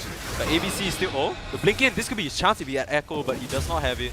Unfortunately, still biding his time, very patient, decides to blink away. And, ooh, just a bit of a... It's so hard to fight into them. They have so much, like just damage bursting out their armpits, honestly. Yeah. Going back to the use Mars, it's very common nowadays. You Yeah. just it also sets up your spear, right? Yeah, and I think one thing that we also should mention is against this Void, right, inside the Chrono, you can use him, right, if you're not caught in it. Yeah, You're just essentially stopping the damage. You can also use this Razor so that whoever is static linked actually can get away. So these are probably reasons why he rushed it as well. Just overall, like you said, a really good item that we've seen more and more now. I think he does complete his blink if I'm not wrong. Could we check his items real quick? For the Mars... I'm honestly not sure how big of a deal it would be, whether or not he has blink or not, because they're just so far ahead, right? 9k gold now. I feel like I just like said 2 sentences and then suddenly 4k gold increase. Yeah. Oh, and the use, and that's the setup. The hook shot onto the punch, but it doesn't really matter. The Void is getting set up on. There's not a lot of damage though, and the Echo Slam actually takes down both supports. The screen comes forward, misses on the Void though. He gets out yet again.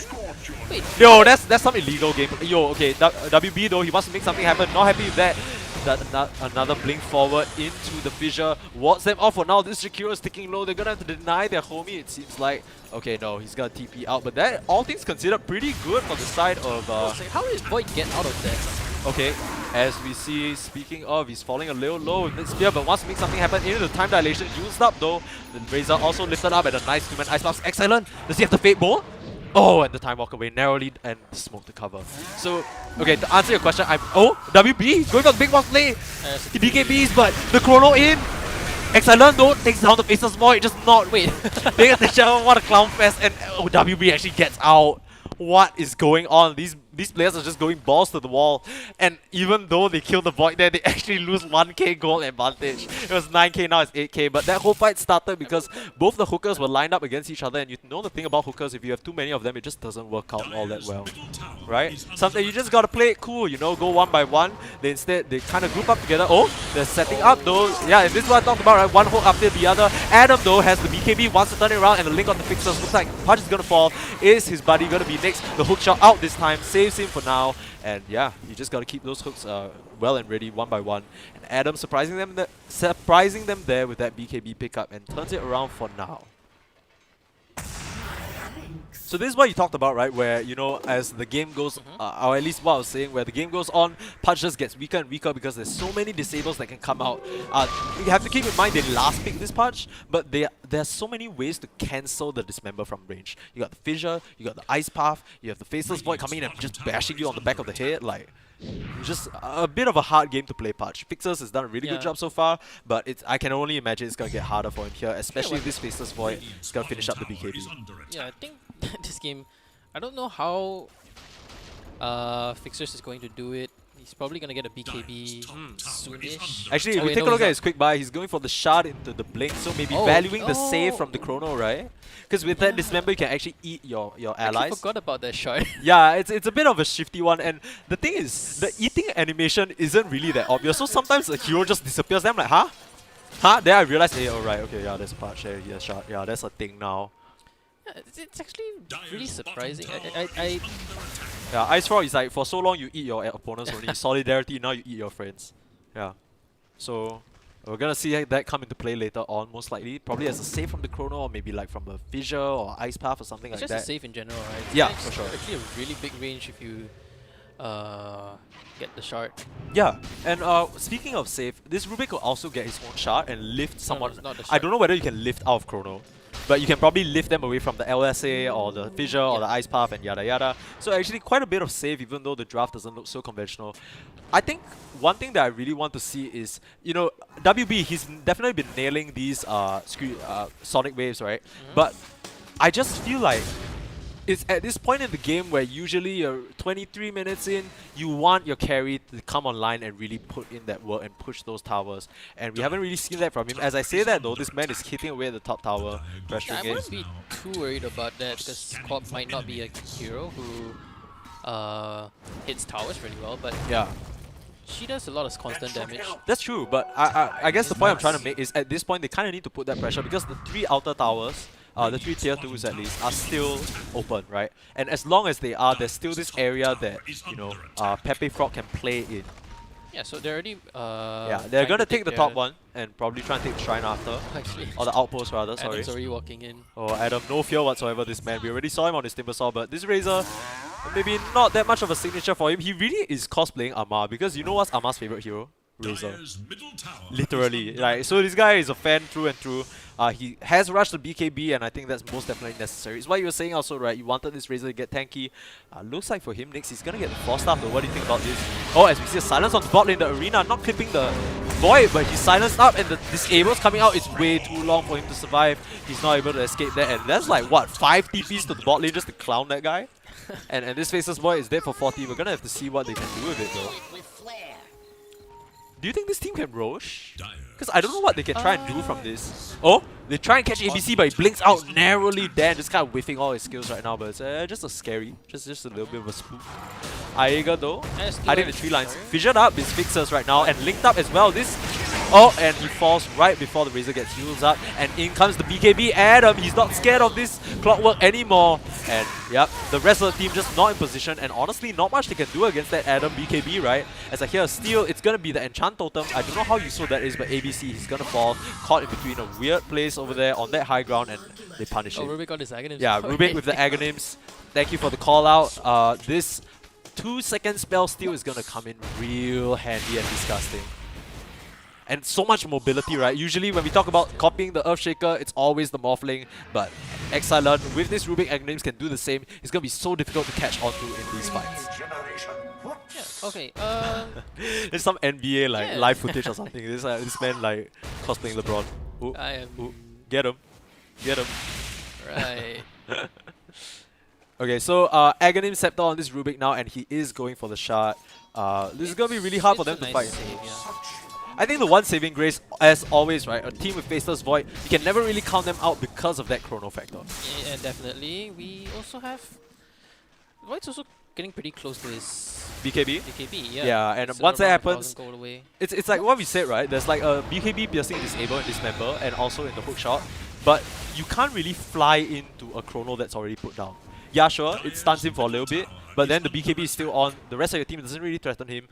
We talked about how this Mars could have been a carry going Deso and something like that. But physical damage-wise, the side of Stonks is actually pretty lacking. So when these BKBs do get picked up and as we see a go, WB actually popping his BKB for that, maybe a bit scared. Ends up blinking away. Nobody to fall from that. I think that was probably a go onto the Faceless Void, right? Trying to make something happen, but then it just thinks better of it, realizes nobody's on the map, and just dips. Oh, actually, you were asking about whether Raiden can take Roshan, right? It's actually very possible. Mars basically takes no damage from Rosh, right? I guess so, but And you I also mean have they a do Nina it who so does slowly and you're thinking about fighting into an Echo Slam. That's kind of scary, bro. Yeah, that is definitely. You got watch DI6? That was not good. That was fighting into the Echo Slam. That's not what you want to do. I think you're right in the sense that Mars takes little damage, but they also do pretty little damage to Roche, right? So I think they're gonna definitely be trying to look for a pick off. I think that's what Aiga has been trying to do this entire time, right? Just cram himself around those trees, just find a little wiggle room and like try and catch somebody off guard from a weird position. Their wards are definitely setting up for that. Also, one deep inside the Radiant jungle at top and one in the entry to Roche. Looks like they're setting up for it, but I don't know whether they can do it. They're walking into the pit. Looks like they're going to try and the drums pop. I don't know who has the drums, but it's actually going to be a lot. That's actually. Yeah, like you usually see this as like late game luxury item from Queen of Pain, but really a nice pickup. Actually lets them get this Roche even faster. Like you said, the Mars taking no damage, the AC is gonna help even more. And yeah. Helps the Radiant team in their team fights. Yeah, for sure. Just all that team-wide armor just makes these two supports even tankier, right? And not so scared of the face. Oh, and Aiga actually sees the Jakiro there, but opts not to go. As I heard a blink forward. Was there a Yules? And the spear into the trees. This is most likely a Jakiro death, but at this point it's like you give your life for the vision. It's not that big of a deal, I guess. But I mean, he does have buyback, but it could be a little risky. Oh, the hook narrowly misses Fixes. Guesses wrong.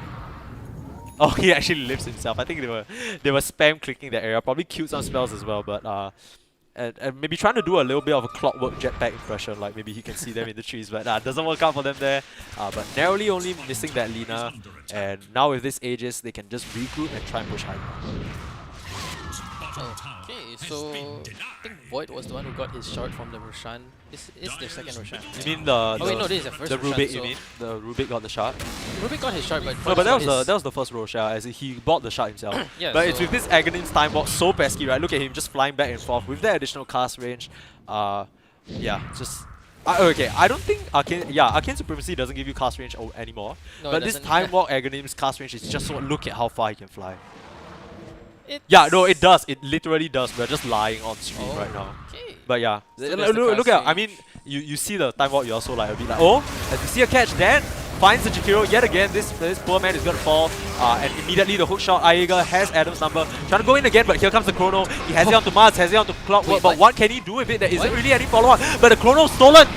Rubik on the backside, I don't know who he's caught, but it looks like that Faceless Void is falling low. Aega, he's gonna be the first one to fall, and the Queen of Pain screams forward. This Faceless Void is gonna fall even through BKB, and WB putting the team on his back right now, dealing the damage that they need. And the Echo Slam, ABC, WB, the Aegis is gonna fall, but it's Fixers to fall as well. ABC still fighting fit, but the Fissure stolen now. Exilent still full HP and ready to fight. Has the Aghanims and the Fissure coming out. WB just completely belting them, and 3 to fall. It's a 3-for-3 trade in the end, and the Jakiro bought back, but overall, the mid and the safe lane putting in the work for the side of Team Stonks, and whoa, look at that! 11k damage done on both sides, so much damage, but it's just, in the end, it's Stonks that outlives all of them. And what can you do? It's just that both supports, but they decide to back off. They don't want to push the issue here. That was the Aegis loss, but overall, still a pretty good fight. 16k gold up now for Stonks. Dire's middle tower is I wonder under why they backed off there. Probably. Yeah, I think worried they're about just showing the respect because the cool buybacks. you see the death timers. It's still very short, so they don't want to tempt it, right? They just lost the Aegis. They can slow play it. They don't need to rush. They're up ahead right now. They don't want to throw it. But tell me a bit about that fight. How did that all break down, or what were the parts of it that you kind of caught? Because there's just so much going on, right? The one thing that caught my attention is Razor actually. Okay, I think he'll be okay here. Pops the BKB and he's not gonna get chain stun up. Can he get a blink off though? Yes, he does. Yeah. And the Mask of Madness self-silence. WB just gets out scot-free. But in comes a hook shot. The action just non-stop. Exilent with the stolen Fissure steals the Jakiro Ice Puff as well. One long range stun after the other. Exilent just lines them up. Fixes on the other end though, dismembering. I think he has Adam on the other side. The dust.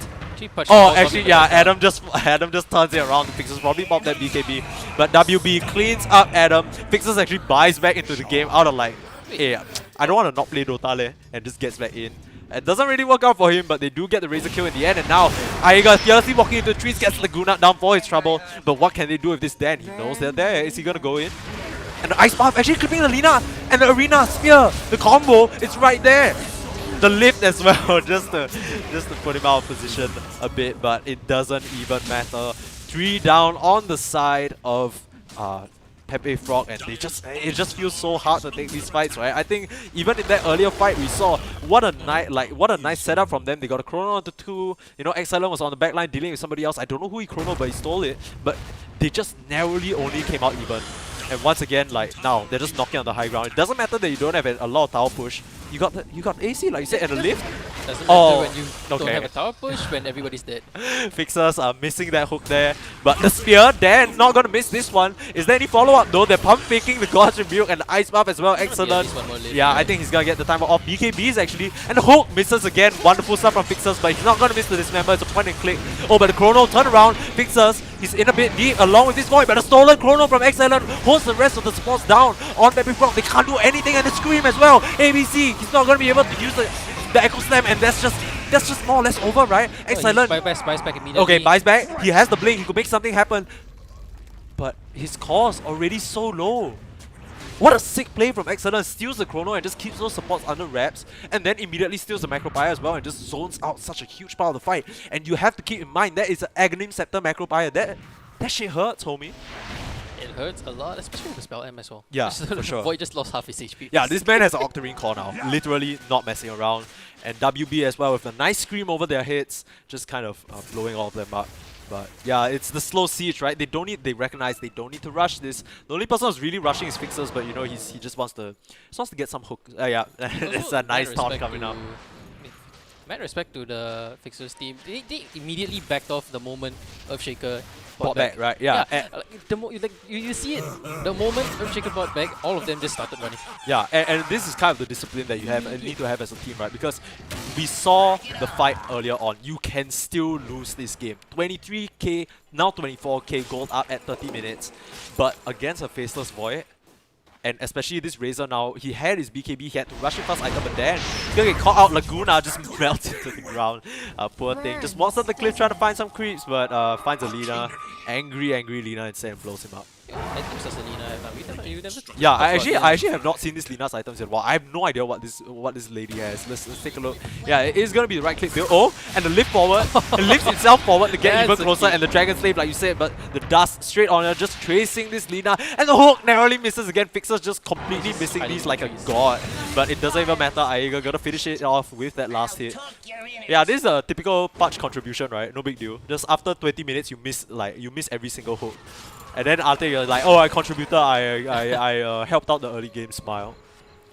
I mean, yeah, Fixers on this patch. You definitely can say that, but at the same time, the patch hooks, it missed, but you also zoned out the... Yeah, zoning hook, right? The edge, oh, you miss exactly. Don't you dare talk bad about Fixers, okay? It's all zoning hooks on you. Actually, it's Psychic Hitband coming in for... It's actually pretty good for both Shaker and Jakiro. Yeah, I mean, honestly, I think like Psychic Headband, the first person I think about is this Rubik, right? Just even more cast range, but unfortunately not on his side right now.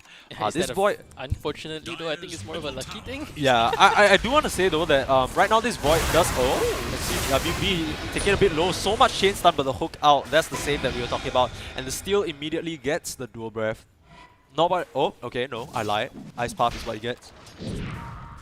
And he got dual breath before, then he still... Yeah, 2-second cooldown, no big deal. Octarine, I think it's like 1.25 or something. They smoke right in front of the creeps. Big balls from Aiga over there, literally does not care. As they make a rotation on the top, Dan setting up, spears him back, and the lift, Ice Path, the chain stun, and the scream. It's just dead. This Void, he's gone. Oh my god, that Cogs. That Cogs actually got a kill. Yeah, nicely placed from Aiga, but really, more than anything, nicely set up by Dan over there. They just smoked in front of the creeps, but the Faceless Void wasn't ready. And then another setup, the arena into the spear. This Adam is dead and he has to buy back. They don't want to spend this Faceless Void buyback, but they might just have to. They have the Echo Slam on the sidelines. We're going to have to watch for this Earthshaker. He already made the plays in his earlier game. Can he do it again? They are wary though. They know exactly what this Earthshaker wants to do and they're splitting up. Yeah, look at the spirit from the side of Stonks. They know. And the blink, this could be the best chance that you get. In comes the LSA, but instant BKB from WB. He knows the sentry spotted out that Lina, the use up from Dan, but Ice Paths coming out, meeting each other in the middle, and pump fake from Dan, just kind of taunting them a little bit. Taunts coming out from everybody, but yeah, I think Stonks just playing it slow and playing it suffocating. I don't know what they can do here. WB is just so terrifying. Now the Satanic completer as well. And the Ice Path actually catches the Lina. The lift now, Bloodthorn, and BKB forced to. But no scream coming out. Adam trying to ward them off with a plasma field. Unfortunately, they're already gone. They took your Lina's BKB and did. I think you're very happy with the BKB pop. Yeah, as in you're completely fine with that. Like, never mind. Like, Cao. Roche up in 1 minute though, so that's probably what Stonks are waiting for. Like we said, they are trying to play it safe, but speaking of safe, I don't know what this refresher... What is the refresher orb Rubik play, my friend? Tell me about it. What do you think? What do you think he's trying to do here? Is he trying to refresh Chrono? Okay, so Hades thinks that he's trying to do a double Chrono situation over here. Has worked out for him one time, didn't really work out for him the other time. He's gonna try and make it a 2-1, right? He's gonna try and turn the tides in his favor. But yeah, honestly a bit excessive. He probably could go for a lot of other things, but just deciding to get more emphasis out of those spells. Ooh, a Timeless Relic, that could be real nasty for this Rubik. The additional 25%. Oh, the hook. Ready needle. Oh my god. Okay. Timeless so, Relic gives what, 15%? Yeah, I think so. 15%. It's 15% spell M and 25% debuff duration, if I'm not wrong. Okay, so we've said it this entire game. It's been 40 minutes at this point, almost 40 minutes. The Roach is gonna be up in 2 seconds, if I'm not wrong. What were you going to say? Yeah, and there it is. But as we see them take this very, very free second Roshan, we've been saying it time and time again, the game is not over for Pepe Frog. Right? But right now, 30k gold up, and they're gonna take the second Rosh. Is it finally to the point where it's unlosable for Stonks? What do you think? It's not unlosable. but Okay. It's just such a steep hill to climb at this point. Yeah. You have to get all the stars to line for you. Yeah, You have to get actually, a perfect target. I sorry. think right now you're gonna have to kill. You can't kill the Corp. The Corp is Aegis. Yeah, sorry to bother you, Observer. Do you think we could take a look at the win probability? Let's see what Gaben has to say about this situation. It's 99 to 1%, so you're the 1% over here and I'm the 99. It's not looking too good for Pepe Frog fans in chat. If you guys are watching this, get your copium and close your eyes, my friends. We're gonna need to see a miracle. Yeah, I think right now. Oh, and that's not a miracle, homie. That's just Yelena dead on the bot lane trying to split push. I might be forced to buy back here. And this Lina's so poor! So poor! Oh, okay, Aega though. This could be the start of something new, and it's just Aega dying again. So, really same old WB though, blinking forward. Trying to make something happen. He's alone up here. The rest of his team isn't here. He's getting bashed. But the Scream of Faceless Void manages to get time all the time, but he has a Skadi and the solo chrono onto this WB. Queen of Fame, but she has the Aegis and the steal. Immediately again, Exile learn. Turns it around, Dual Breath stolen now. What's he gonna steal next? The Echo Slam onto WB, but the save from Fixers. The Dismember finally coming into play, actually happening, and what high impact from Fixers. This is the plan he's been playing for all along. The 40-minute Dismember save doesn't even expand the Aegis. Yes, Clockwork dies, but he was alone over there, and now they're just heralding them into the fountain. Oh, and the Mars Arena, they want a fountain dive. Yeah, and the Echo Slam stolen as well. ABC nailed to the wall, can't even do anything to save his teammates. Adam the F is gonna be Adam the Dead right now. ABC is gonna fall like 1, 2, 3. I've reused that joke, but at this point, it just looks like Stonks is just steamrolling. It doesn't even matter anymore. Yeah, an ultra kill for WB. Age is still up right now, and Clockwork and GG is called. This is my dream as a position 5, right? You just chill you just crush them in the early game, then the rest of the way they just clean house. Yeah, and just and a rampage to end the game. What better way could you have tried? That is Stonks right there, really living up to the name. The GGs come out. But what a commanding victory from Stonks. Just, you know, even though the draft didn't look super structured, we kind of saw it come into play, right? Just the constant fighting, the non-stop pressure, and yeah, look at. I want to see the damage that Rubik dealt. Can we take a look at that? It's gonna be. Oh, 35k, but it's WB actually that does the most damage on the team, just pumping out so much within that short span of time. Just towards the later game, right? Because later on, you have a leveler, you have the stock heroes. Yeah, you're just auto-attacking, right? Standard. Yeah. Oh, look at this Quartz net worth, just completely ballooning over all of them, and the 3 cores. This Look at the rubric at the start.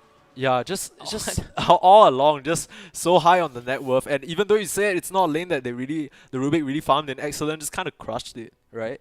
And Timeless goes to Relic show as well how- pointed out the additional debuff duration and spell damage just coming into play. We saw him steal spell after spell and really make it happen, just kind of really putting a nail in the coffin of the I think team of Faceless Pepe Void Frog. really needed to actually find some way to catch the Rubik there. Yeah, I like they don't have a lot of jump, right? Except for Faceless Void, but a lot of the times he had to chrono just to save his life. We saw it at the top lane, Yeah. but they couldn't even take WB down, and just really a commanding game from Stonks there. But that's not to say Pepe Frog didn't play well. We yeah, saw their they first played game be very well. completely demolished. Really got to give props to them. They really put up a good fight, and they made it look pretty even. There was that high ground fight where they actually traded even. Yeah, absolutely. I think Paper Frog, there's no need to feel bad. Yeah, for sure. You definitely played a great game.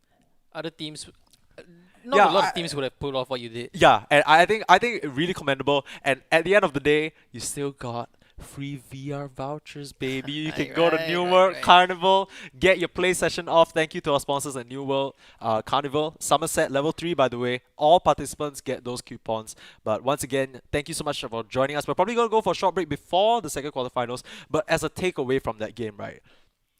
Now Stonks are going to the semis on Sunday. Okay. Based on all the teams that we've seen so far, what do you think? Do you think there's anybody that even stands even close to them right now? I mean, we're gonna have to wait and see until wait for tomorrow. That's true. Right, That's true. because we have all these teams that we have never even seen yet. Absolutely. So look forward to tomorrow. It's gonna be plenty of more games. Today is not over yet. Yeah, we have still have one more game, but this is once again, if you're just tuning in, this is day 1 of the Asia Esports Festival and SG Comic Con Dota Community Tournament. It's organized by GG GG NORE, right? Either one, right? Either one. Okay, GG NORE. and of course Elysium Esports, and our partners are rather Esports Experience Center as well. So thank you to all of them for making this happen. Of course, Dota tournament not really what you see in Singapore a lot of times, but along with GG NORE and It's a you know, welcome sight, right? yeah, it's a welcome sight. I'm just glad that we've had such great Yeah, Dota yeah. so far, and it's not over yet. We're gonna go to a short break, but we'll be right back with the last game of the day. Stay right with us.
Hello, welcome back. You are watching the Dota 2 Community Tournament. Wow, messed that up already.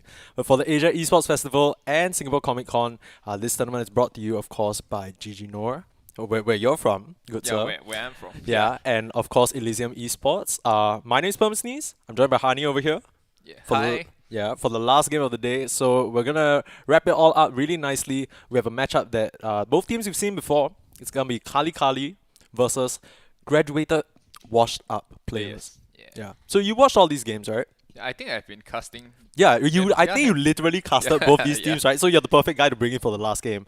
Do you have a favorite going in, or I know it's been a bit of a bit of time before we got to this game, but what do you remember from each of these teams? I think previously, right, in the previous game that I cast, I think Kali Kali went with a very basically team fight orientated lineup, in which they went for very big cooldown ultimates like Yeah. Chronosphere, Ravage, which in this case sadly, yes, Yeah, really it's went to the getting dire snatched. side. Yeah. So I'm looking to see if they are actually going for this wombo combo lineup again. Yeah. Yeah, then as for the washed up players, basically I have a feeling they will be like, I'm just gonna do what you did to your opponents in the last game. I'm gonna pick Hunter first. Yeah. I'm gonna pick the big team fights. Yeah, already a ban out, and we see the starting two bans. It's gonna be Spirit Breaker, very highly contested hero in this current meta.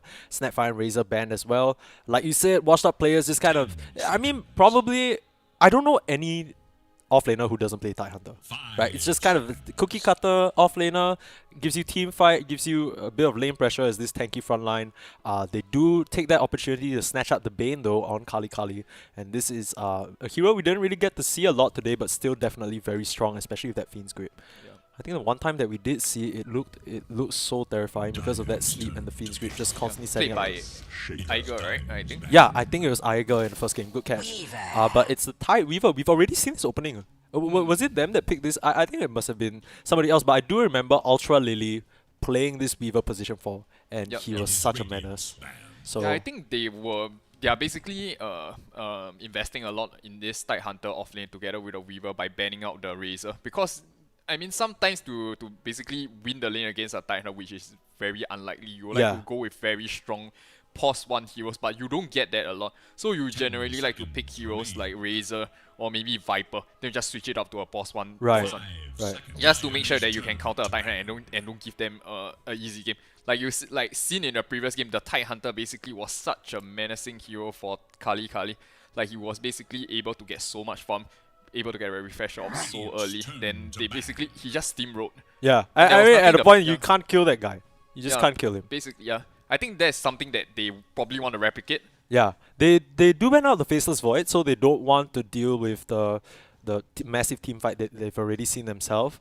I don't really see a lot of damage dumped into the Chrono right now, but definitely a scary hero to contend with. The Faceless Void doesn't necessarily win the lane against the Tide, but still can come out pretty even because he's never really threatened, right? Yeah. And they ban out the Luna as well. On the flip side, it's going to be the PA ban and the Ember ban. So some slippery heroes, and these heroes can really just jump the backline and gimp this Bane before anything even happens. Yep. Yeah. As in the thing about having like a Weaver position 4 is that basically he's gonna be very passive, but then he doesn't have I would believe he's not able to contribute much in team fights. So Yeah.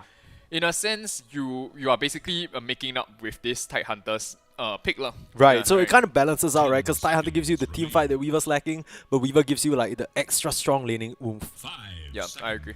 Okay, so Kali Kali, I assume this is going to be the support duo because the trend of today just seems to be Earthshaker position 4s. We have not seen an Earthshaker position 3 yet. Yeah. What do you think about this? Like, do you like Earthshaker on the position 4? Wow. It's one of my favorite heroes. Ooh, okay, Yeah, Mr. basically. Position 4 himself. Yeah, Okay, yeah. explain it to me a little. I know you don't want to reveal strats because you're playing Sure. tomorrow, but Yeah. tell me what you like about this hero. Okay, so basically, right, as a position 4, if let's say he's gonna be playing a position 4 Earthshaker, you generally want to go for a very, in a sense, I personally believe that Earthshaker is a very greedy hero because you will need to rush blink before you can actually do a lot of things. Right. So by having a Bane, right, that actually offers so much that doesn't need any form of items, right, it basically makes up for the greed that Earthshaker needs in this game. So I feel that this boss 5 pick is like it goes well with the Earthshaker. Right. Then at the same time, Earthshaker, you play with big cooldowns because you have the Echo Stem. Though you have a Fissure, but Fissure is still generally a long cooldown disable. But you make it out with single target lockdowns in Bane. So I think it's a fairly dual support that actually makes up for the differences of each other. Yeah, so I mean, since if we're referring to exactly what you said, both teams, the first two picks really covering for each other right now. But I do want to say though, not really showing a lot about the rest of the draft. The following bands coming in, it's going to be Timbersaw and Queen of Pain. And Kali actually eating a lot into their reserve time, down to 25 seconds. The third pick is going to be this Invoker. Wow. Ooh, I like that pick. That's though. spicy, that's spicy. It is a very good pick, but then it's a bit too early, man. Okay, what about Invoker? Yeah, It's so, a good pick. so the thing is, you have many skills that can actually help to set up for your Invoker, Catalysm or Sunstrike. You have the Bane, you have the Earthshaker. Basically, Invoker is a hero that I would say does well by giving follow-up damage. Yeah. Apart from him just finding pickoff, but he's also one that can actually provide a lot of damage when it's being set up by the team, so it goes well. But then again, Invoker can be countered by a lot of heroes, I believe. Like, it doesn't do well against many, I would say, melee mid heroes like Void or what. Or Conquer, most notably, Conquer, right? Precisely. So I think, right, this draft from Kali, you have a lot of backline. Right now I feel like I'm missing the front line. I'm missing the guy who goes in first. I'm missing the guy who beats up this Tide Hunter for trying to frontline for his team. So that's kind of what I'm going to be looking for. They already have the setup, like you say, a lot of stunts all around. AoE from Earthshaker, Invoker with all those follow-up spells, Tornado, EMP, Ice Wall, along with that Bane with a single target. I'm looking for someone who can lead the charge for Kali. Yep, I personally believe their post tree would somehow be like a Mars or... Okay. Yeah, I think a Mars would be a good pick. Yeah, Tanky Mars still that in the can stand pool the front. too. Yeah, precisely. Can deal well with like all the armor reduction with his damage reduction. You can jump in. You have good initiating skills. Low cooldown also. Yeah, and nothing that really threatens the Mars right now on this team, because you know a lot of the times you kind of want a strong lane against this Mars, because if Mars is just allowed to sit there in the lane, he hits level 6 suddenly, your carry just needs to go jungle, bro. Okay, Wow, it's just like, silencer. ooh, this is interesting. So they are really taking, you know, we want to jump in, ravage, and we don't want you to do anything about it. Yeah. And then I think it's a very safe pick for Silencer. You can use it very aggressively or defensively too.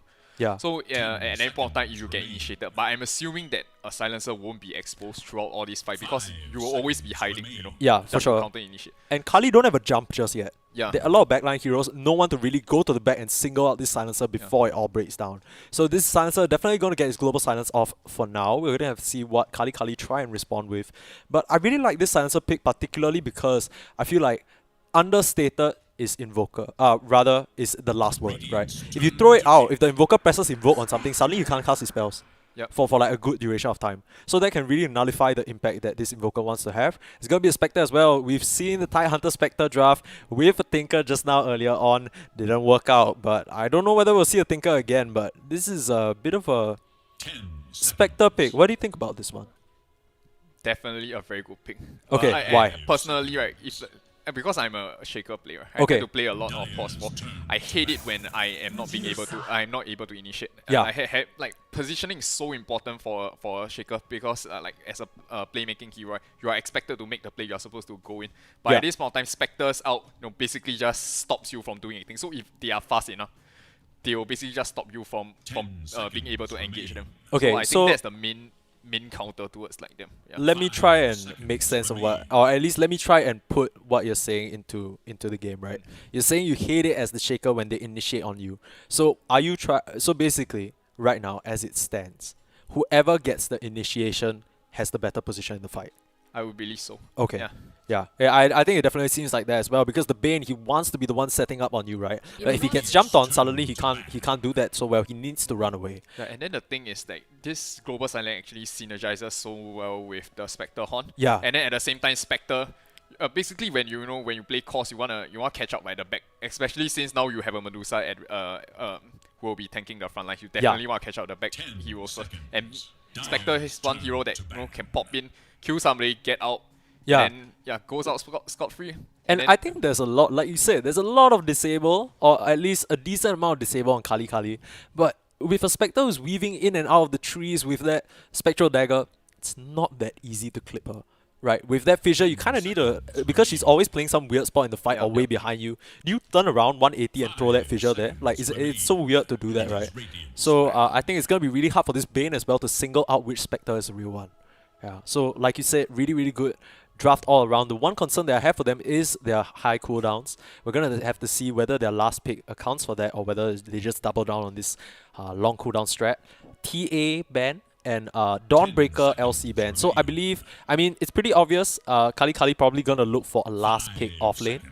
And for washed up players, they're looking for a bad rider ban. Very smart there because this bad can just run a riot. Like right now I'm thinking for Radiant, you have the Medusa, you have the Shaker, you have Okay. the Invoker. Yeah.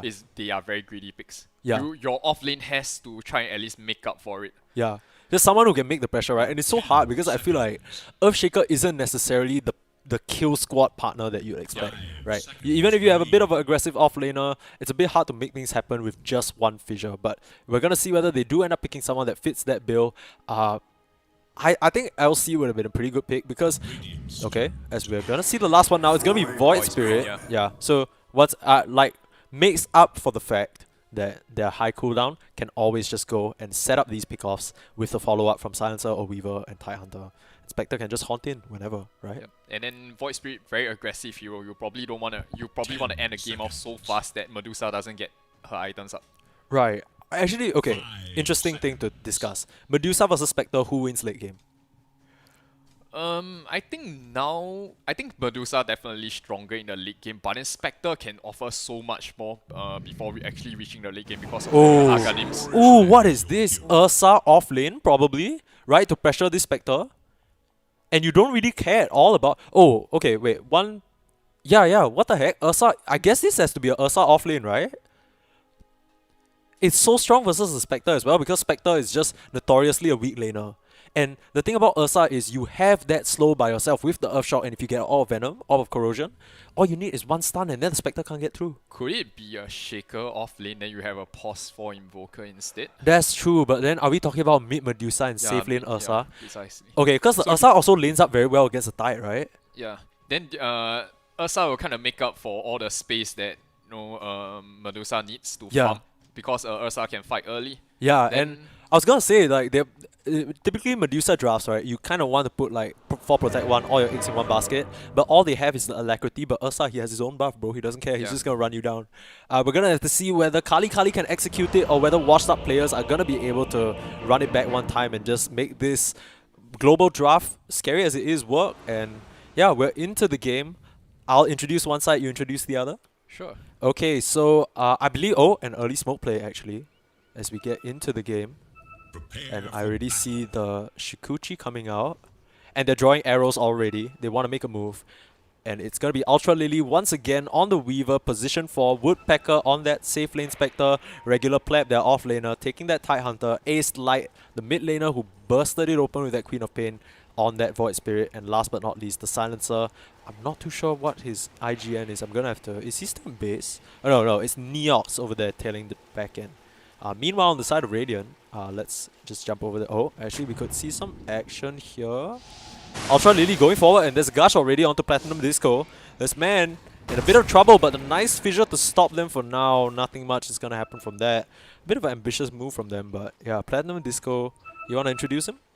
Yeah, sure. I think my guess was right. So you see a boost of speed on the Invoker. So I believe this is definitely a pause for Invoker. Okay. Then we have basically this Disco player on the Invoker, Kaguya on the Ursa. Then follow up we have I believe his name is Tai. Tai. Yeah, Tai. Tai on Medusa mid. Then Steph Kali on the Earthshaker. And then Simba on the position 5. Pretty good. Steph Kali. Steph Kali. Not bad, not bad. Yeah, nice, a bit of name. Singapore twist. Yeah, a bit of a Singaporean twist. That's what we like to see. Staying local.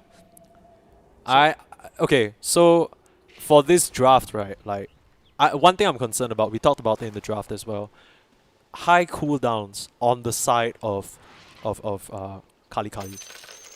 Right. Oh, sorry. Is it Kali or washed up players? Washed up. Yeah.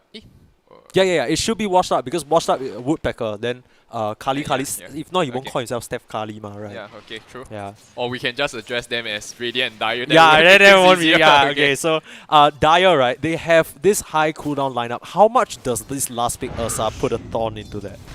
What do you Oh, think? Yeah, I think this. I think Ursa generally does very well against like high cooldown heroes because like he's a hero that fights very early, and then you put high cooldown skill based lineups, sorry, generally only does well slightly into the late early game and into the mid game. You generally need to hit your timing, and it's not something that you can basically like run on your opponents using.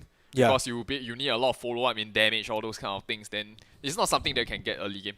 So Ursa on the other hand is a hero that plays fights very early and gets the advantage. You can go and get Aegis and what, and he's totally fine fighting you head on afterwards because he's prepared. Yeah.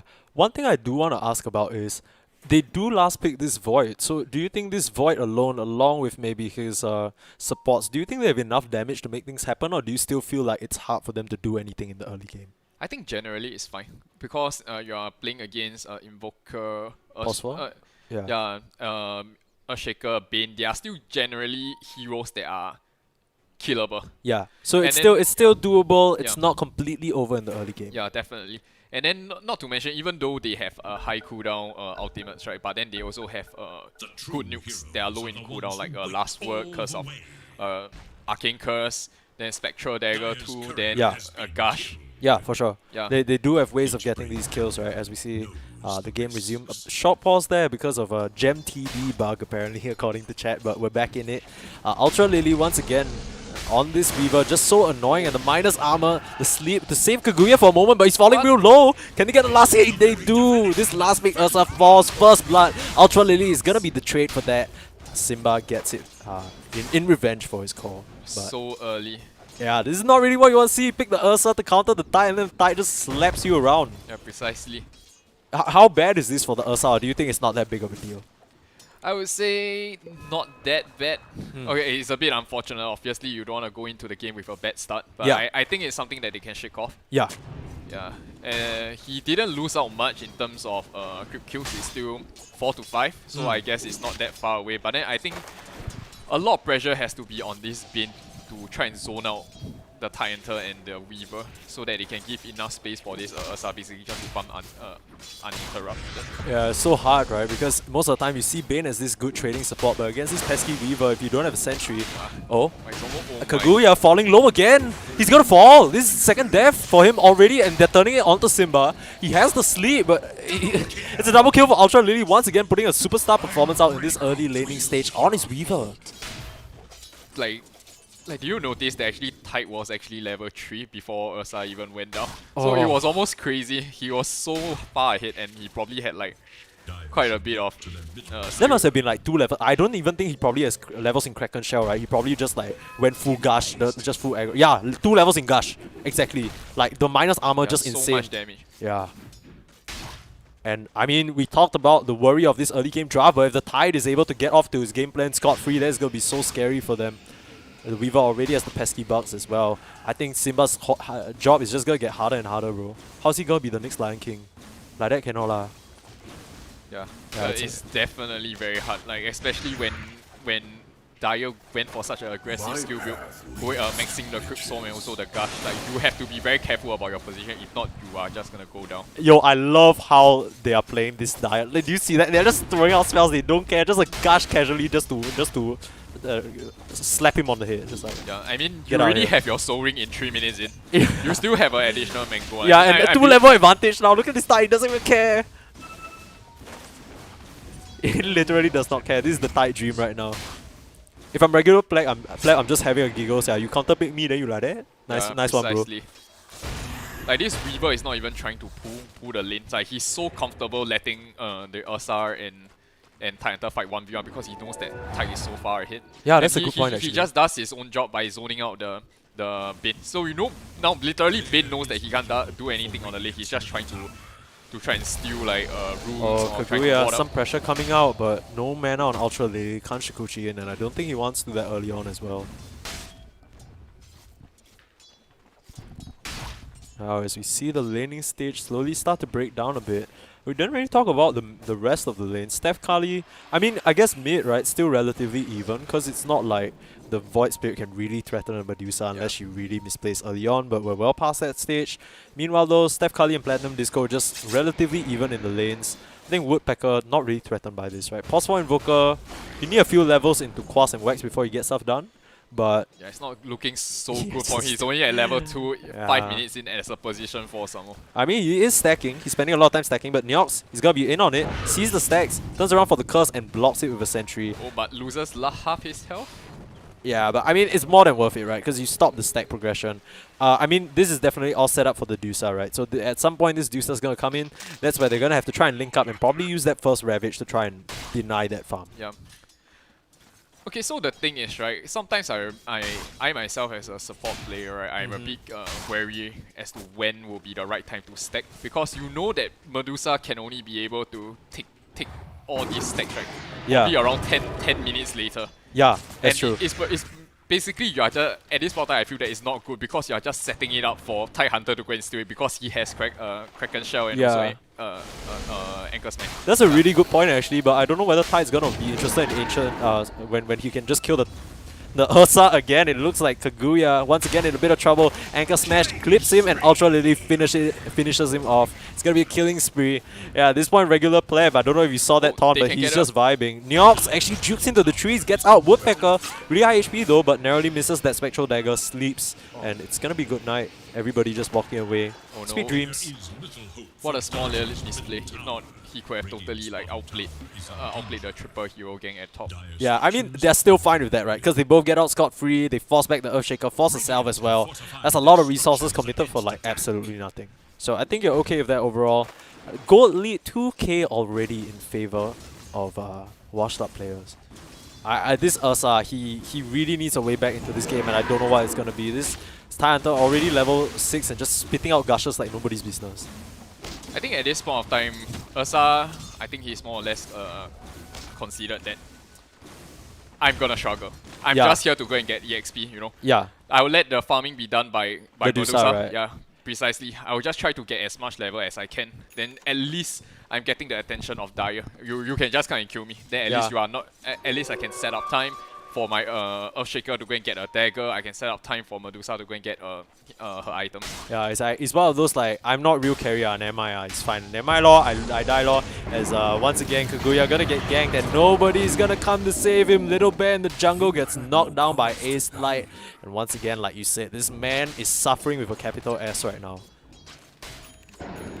Dire is just looking to push this advantage. I think they are gathering S3 right now, basically just to take advantage and probably just to bring down the tier 1 tower, get more control, basically to try and zone out the amount of space that a Medusa can get by farming. Yeah. Actually, interesting that you mentioned that, because for Dusa, right, defending these early towers are so important. The bot tier 1 not so much, which they're about to get with this nice medallion from Ultra Lily. But once you get that mid tower and that top tower, suddenly the triangle just doesn't feel as good anymore. We see Tai over here, non-stop farming in the triangle, but this space, like you said, just gonna get smaller and smaller for her, and it's kind of like a fight against time, right? Because if this Dusa just gets to continue free farming like that, she's gonna be really hard to kill. But we didn't mention this as well. Woodpecker on that Spectre, still having a relatively free game. Not the highest in net worth, but still doing respectable for someone who had to tank like three hero gangs and stuff like that. An early Falcon Blade. What do you expect after the Falcon Blade for this Woodpecker Spectre? I think definitely you finish up your threats. Threats actually helps to accelerate your farm. Then subsequently you definitely go for the Arcanine Scepter. Oh, in order to okay. join fight. As we see Simba, he's getting destroyed at the mid tower. Just completely falls in an instant. They're swarmed all around. They're ready to get this mid tower. It's exactly what we talked about. They want to cut these towers down and start hunting this Dusa. And then wasting no time as we see a goal on Steph Curry. The Echo Slam with the 3 though! And the Ravage to stop them. Yeah, I mean, there was a nice Echo Slam, but no follow-up whatsoever. At that point, your Bane's already dead and nobody else is here. Oh, they do get Woodpecker at the back end though. Kaguya gets his revenge. And, oh, Dire, they need to get out here. This could be a bit dicey. Simba's TPing back in, but they want to make something happen. Ravage is gone. A little Tumbler's toy away. I think they're going to give up with that, but that almost looked like a disaster for them. That Echo Slam nailed 3 on the head, but just no follow-up, unfortunately. And they get away with murder, quite honestly. They have no business It being was there, still a bro. 1-for-1 trade, I believe. And Yeah. I totally feel that it went in favor of Radiant because Ursa was actually able to get a kill on a Spectre instead. Yeah. They only lost a Shaker. Yeah, that's a really good point with that. I mean, his net worth isn't looking too pretty, but it Yeah. was looking way worse before that, right? Yeah, definitely. And Oh. you kind of stop Dire's game plan because you know Dire right now is just trying to apply as much pressure as they can before Medusa actually comes online. Simba again, trying to de-ward, but gets caught out by the support duo. Platinum Disco not in time to save his friend. The Bane is going to fall yet again. Gets the Observer Ward for his troubles, but life for Observer Ward, you know, it's a tough life out here. I'm just wondering how long like Radiant can keep up with this. Oh, and Platinum Disco only level 4 on this Invoker and can't really stand. Oh, narrowly misses, but it doesn't even matter, right? Because damage over time and the gush coming in from regular pleb. Ultra Lily and Neox, they've just been sitting at this bottom side mid. And just anybody who comes just gets the smackdown. Yeah. Radiant is being forced to play defensively now. Yeah. And the fact is that right now they don't have enough damage to basically defend. So Medusa is being forced to join in or to at least stick close and can't be just farming away. Yeah, and but it's I mean, it's not good for his efficiency. yeah, absolutely. I mean, you mentioned it just then and there, like you called it. Medusa has to join up, right? But even though she's slowly making her way over, it's not fast enough. They get the mid tower, and from here, it's going to get harder and harder for them to find farm. I do want to commend Kaguya though, because he recognized that, oh, you know, they're all at mid, you know what, I'm a go top, I'm a pressure a little bit, but there's only so much that you can get from that area. It's getting so tight for them now. He's actually making a comeback goal, Kaguya. Yeah. At 3.4k net Yeah, worth. slowly climbing, Yeah. it's slow, but here 1.4k gold banked. What is the item? Diffusal? I think Diffuser is pretty decent in Okay. this game. Yeah, it's either gonna nowadays I think the first item is always Diffuser. Okay, okay. No other on build Asa. for you? It used to be like Battle Fury SNY, but I think Yeah, they that's no longer not go for that, really yeah, a thing yeah. anymore. And I don't think you can afford to go Battle Fury. Like, you already have a Medusa, Yeah. right? Like, so it looks like Dire, they're looking to set up. They still haven't used this Ravage apart from that mid fight. I don't know whether they're looking to go now. What do you think is the timing that they're playing for? What are they waiting for? I think probably when Ravage is up, then It then is though, they'll- it is. Oh, it is. Yeah. Okay. All their outs are up. That's why I'm like a bit confused, because I'm like, just a moment ago, right, 2 minutes, we saw them just like jamming it through the Radiant Triangle, but now they seem to like taken a step back a bit. What do you think it is that they're worried about or waiting for? I think like basically they are just trying to The Dire's not try to force unnecessary fights. I think just being Okay. a little bit careful, as you know. Right now they are just one game away from the quarterfinals. You don't want to make that Yeah. kind of mistake. This is the one game more semi-finals Yeah, already. then so as just I just saw that Tidehunter has completed his blink, so I guess this was the timing that they were waiting for. Very nice catch Yeah. there. Okay, Tidehunter. I already hear a gush coming out. They want to go on the tie, Okay, the but this Hawk- Medusa already popping the Stone Gaze. Gonna be A-okay. And yeah, she's gonna get is she? Gets pulled in. Steph Curry is the one to tank it, and the Tornado to ward him off. Ace like can't really make much else happen, but he wants to. Goes in with the Astral Step and takes down Steph Curry, the Global Silence as well, but the immediate buyback from the Shaker. Can they do anything? Washed up players, they need to get out of this situation. Ace Light dissimulate away. Doesn't have any Astral Steps though, and the Remnant to stop the Earth Shaker in his tracks. And the nice slow from Neox just to cover them. Slows all of that. Maxed Arcane Curse is so annoying. Just holds all of them back. So that was an Earthshaker buyback and an Earthshaker kill for absolutely nothing, and they didn't even use Ravage. As I hear another go, Astral Step in. Doesn't land the Aether Remnant, but in comes regular Pleb. Does he want to Ravage now? He pops it, and Neox already in with his spells. This Medusa has no mana, but that goes time from Steph Curry. He takes out Ace Light, and Kaguya, he's in to clean it up, ripping away onto this Silencer. He wants to take out the Medusa, but he can't. Tai is gonna live, and Kaguya comes back with a double kill. Oh, they're still chasing regular Pleb. He's in no man's land right now, and he's just farming up his last few moments, trying to clear out as much of that creep wave as possible, but it ends up working against him. Platinum Disco denies the entire thing. And yeah, it's like you said, right? Might have been a bit of an overextension from them there. A little miscalculation, I believe. Like without the Spectre, I don't see them having a lot of damage, especially when Void Spirit died almost immediately. Yeah. They basically had nothing to follow up. So, but they were still trying to force something by diving through a tier 1. I think that was a bad move. Yeah, so I mean all that broke down because they felt strong, right? They got that kill on the Earthshaker at first, and Void Spirit, he narrowly got out. He didn't need to go back in there. But then once he got back in, the Earthshaker buyback catches him by... not even really catches him by surprise, he knows, but he just kind of Astral Steps, jumps in, and then the stuns are there, the disables are there, and like what you said, Void Spirit dies, suddenly that's so much of your damage gone. You see an Enrage come out just to dodge regular pleb over here. Okay, so we already saw the fight go pretty poorly for them. What is the... so who does this favor now? Like this game state where things are chill. Do you think this is good for the side of the Radiant, or do you think washed up players on the Dire are okay with this? I think it definitely goes in favor of Radiant in a sense where they definitely hit them in their confidence. Yeah. Like they Dire was playing so aggressively. They thought they could push. They could push the aggression, you know. But then they basically just made a mistake, and then now they are forced to basically turtle for one until they feel that they can get a better team fight. Like they were so confident coming in with the Blink Dagger on Titanhunter, they thought they could get something off it, but they didn't.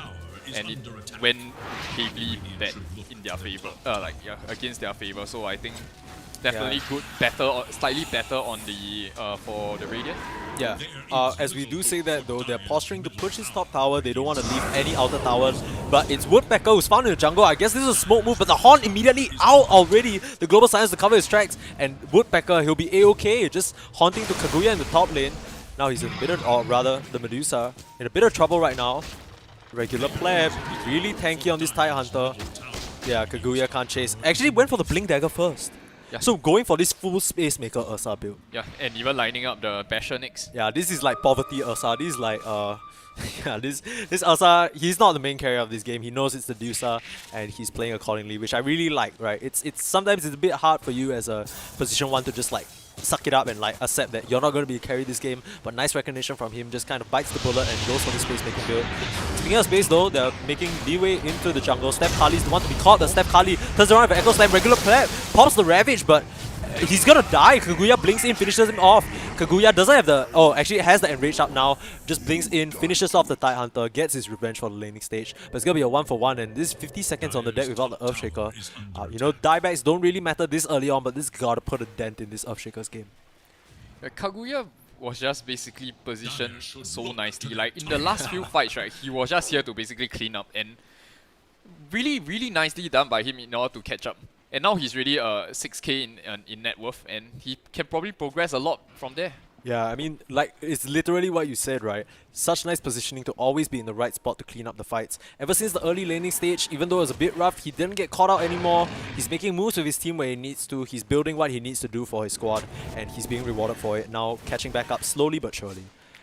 What Okay. I'm failing to understand, right, is Okay. that Dire somehow is not able to punish the Earthshaker, you know. Right. Because Earthshaker actually went for 2 braces instead of going straight for the Blink Dagger. Okay. So till now he still doesn't have like any form of superior positioning type of items that is supposed to enhance his powers.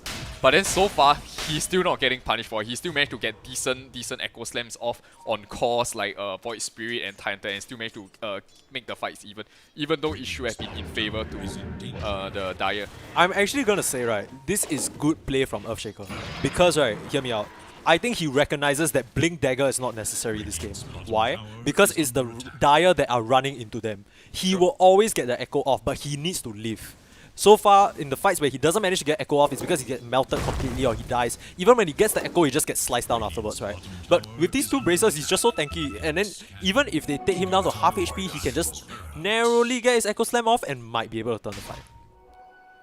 Is this not your style, Earthshaker, right? You're a big indeed. blink man, just get in. I mean, I generally don't play Shaker as a position 3. Right, so it could be slightly different. Like he probably wants to get more stats in order to stay at the front, because at this rate, initially Ursa wasn't beefy enough to stand at the front, so he had to be the one to basically stand at the front together with Medusa. But yeah, and that's a really good point. As we say that, he's actually going to get gone on. How far front can he stand? A bit too far, apparently. Steph Kali gonna fall. That's not the slam dunk that he was looking for, as the side of Dire are gonna probably turn this into a tier 2. They're pinging it. Oh, dude, this is such an early... I don't know whether this is early, but this Weaver already has Solar Crest, if I'm not wrong. Yeah.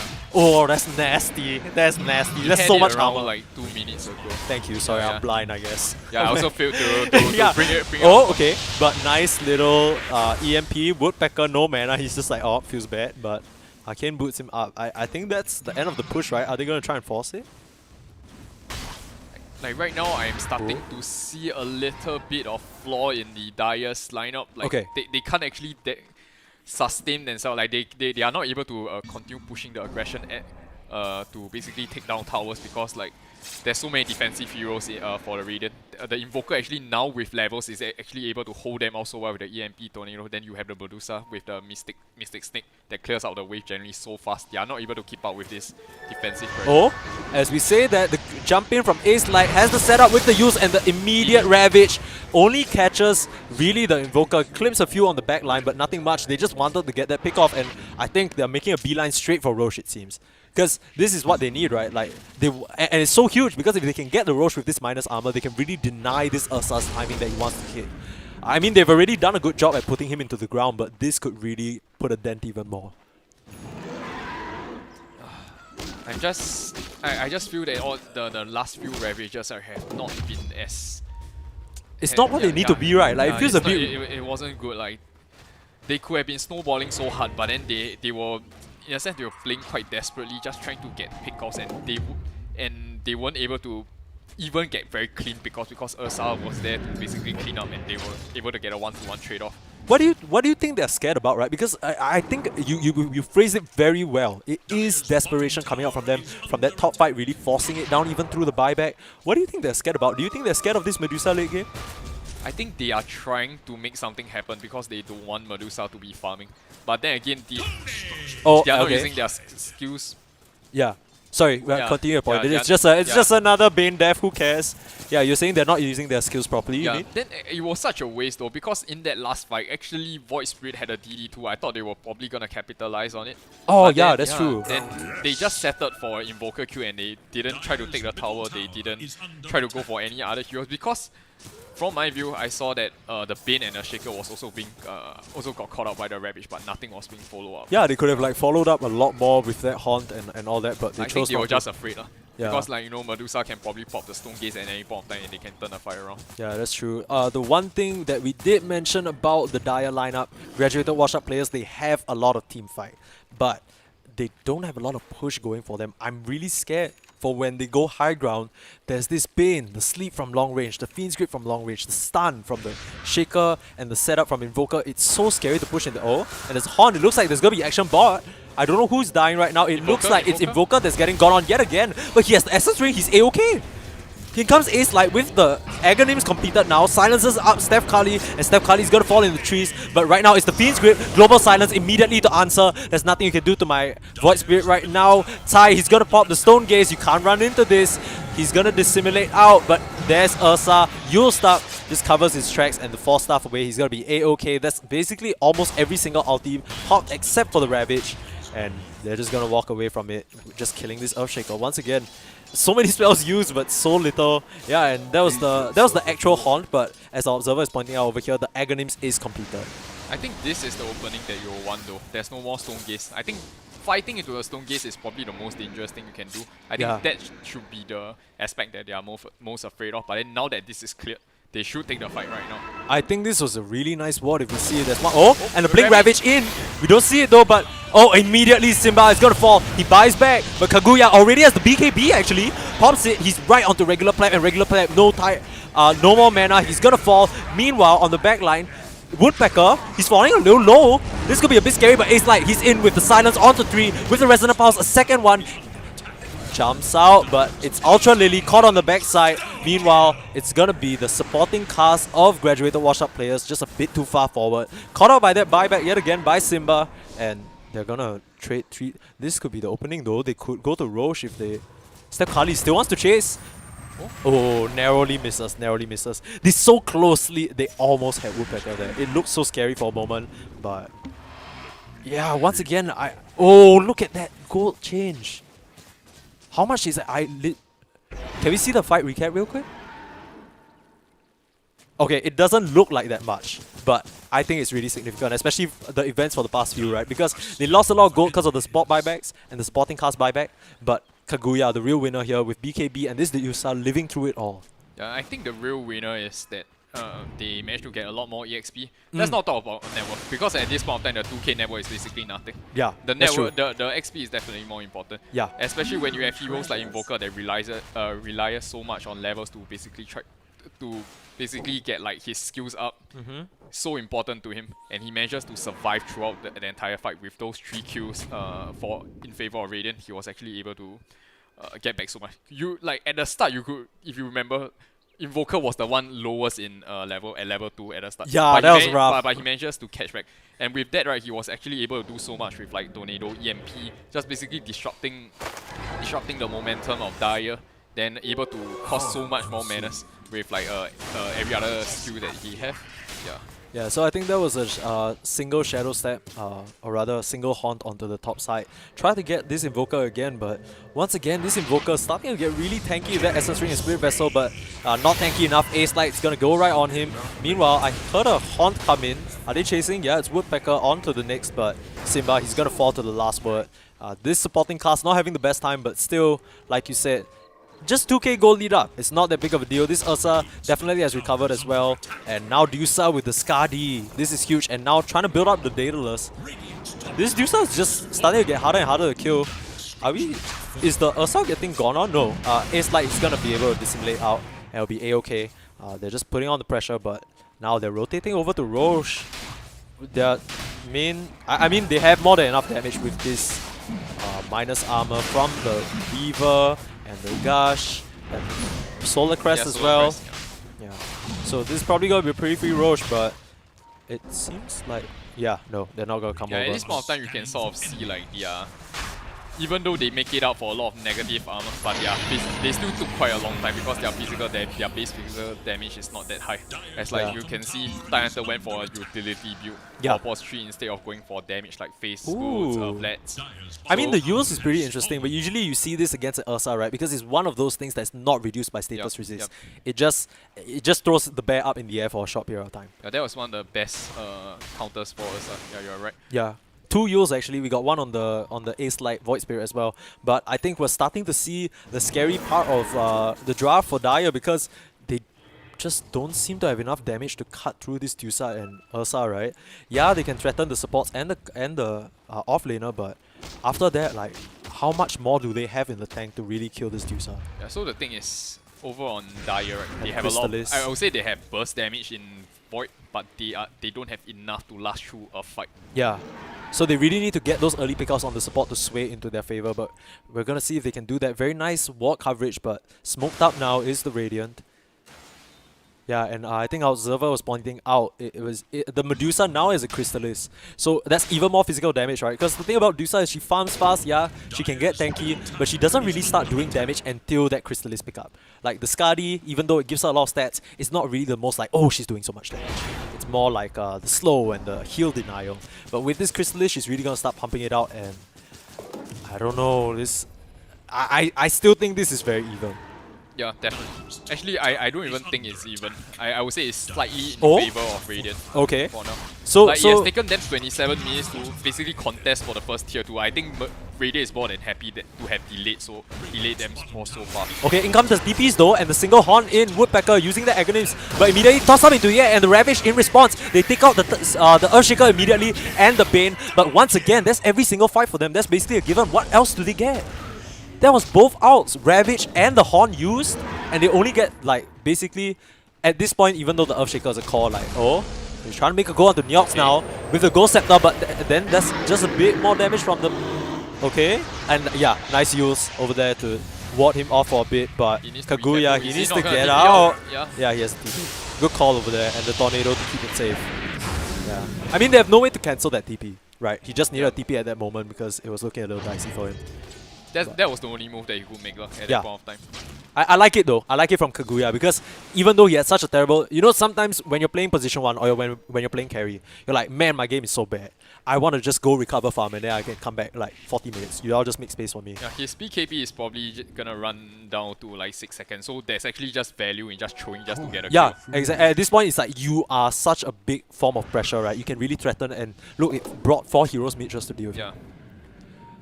Okay, so you said that it favors the side of the red. Oh, as we see a goal onto Ultra Lily. This Weaver not nearly as elusive as he was before. Nice little stunts. But in comes Ace Light again with the X, but the sleep to save this Earthshaker. Can he live the global silence? Ace Light is actually gonna fall. What he thought was a free pick, and Oh, he this might Steph die. Curry, no, he makes it back to base. Oh, The value bracer. Oh, with the value. You're like, why is he The building increase this? it, the Yeah. HP regen. Yeah, and man, Steph Curry getting out with a sliver of HP. Nice play from them all around to answer. And it's like what you said, it's a mix of desperation and maybe overconfidence right now. Yeah. Because he's like, oh, I silence everybody, nothing can happen to me. But it's a nice sleep from Simba, who's been suffering all game but turns it around. And yeah, sleep, and then that basically stops the Earthshaker from being silenced anymore. He just turns around with a stun right onto the head. And Yeah, yeah, so like what I'm saying, right, the problem about Dire is like their execution. Hmm. They are focusing a lot on the Medusa because the Medusa is standing at the front. So the only person that can actually go for the backline is actually Spectre, but Spectre don't do that. Or even if he tries to, he's always alone by himself. Yeah. Then he's not actually able to do much. And then when you have like defensive heroes like Bane, who has defensive, you Oh. also have a defensive and you vision. see Woodpecker in with a Okay. silent strike all with that mic, but a nice little tornado. Platinum Disco, can he get out of this? There's a sentry on top of it. Oh no, there's no vision actually. He's gonna get out scot-free. Yeah, just look at this, man. Just one Freezer, you disrupt the whole team fight, and that's a Horn wasted. They're making the Spectre agonies look so bad. Yeah, it's another 2 minutes down, and they have another 2 minutes to play with. Basically, more time for Medusa right now. Yeah, I think just now we saw a glimpse of the neutral items as well. Medusa is holding on to that Paladin sword, but now the Titan Sliver. Just a really nice set, and now the Aghanim Scepter complete. That's gonna be so difficult for them to fight into. I think the stone, like now the snakes instant clear the Horn illusions as well. So right now suddenly the Bane side is clear. You clear the path for him, he can just, oh okay. Mr. Masaki over there is telling me it doesn't actually clear the illusions. I'm literally outdated, but I still think it's so difficult for them to find into because stones and Okay. yeah. Speaking of stones, in comes the fissure. They're onto this Medusa, but like, are they really? Like, why would you want to go on the Medusa? Like, what can you do, homie? No, like, it's like what you said, with the Horn not available, you can't really spot out these supports that are in the back line. And yeah, meanwhile, Platinum Disco just pushing away at the Yeah, top I side. really like how the position for Invoker is. Yeah. Like what he's doing. Basically just showing on the map, creating pressure. You can't find me? Fine. My Medusa is farming anyway. And my life is not that important as of now. And I'm more than happy to apply pressure by myself, especially since I have Ghost Walk. Ooh, look at the swing though, the experience swing. It's what you were talking about, right? More than the goal. More than that. Even though the Dire is still ahead in goal, it's the experience that is now tipped in the favor of the Radiant. It's gonna get really scary for, especially for heroes that really scale so much with levels. Yeah, just look at the Dire supports right now. They can't actually do anything. Yeah. Weaver right now has to sit back because he's trying to farm a Aga, and even after Aga he just has to sit back and he can't actually go to the front because he has to use it to try and save someone. Yeah, he almost has it though, like 800 gold off, so that could be a really huge shift for them in terms of the team fights. But I don't know whether that'll be too little too late. If we take a look at the hero levels, Dusa level 23. That's not nice. And yeah, I don't really know what they plan to do against this. This Earthshaker is going to finish up his BKB real soon, and once he does, it's going to be so hard for them to do anything because he doesn't care about Ravage, he doesn't care about this Void Spirit's entire kit. Just walk in, stun you up, and then Yeah. what can you do from The there? problem with Ravage Okay. right now is that I heard a Horn, are they in? No, it's just a zoning Horn, just spooking them up a little bit. But, oh, it looks like they want to fight. Meanwhile, in the mid, this Invoker gets out, but the Bane is the first one to fall. Meanwhile, Kaguya blinks over to the New York Silencer. The Ghost Scepter keeps him alive for now, but regular Pleb, he's the one under fire. Already used the Ravage and gonna get Sunstruck down. Platinum Disco TP's back to base, but makes impact anyway, and Kaguya manages to get his hands on that filthy Silencer. And now it's gonna be the mid push. yeah, I think that was a goal, right? There had to be, because the Ravage is on cooldown. Yeah, the Ravage was used, and the Global as well, and the Horn, but they get the Bane, then what? yeah, precisely. They played so well with the timings that Dire needs to hit. Like they were patient, and then they basically forced Dire to make so many mistakes and inefficient plays with all the big outs. And now they are capitalizing on this, and now they are even pushing Yeah. the tier 2. Ooh. Like it took literally 27 minutes for Dire to try and even take down the bottom tier 3. And they didn't. Yeah, it's still not even down. And then yeah, Okay, it's not all doom and gloom just yet. Racks haven't fallen, you know, it's not mega creeps. What are we looking for rather the Dire to come back into this game?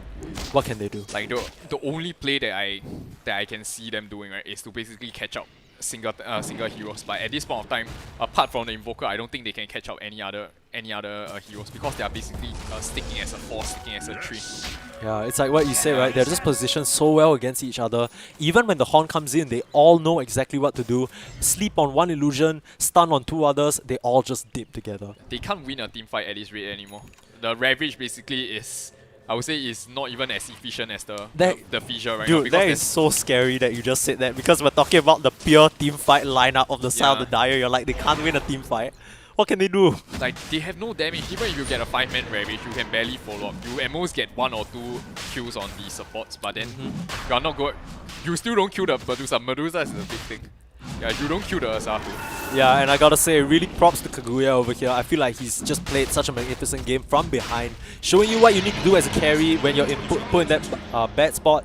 Didn't have the best lane, this guy got run over, but makes it work for himself and makes the space that he needs, and now he has the shard. He's gonna be even more unkillable. He was actually 0, 4, and 1, and now look at him, he's at 8, 4, and 2. Yeah, just doubles it up. Really standout performance, and of course the rest of the team too, gotta give them credit. I was doubting this position 3 Earthshaker a bit, but he really made it work. Like you said, the double bracer keeping him alive, and then he's just able to get these high impact fissures off. Now the gold lead still very interestingly very even though, but like you said, it doesn't really matter. I think it's clear to see that the Radiant is in the lead right now. They still haven't been able to take down that Rex though. So that's probably going to be where they set their sights to next.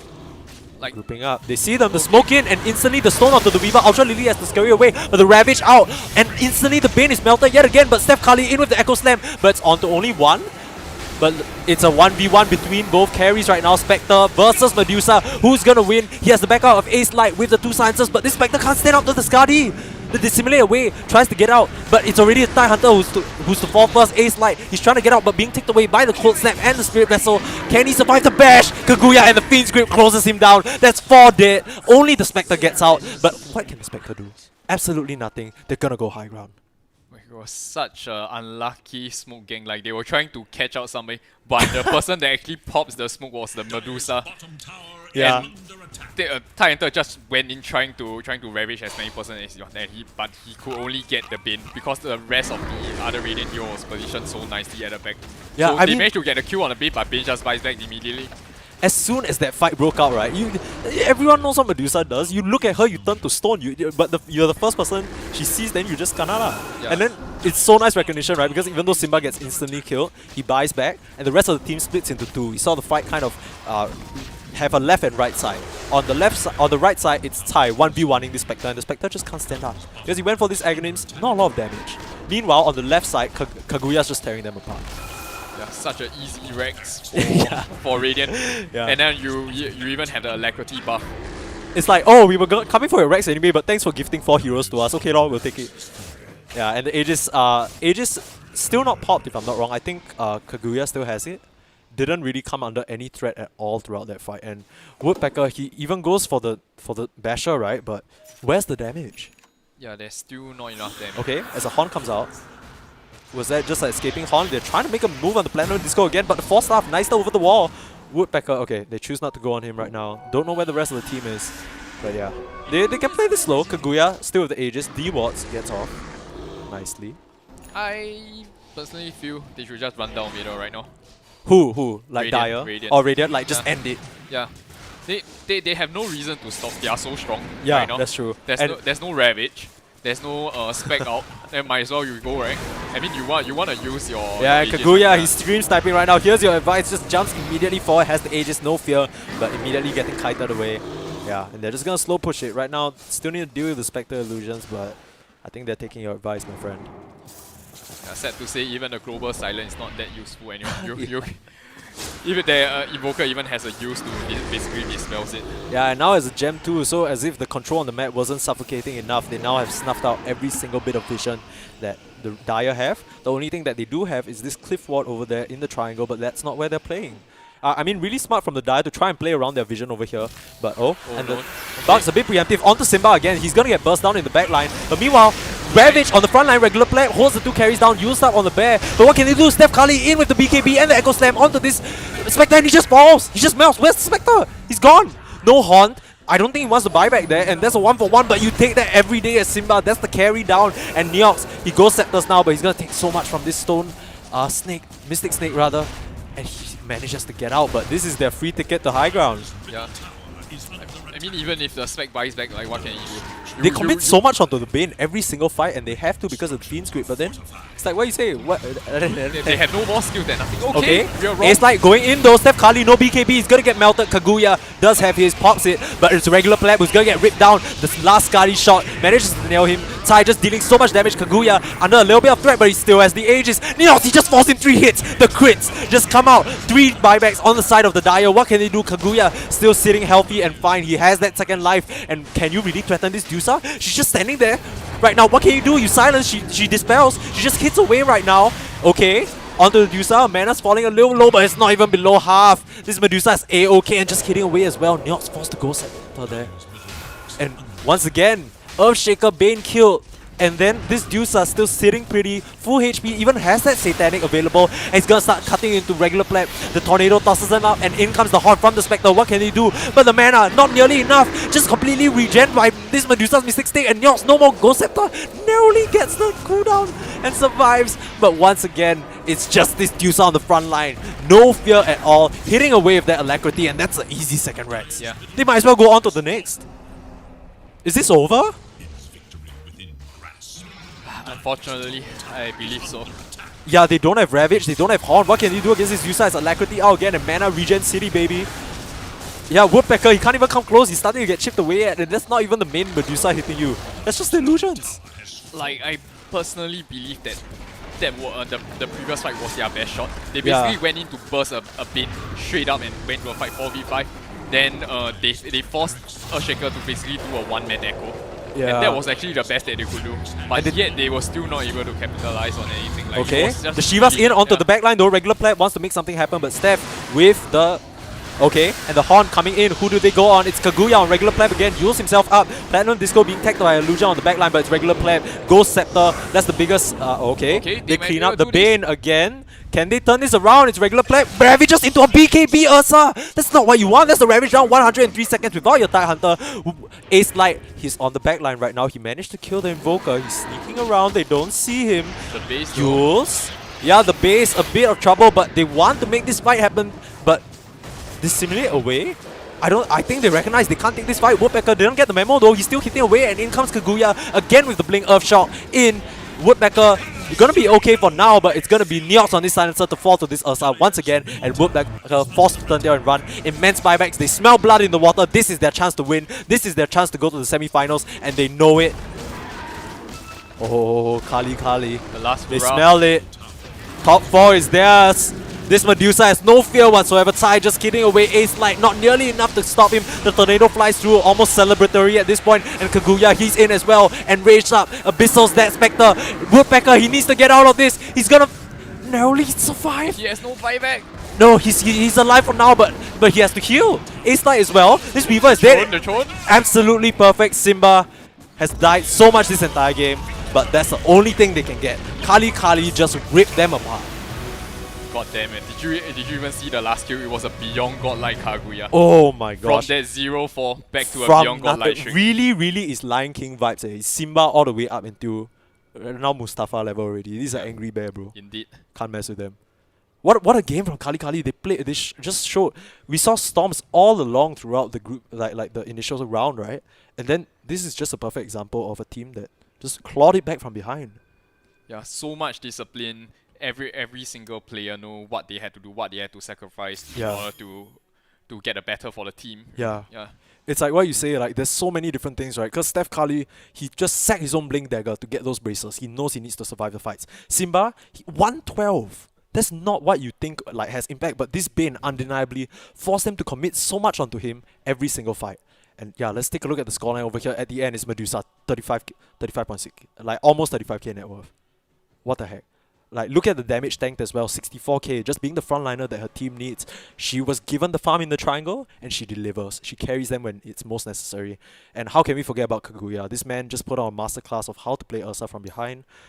Yeah, the gold lead, just managing to stay even throughout. They play the map wonderfully, and Washed Up, they just kind of get a bit too desperate, use their skills inefficiently, like you said, and A little bit impatient, I would say. yeah, I think that's just unfortunate, but they did play a really good game. They really brought the heat to Kali Kali early on, but they aren't able to come out on top. Even though they are ahead in the kill score, kills don't matter. Throne. Yeah, throne is everything. Yeah. And Kali Kali, they're able to take the throne and take the final game of day 1 of Asia Esports Festival and Singapore Comic Con Dota 2 Community Tournament. We'll be seeing them along with Stonks in the semis, right? On Sunday. On Sunday. Yeah. So, okay. We're at the end of day 1 now. That's a brilliant day of Dota. Indeed. I just want to ask you, if there's one highlight moment for you for today, one highlight moment that you had to pick, what would it be? I know we watched a lot of games, a lot of different players we just seen, but do you have any moment that stands out to you as the highlight for today? I would say I personally enjoy the high skill level plays coming out from Stonks. Yeah. Like all of them, we know that they are all very strong individual plays. Yeah. But you can just see that they don't exactly have to put up like wombo combo kind of execution, but through the small little individual plays that they have, like it's so good that all these small things actually amount to the success that they have. Yeah, for sure. We definitely saw that in the second game as well. The draft with the Purge and the Rubik. For me, what stood out the most and what I would like to see the most, unfortunately, they're no longer in the tournament, but Adam the F on that Timber song. Yes. Bro, that guy really just completed a Ma cosplay through and through. And even though he doesn't manage to make it to the second stage, all these players, even washed up players who have to bow out of the tournament right here, all get complimentary VR game time from our partners, New World Carnival. Level 3 Somerset. Okay, so go give them a visit. It's VR, right? I haven't tried it myself. Same. Yeah, here. I also maybe I should play the next one. There I can get free VR time. Oh, I'm getting a free one. Yeah. So you tell me how it goes, okay? Yeah. But that is all for day 1. Thank you so much for joining us. It's been a brilliant day of Dota, and we have more lined up tomorrow. I believe the games start off at 12 p.m. Yeah, so join us right back here at on this Twitch channel. Don't go anywhere. Twitch channel, Facebook. I think we're streaming like everywhere, right? Yeah, we're streaming everywhere. So join us wherever you like, and then we're gonna have a full day of Dota again for you. Yeah, man. Get some good rest. Thank you for staying up with us. Yeah. Till this late. Yep. Yeah. Get some good rest, and we will see you tomorrow for some more exciting games. Yep. Thank you for joining us once again. I'm Perma Sneeze. This is Hani, and we're signing off. See you tomorrow.